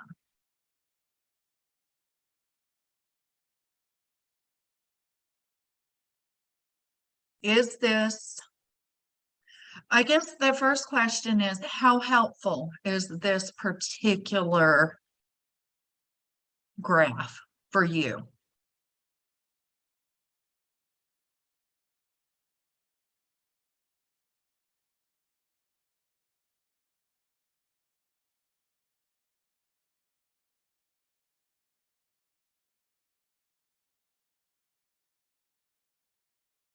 I mean, I look at this and anybody want to guess what I'm thinking? I'm thinking, duh. Why am I thinking, duh?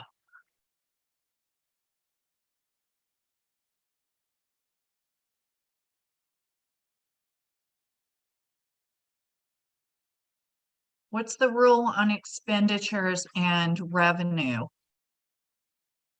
for government activities, for government programs? You have to draw it, your revenue and expenses should always be the same. They should equal. So all this is telling me is, yep, that's what we were supposed to do. And as long as planning and admin revenue is higher than expense, are we good? Yeah. These are matching. They should be matching.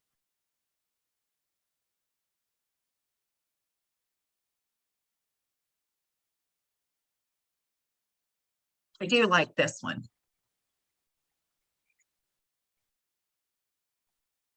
What does this tell you?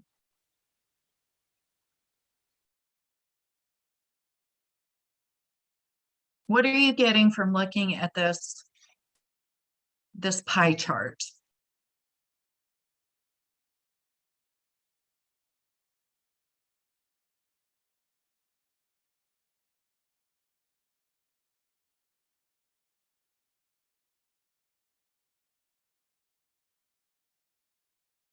IHBG was our biggest funding source. What else is it telling us?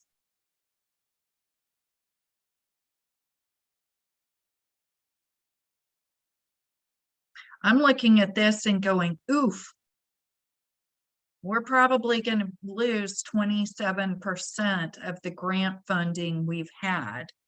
So I probably need to give some thought to what I'm going to do.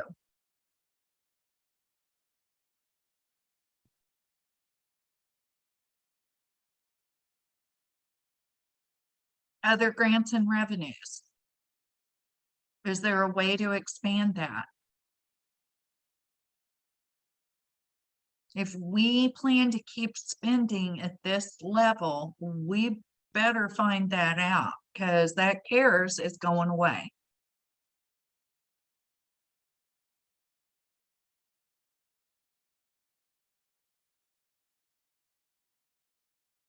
I could play in this though forever. I mean, I could drill down on rental revenue. Collected 240,000.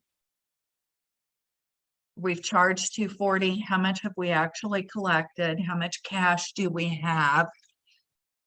What's going on with our IHBG? Do we have adequate funding there?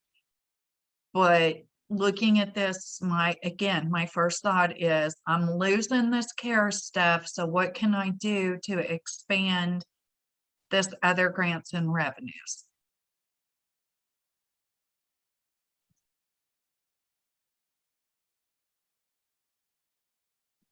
Has anybody run any of those different types of financial schedules and reports?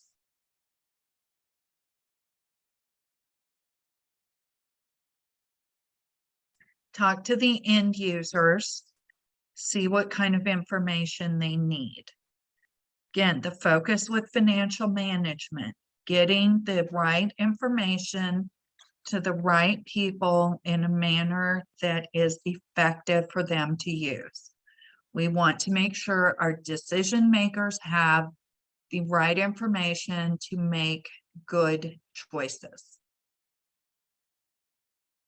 Any questions on financial management before we get into the audit?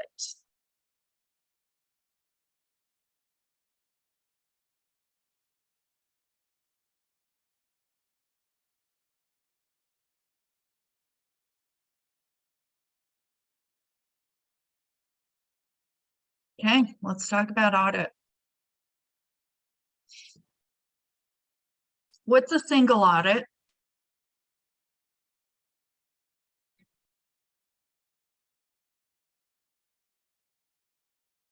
What's special about a single audit?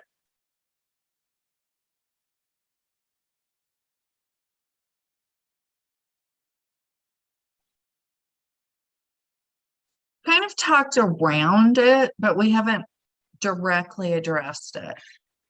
A single audit is an audit of the financial statements and an audit of our compliance with the grant rules. Okay, you've gone through 2 audits, but they were for all programs. Was it a single audit or was it program specific?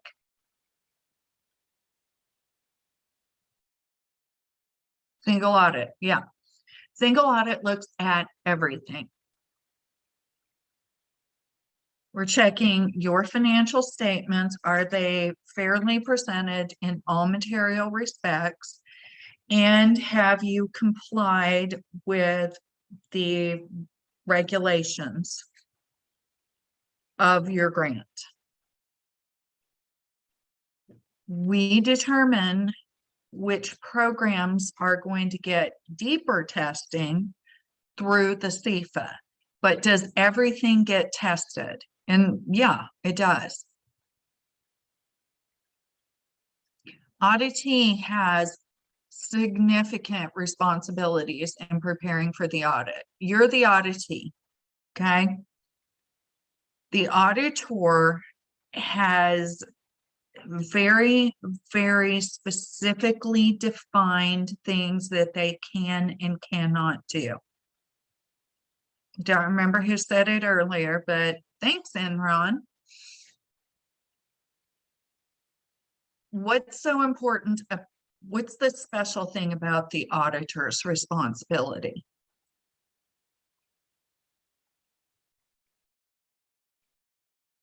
Auditors must be independent from the auditee in fact and appearance.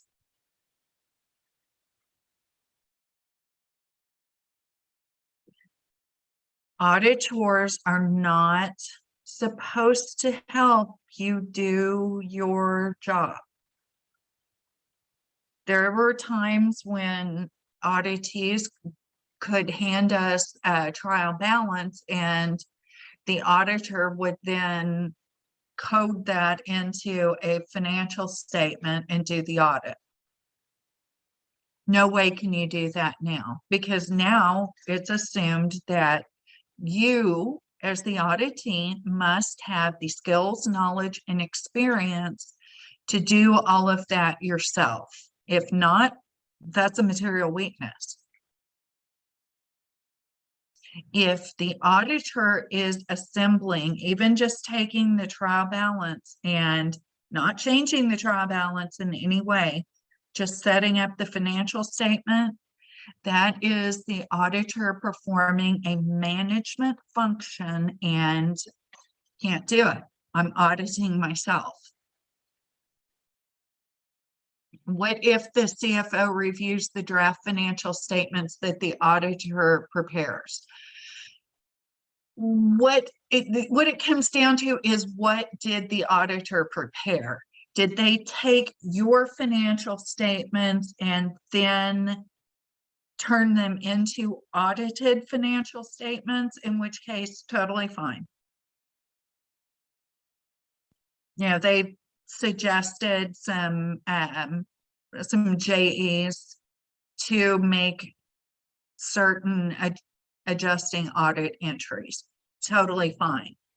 If the auditors are taking your GL or your trial balance and then creating financial statements, that's a problem.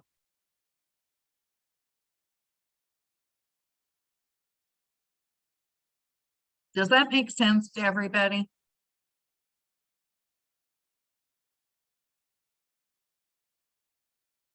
Standard part of doing audits used to be putting together the schedule of expenditures of federal awards. Yeah, I mean, you'd hand us your grants and your financials and we'd make it pretty for the report. You have to do all of that now.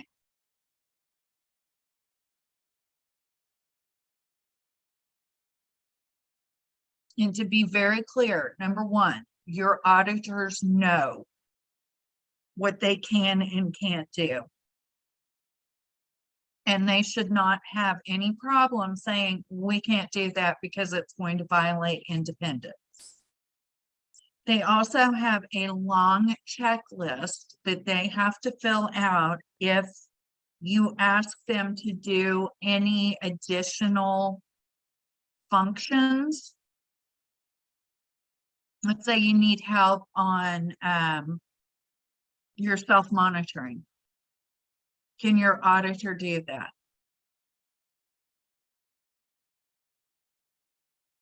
Can't be the same people, that's for sure. Does that include footnotes? As in footnote preparation? Auditor can assist and answer questions on the footnote preparation, the note disclosures to the SEFA.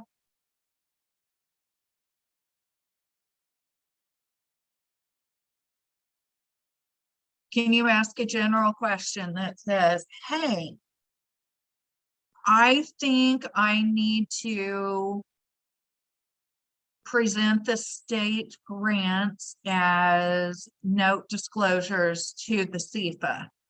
Does that seem right to you? Yes. As I'm developing those disclosures, here's what I'm thinking. Does that seem correct? Let me show you some guidance. Let me direct you to a place to look for additional information. It's a weird fine line. Don't see footnotes being a big issue as long as you have the basic understanding that you need to do it and you're making the attempt. If the auditor has to tell you that you need to do it and how to do it, that's going to be definitely overstepping. Does that help, Angela?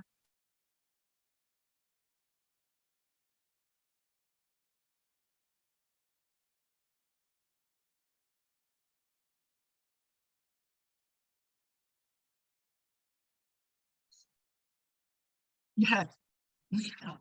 Just because you would prefer the auditors to do it does not mean that they should do it. And I would probably argue that they cannot do it.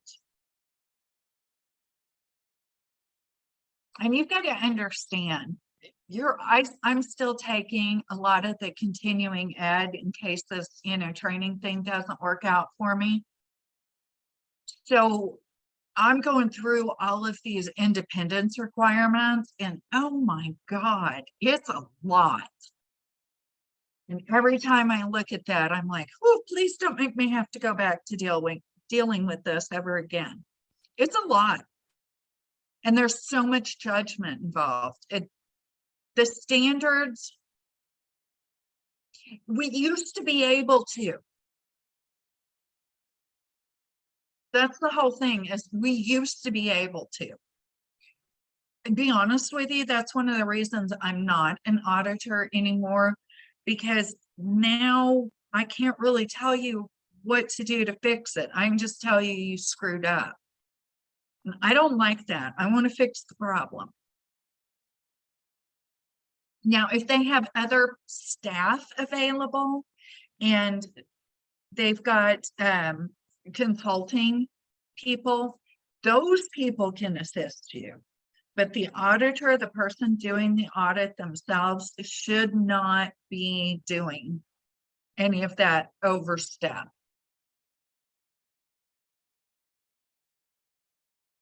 But yeah, it is hard because we want to fix it. We know the answer and we want to be able to tell you, and we can't because it's a management function. Okay, they can do that. You're right. They did the financial statements, then they made a finding in the audit that was a material weakness because you did not have skills, knowledge, and experience on staff to prepare the financial statements. Am I pretty close?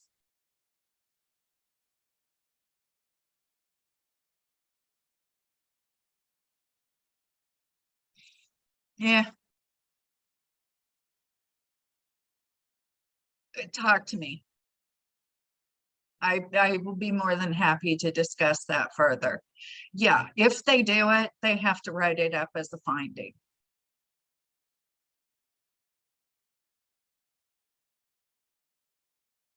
So again, you're supposed to prepare this. The assumption is, and I keep saying skills, knowledge, and experience. That's what's in the yellow book requirements on this for auditors.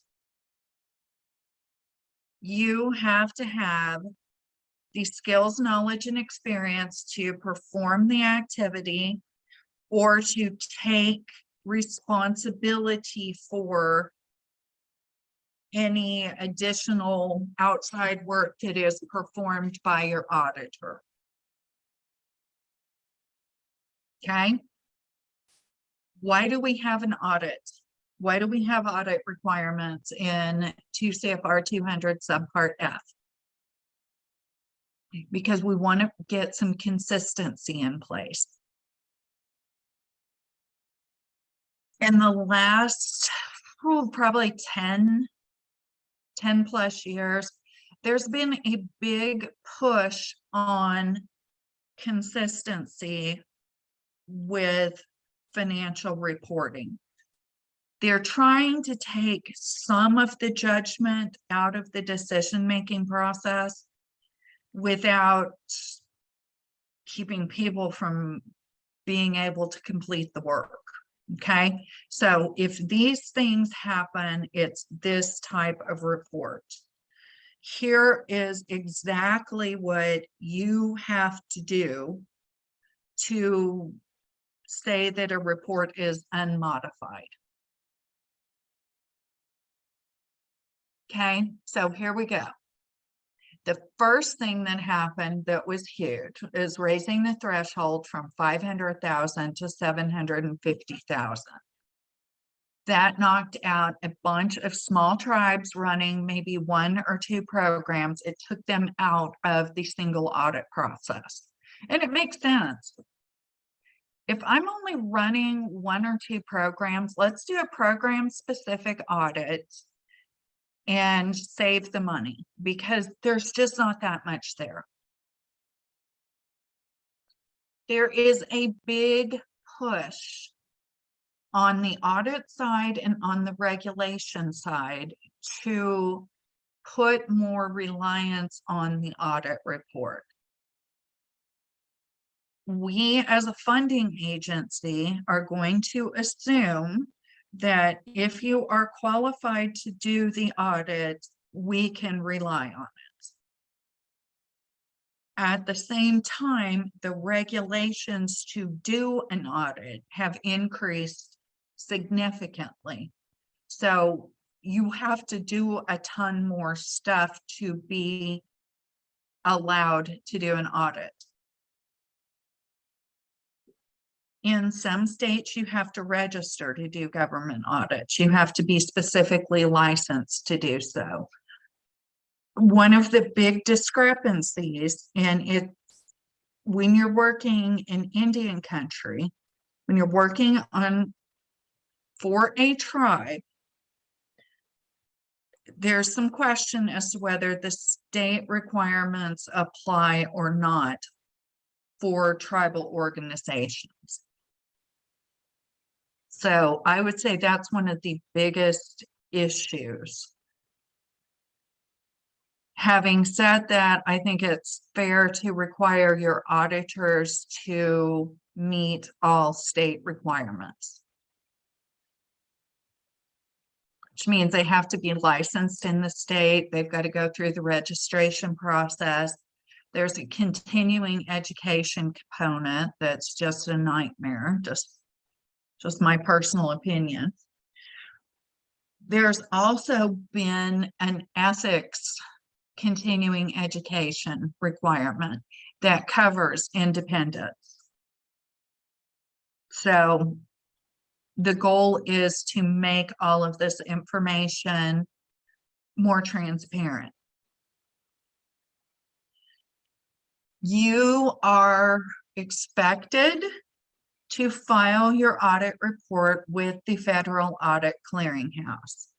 Has anybody ever been on the Federal Audit Clearinghouse? A lot of it's public information.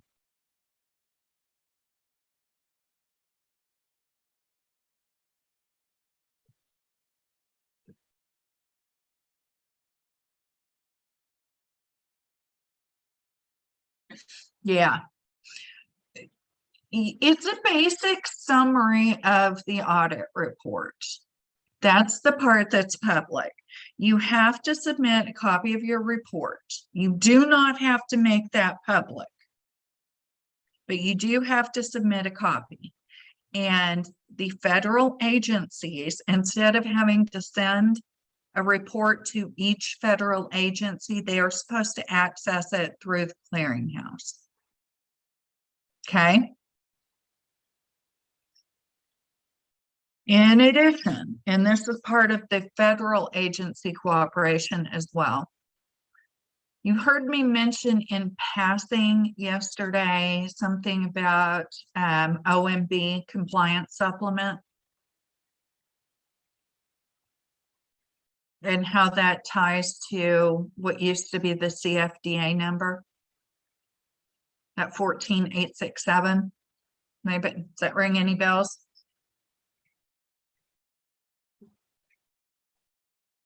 The federal agencies are required to state specifically, these things are considered material for this type of grant.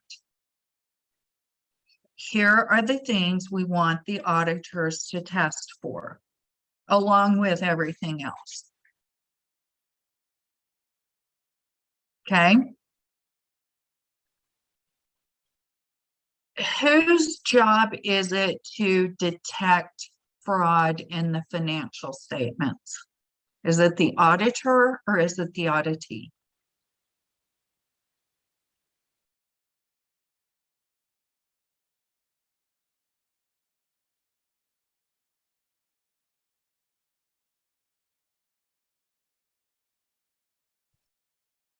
It is the auditee's job to set up the internal control system so that it is reliable, okay? That everything is reasonably correct.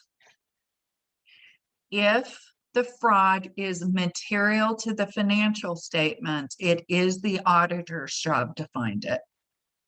Let me tell you right now, that's something rare, because the way materiality is set up is it's usually a pretty big number.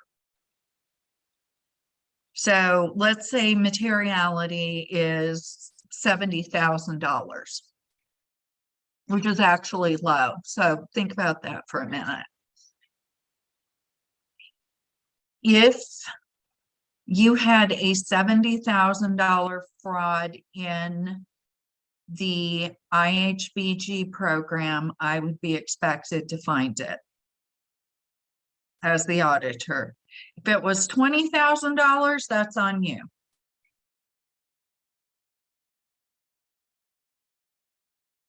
A little disturbing, isn't it, when you start looking at those numbers?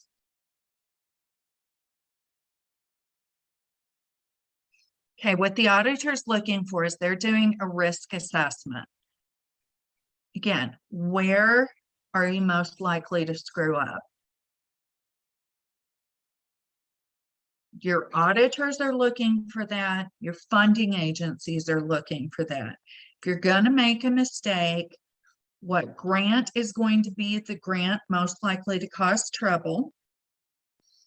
And how do we address that? Okay, again, an audit is an examination of the financial statements by an independent auditor to ensure that the financial records are accurate and fairly represent the financial position in accordance with generally accepted accounting principles and GAAP. That's just the audit. In addition, we do the compliance. Single audit, organization-wide audit or examination of the entity that expends more than $750,000 in federal grants. Again, spends. Doesn't matter how much you receive. It's all about how much you've spent. The objective is to provide assurance to the funding agency that the funds are being managed appropriately and used for grant purposes only. Audit is conducted in accordance with generally accepted government auditing standards. That yellow book thing I was talking about. Audit must cover the entire operation of the entity. So if the audit is just on the TDHE, it's everything that you're running through your TDHE. If it's the tribe, it's everything that's being run by the tribe, including the TDHE. So if you are a separate entity, how does the tribe include you in the audit?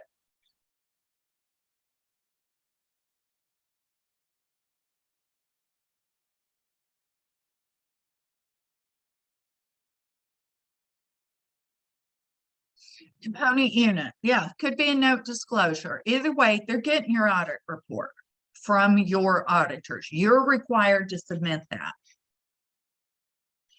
And there will usually be just note disclosure, depending on how significant the component unit is, maybe a summary set of financial statements. Everything that's run by the Board of Commissioners for the TDHE has to be included. Financial statements and schedule of expenditures of federal award have to be for the same period. You can't do one on fiscal year and one on calendar year. The independent audit covers financial statements and compliance. If you're a corporation and you're getting an audit, it's just on your financial statements. Why is compliance included? Why do we have to worry about that?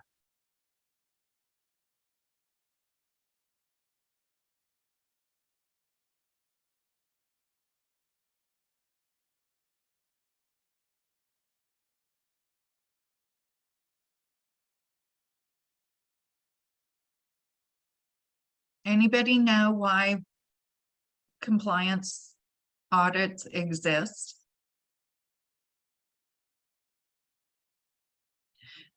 Because you're using tax dollars.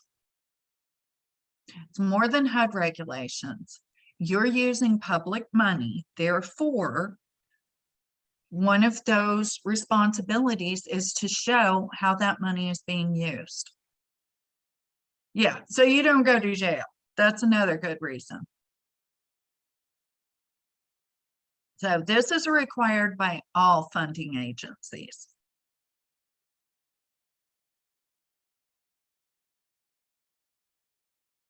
Okay, we've talked about the single audit. If you spend more than 750,000, you have to have one. If you don't, you can get a program-specific audit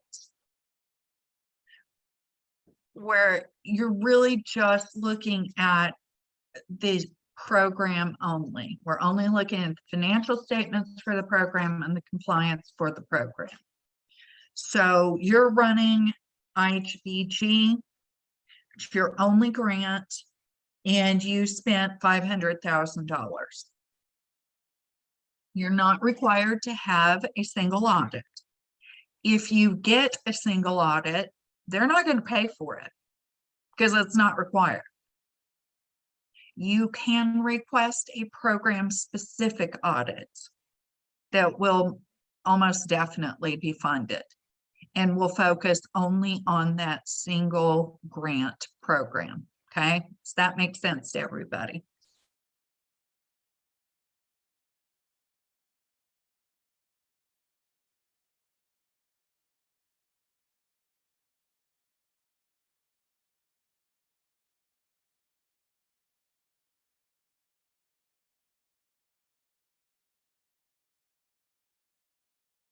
Yeah, if you didn't spend the 750, you make the little check mark in your APR that you were under the single audit threshold and you did not do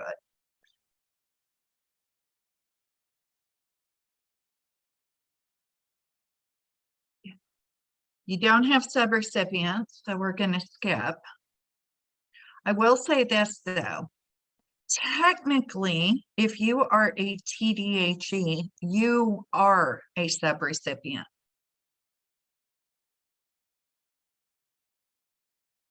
The tribe has designated you to perform the audit, make all of the decisions. So this is why you have to give your audit report, your self-monitoring, all of that documentation. That's why it goes to the tribe.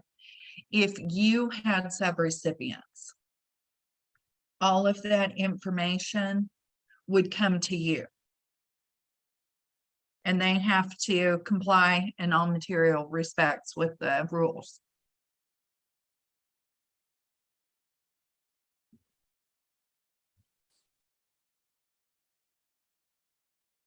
I mean, we've talked about this. I don't feel it burning, or look at this and see if there's anything that you question.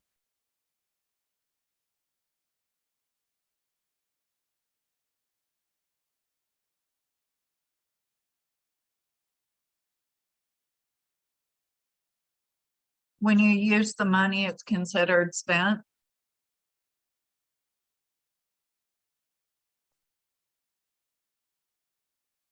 We just talked about allowable audit costs.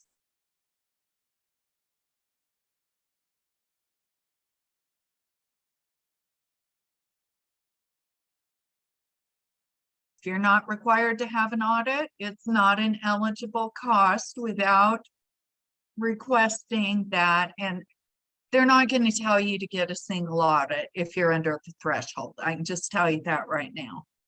If you want to get an audit, either you're going to pay for all of it without getting any grant funding for it, or your funding agency is going to tell you to get a program audit. There you go. Here's another big one. And this kind of came up earlier when we were talking about engagement letters. Any cost when an audit required by the Single Audit Act and Subpart F have not been conducted, or have been conducted not in accordance with the Single Audit Act, is going to be a disallowed cost. If you only engage a financial audit and you're required to have a single audit, that's a disallowed cost. If you engage the auditor to do the single audit and they do some other type of audit, they've got to fix it. And it's a disallowed cost until it becomes a single audit.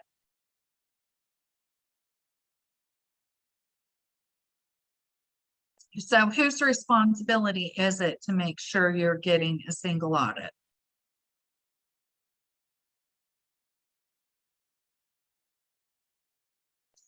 You have to make sure that that's what you procure. Okay. And there's a lot of standard letters available. And honestly, any reputable auditor is going to say, are you sure that this is what you meant? You've got this as only a financial audit, or you have it as a program specific audit. If you're, just a reminder, if you're over 750,000, you need to have a single audit, and that's what this is. Okay. What if you engaged for a single audit and that's not what they performed? We already know it's a disallowed cost, but then what happens?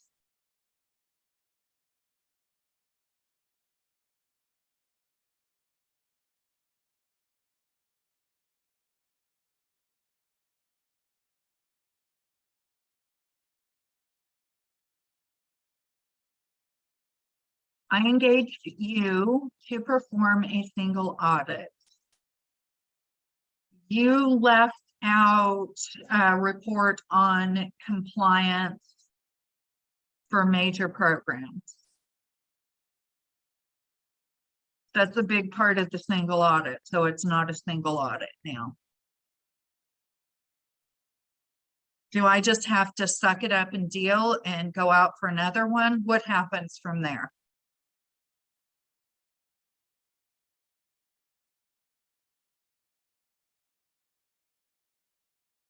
Question number one, how are you going to find out that your audit that you thought was a single audit really isn't?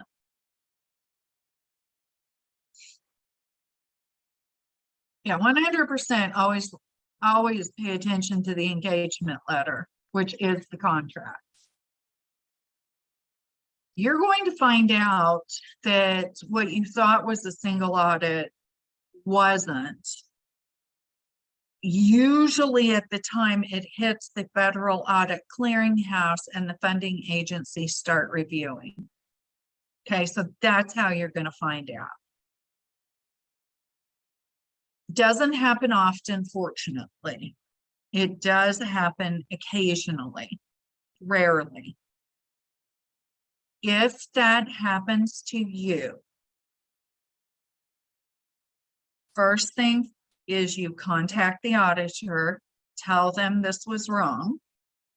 Second, I can almost guarantee they're going to be getting a letter from the state accounting board because the funding agency will report that.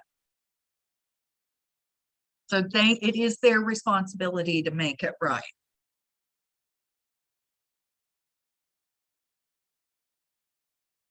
It's not at all disturbing, is it? Through no fault of your own, your audit's wrong.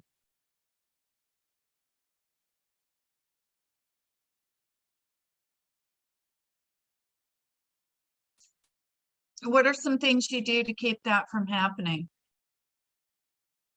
What's the first and most important thing you do to keep that from happening?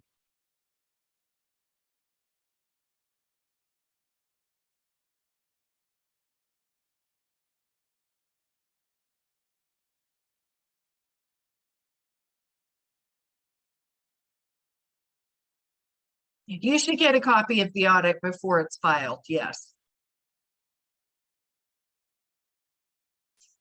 If you're going back even further, what's the very first thing you do to help prevent that?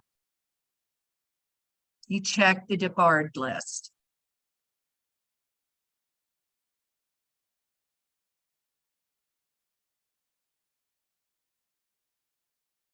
Check the accounting board as well for your state and make sure that they are licensed to perform audits to work in your state. They have to be licensed to work there.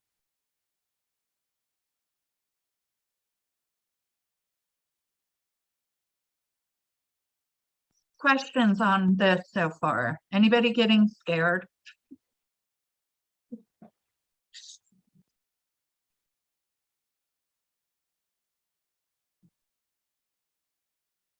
First thing I would tell you is don't be afraid. Auditors and attorneys are highly regulated. They're very big on public accountability. So you can rely a lot on the fact that this person has a license to practice in our state. Therefore, they've gone through some type of review process, including review of the continuing education done by the auditor. Yeah, you absolutely had better get a copy of the audit before it's filed. Yep. You have to go push some buttons to certify the filing before it's officially filed. And we'll talk more about that as we get toward the end of class. Okay, auditee responsibilities. Good times, here we go. First thing you need to do is procure the audit. Ensure it's properly performed and submitted when due in accordance with 2 CFR 200-512. Your job to prepare the financial statements, including the schedule of expenditures of federal awards in accordance with 2 CFR 200-510.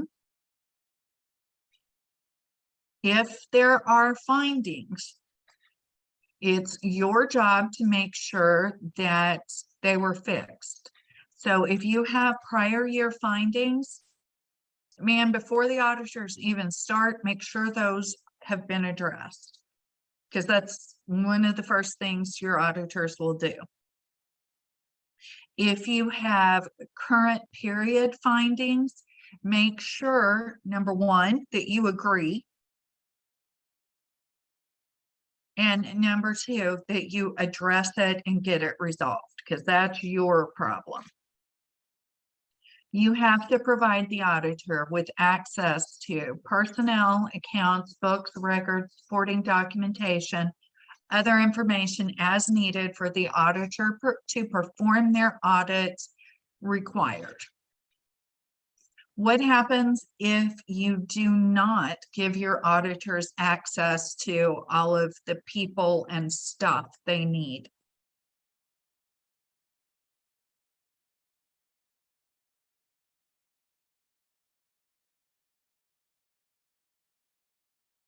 It's not going to be pretty. Yeah. It's also not going to be a clean audit report. Yeah, you're looking at a qualified audit because you've limited the scope. There's definitely going to be somewhere in there some disagreement with management.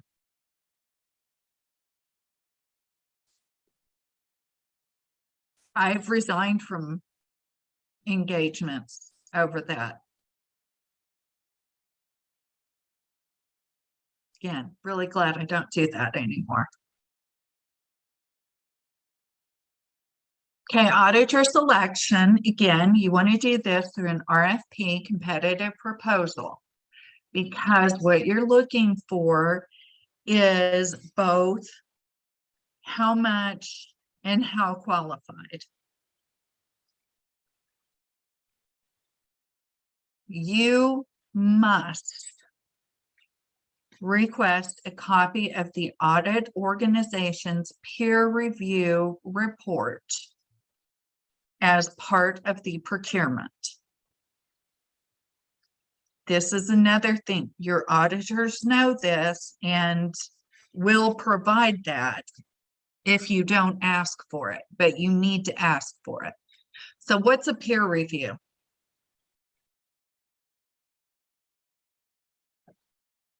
Anybody know? Anybody who hasn't been an auditor before know? What's peer review? Yeah, auditors having another audit firm audit them. When I was in public accounting and doing audits, we had to have a peer review done by somebody who specialized in government audits so that they knew what I should be doing.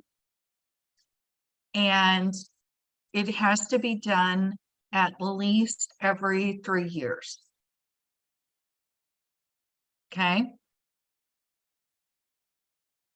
Auditors get a peer review report if the auditor does not provide a peer review, they can't do your audit. If the auditor did not provide a pass for their peer review, they cannot do the audit. They are not qualified to perform audits. It has to be a pass or pass with deficiencies.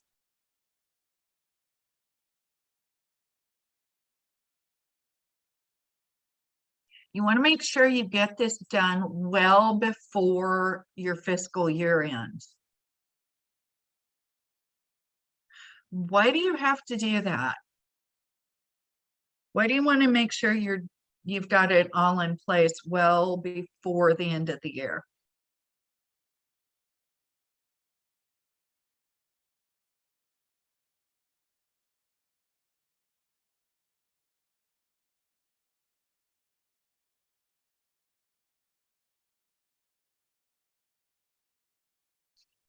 What did we say about scope limitations? All of your auditors are going to ask for a lot of information. If there is a significant category, such as inventory, that needs to be tested at year end and you don't have it done, and the auditors cannot back into that information satisfactorily, then you're looking at a scope limitation, which means your audit report will say, except for fixed assets, everything was fairly presented in all material respects. New auditors always take more time because they're having to learn your organization. It's really a balancing act because you don't want your auditors to be so familiar with you that they've known you forever and they know how everything works, so they might not ask for as many questions or ask for as much information versus dealing with a brand new auditor who knows nothing about how you're set up. They don't know all of your little quirks.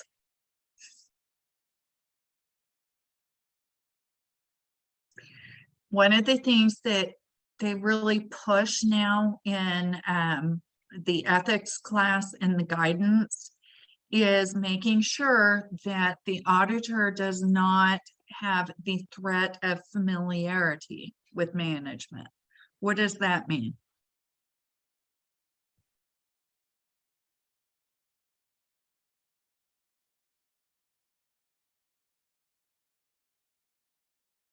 What's a familiarity threat?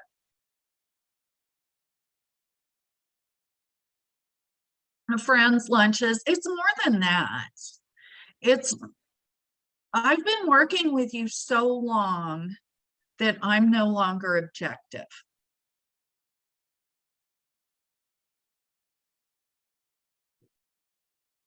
Y'all are my buds, man.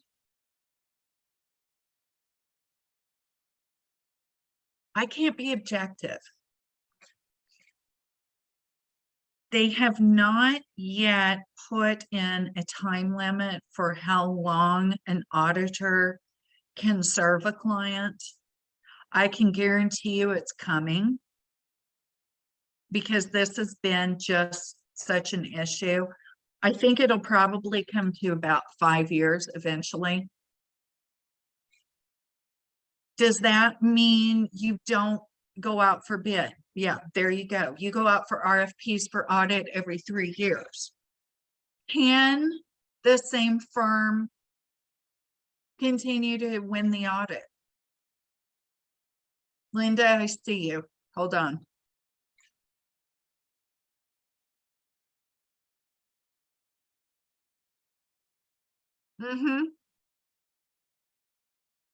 Yeah.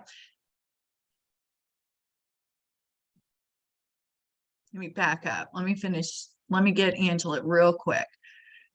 So can I? No, you're not restricted in any way. They have to do government audits.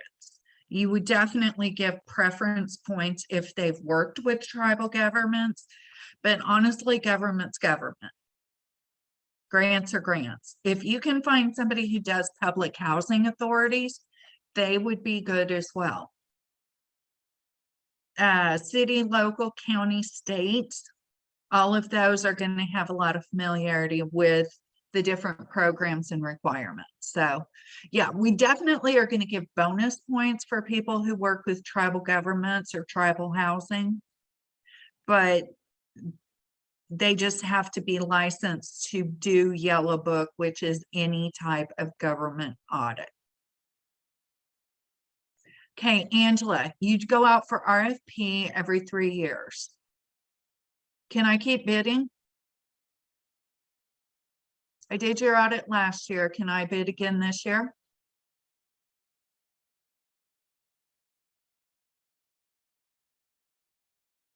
So I cannot, Angela won't let me, you switch every 3 years. Okay. That's your internal policy. Right now, there is no requirement that you switch. Yeah. If you go out for bid and I keep winning that bid, then we're looking to see if the AICPA or Government Accounting Standards Board is going to put in a limit. But theoretically, I could do your audit forever, because think about when you set it up. When you set up your RFP, you're giving points for tribal. You have to be government, we'll give additional points for tribal. If I'm the only game in town that's done tribal, I'm getting those points, and there's a real good chance I will continue to win that audit. And that's not wrong. Okay, let me just stress that that's not necessarily a bad thing. If there's nobody else with experience, it makes sense. But the push right now is at minimum should be pushing to at least change audit partners in charge. Can or would you approach legal services the same way? Yes, I would approach it exactly the same way. I think it's so important for professional services that you look at price and other factors. And luckily, CFR 200 will support me on that.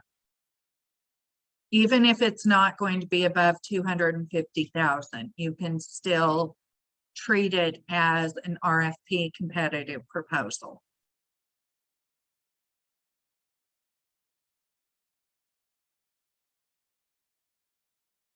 And the example I always give on legal services, do you want the attorney that is more expensive but has experience dealing with trust land issues, or do you want the really cheap guy who specializes in drunk driving cases?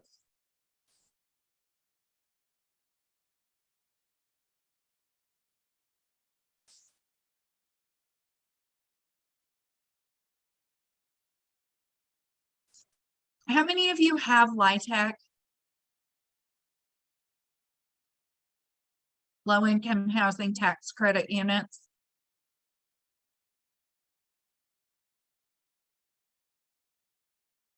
Those of you who do, who is performing your audit? Do you have a different auditor doing your LIHTC?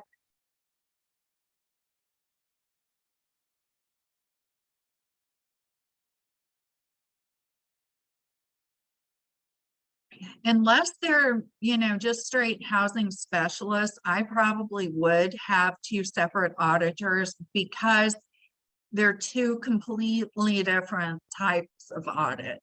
And the rules on LIHTC are not NAHASDA rules.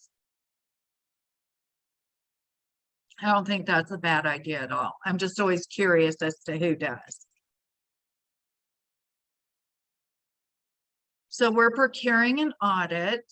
We're not currently required to switch auditors unless we have that in our internal policy. How often do you have to go out for bid on audit services?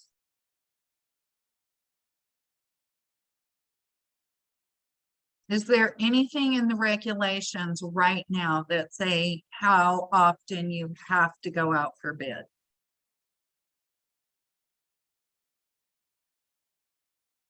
There is not.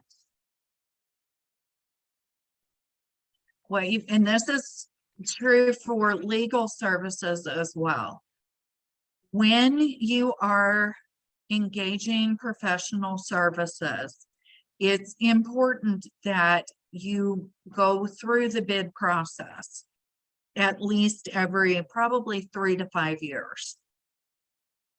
Even if you wind up hiring the same person, you need to show that you've made an effort to see if you have options out there.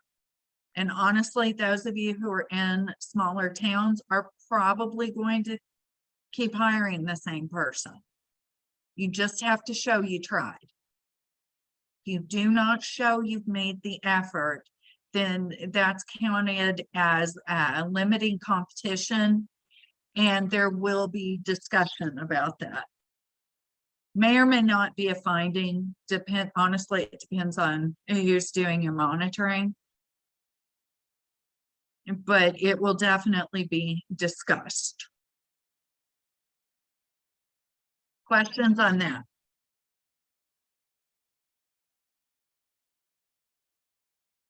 When is your audit due?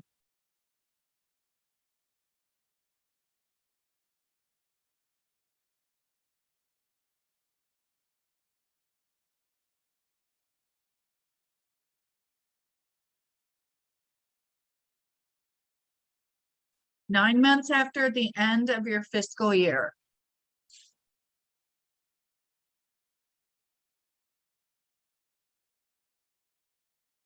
Has anybody ever gotten their audit really early?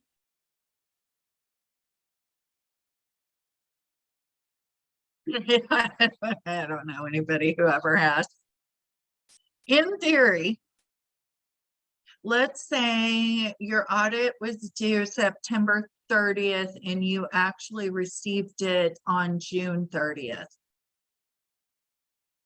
When would you have to submit it? Received June 30th. July 30th, yeah. It's due within 30 days of the receipt of the audit or 9 months after the end of your fiscal year. I would consider anything more than, well, in my world, really anything more than 2 weeks before the due date tends to count.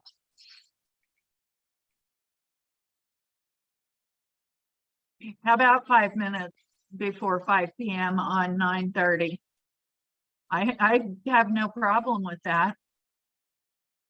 I may or may not have ever done that.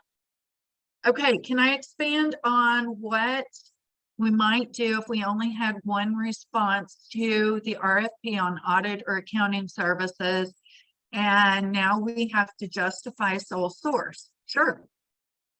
Question number 1.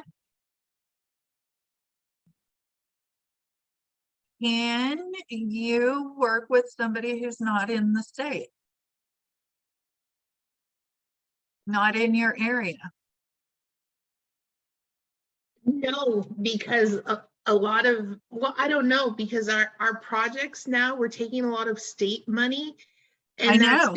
that's becoming complicated between the HUD dollars, the state dollar, and trying to find somebody who wants to tackle the beast that we are now. But there's a lot of people who specialize in government that may not be directly in California, but still are practicing there.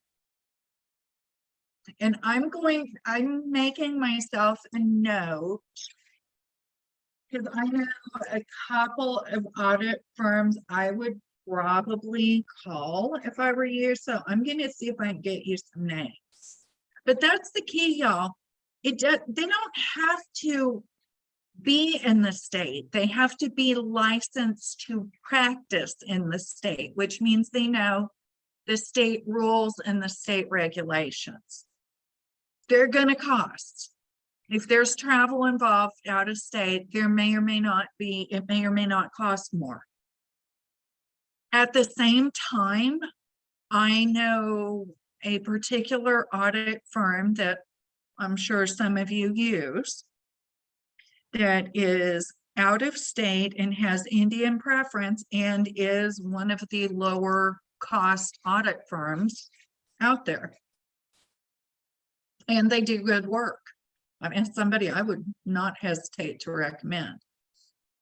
So, you know, there's a lot of ways to go about it. And if you have to go out of state, Liz, honestly, I'm thinking Montana, Washington, or South Dakota are going to be your best bets. And I'm basing that just because I know exactly where you are, and I've got a pretty good feel for who's in those areas. So let me see if I can find you a list of people.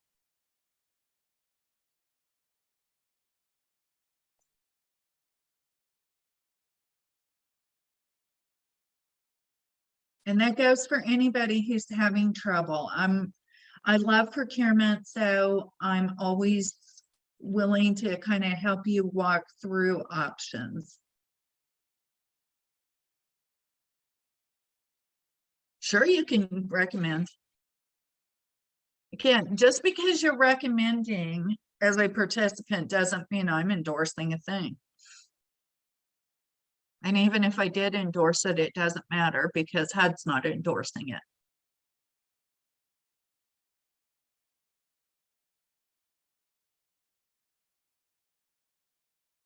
If anybody wants to reach out to Linda for her suggestions. And let me remind you, she used to audit. So she probably has some fairly decent thoughts on the process.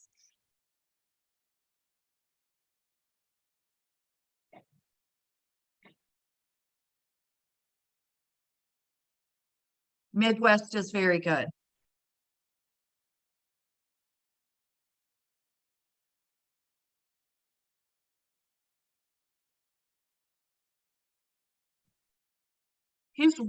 Who is that, Nicole?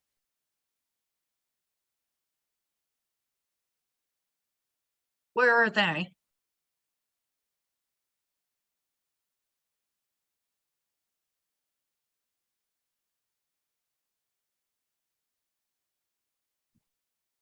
Yeah, then they'd be a good option. There's a multi-merged firm in Montana, used to be Joseph Eve, but now there's somebody else. And I don't remember their name. Moss Adams. Is it what place? Okay, well then there you go.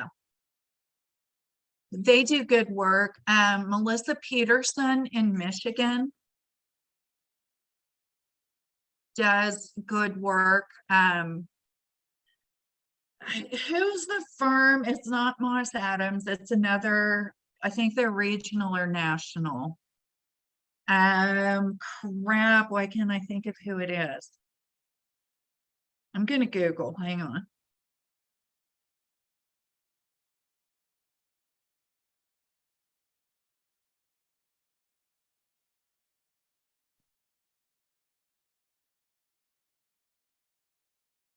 Oops, it just took me right to the stage.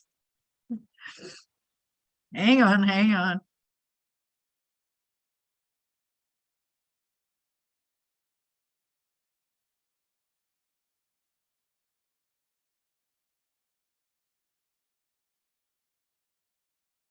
REDW.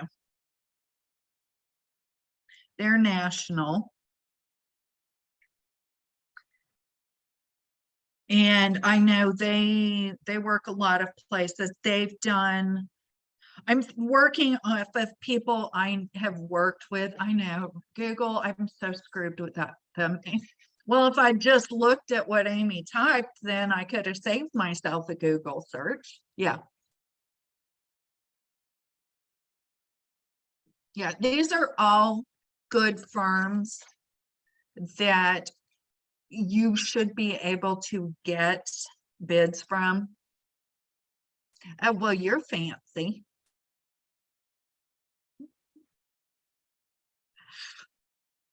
I've worked with REDW and Moss Adams with other tribes. So again, I can't and won't give specific somebody is better than somebody else, but I can tell you that everybody who's been mentioned is somebody I would consider.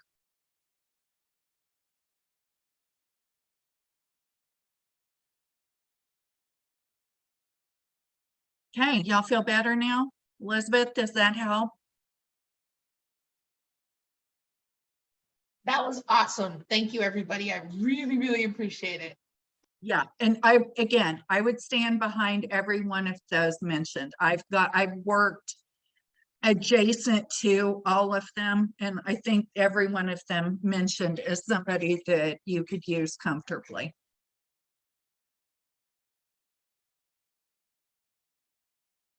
None of them are making the hair on my neck stand up, so we're good.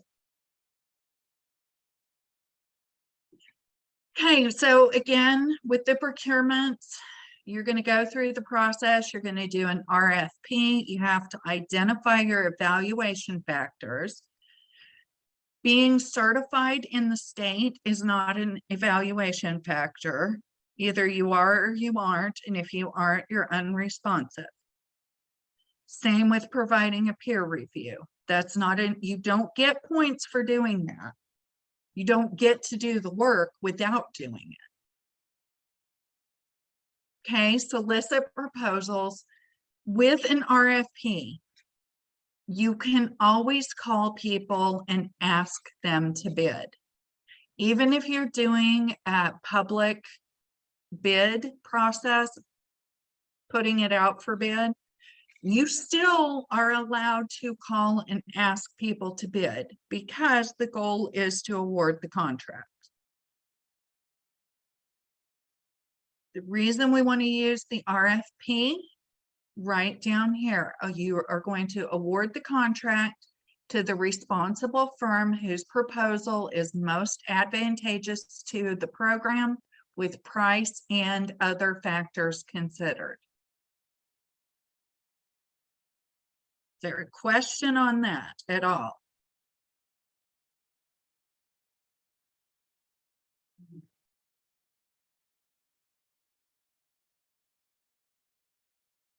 We know Indian preference. We know small minority women business enterprise. I'm not going to get into that. You're going to review the audit proposals. If anybody has conflict of interest, they're going to disclose and leave. You're going to evaluate based on your own policies. Whatever you say you do in your procurement policy is how you're going to handle it.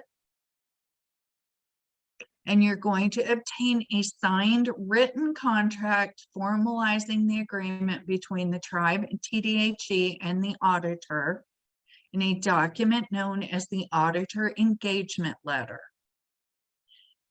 Is everybody getting the letter directly from their auditor and then having their attorney review it?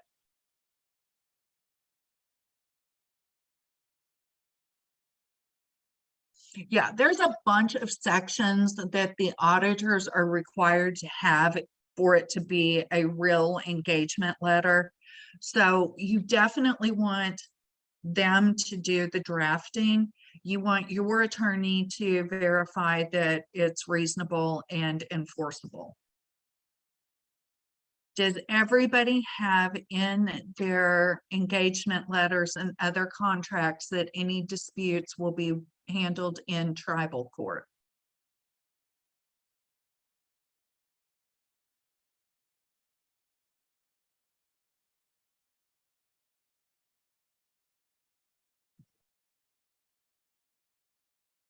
That's pretty standard when working with a tribal government, tribal housing authority. Don't hesitate to ask for that.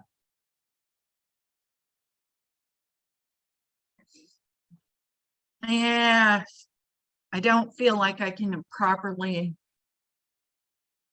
Yeah, let's try. Okay, you're looking at the quality review.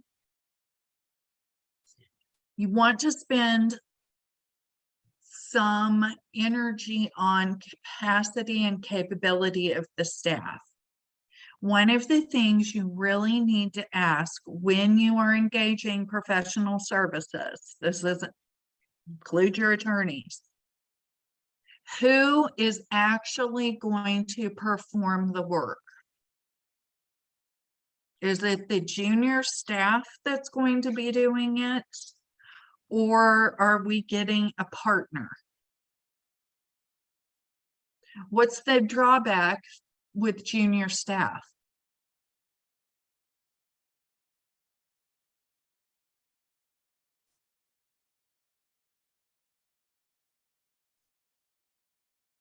Think about some of the experience. Yeah.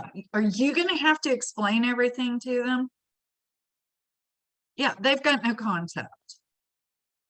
You want to make sure that there is a senior on site at all times to handle this, because yeah, that it should be a mix. Totally fine with bringing in new people to get trained, not okay with being the ones who train them. Because you've got your job to do. I mean, that's not your job. You didn't sign up for it.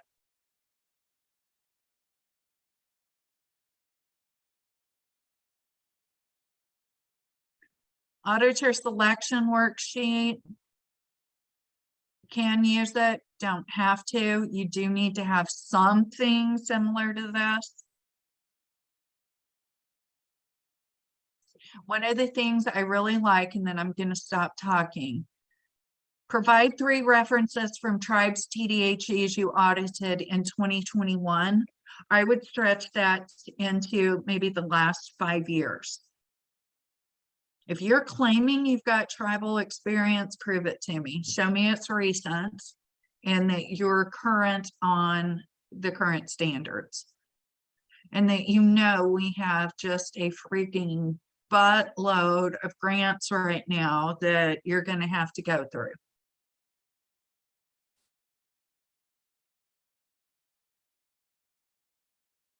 Whew. Questions, comments, feels like a good stop point. We'll pick up tomorrow on the engagement letter. Does that sound good?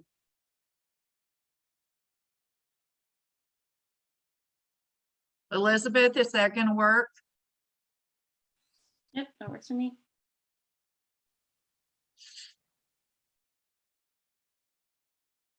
All right. I'm going to hang out for a couple of minutes if anybody's got any questions.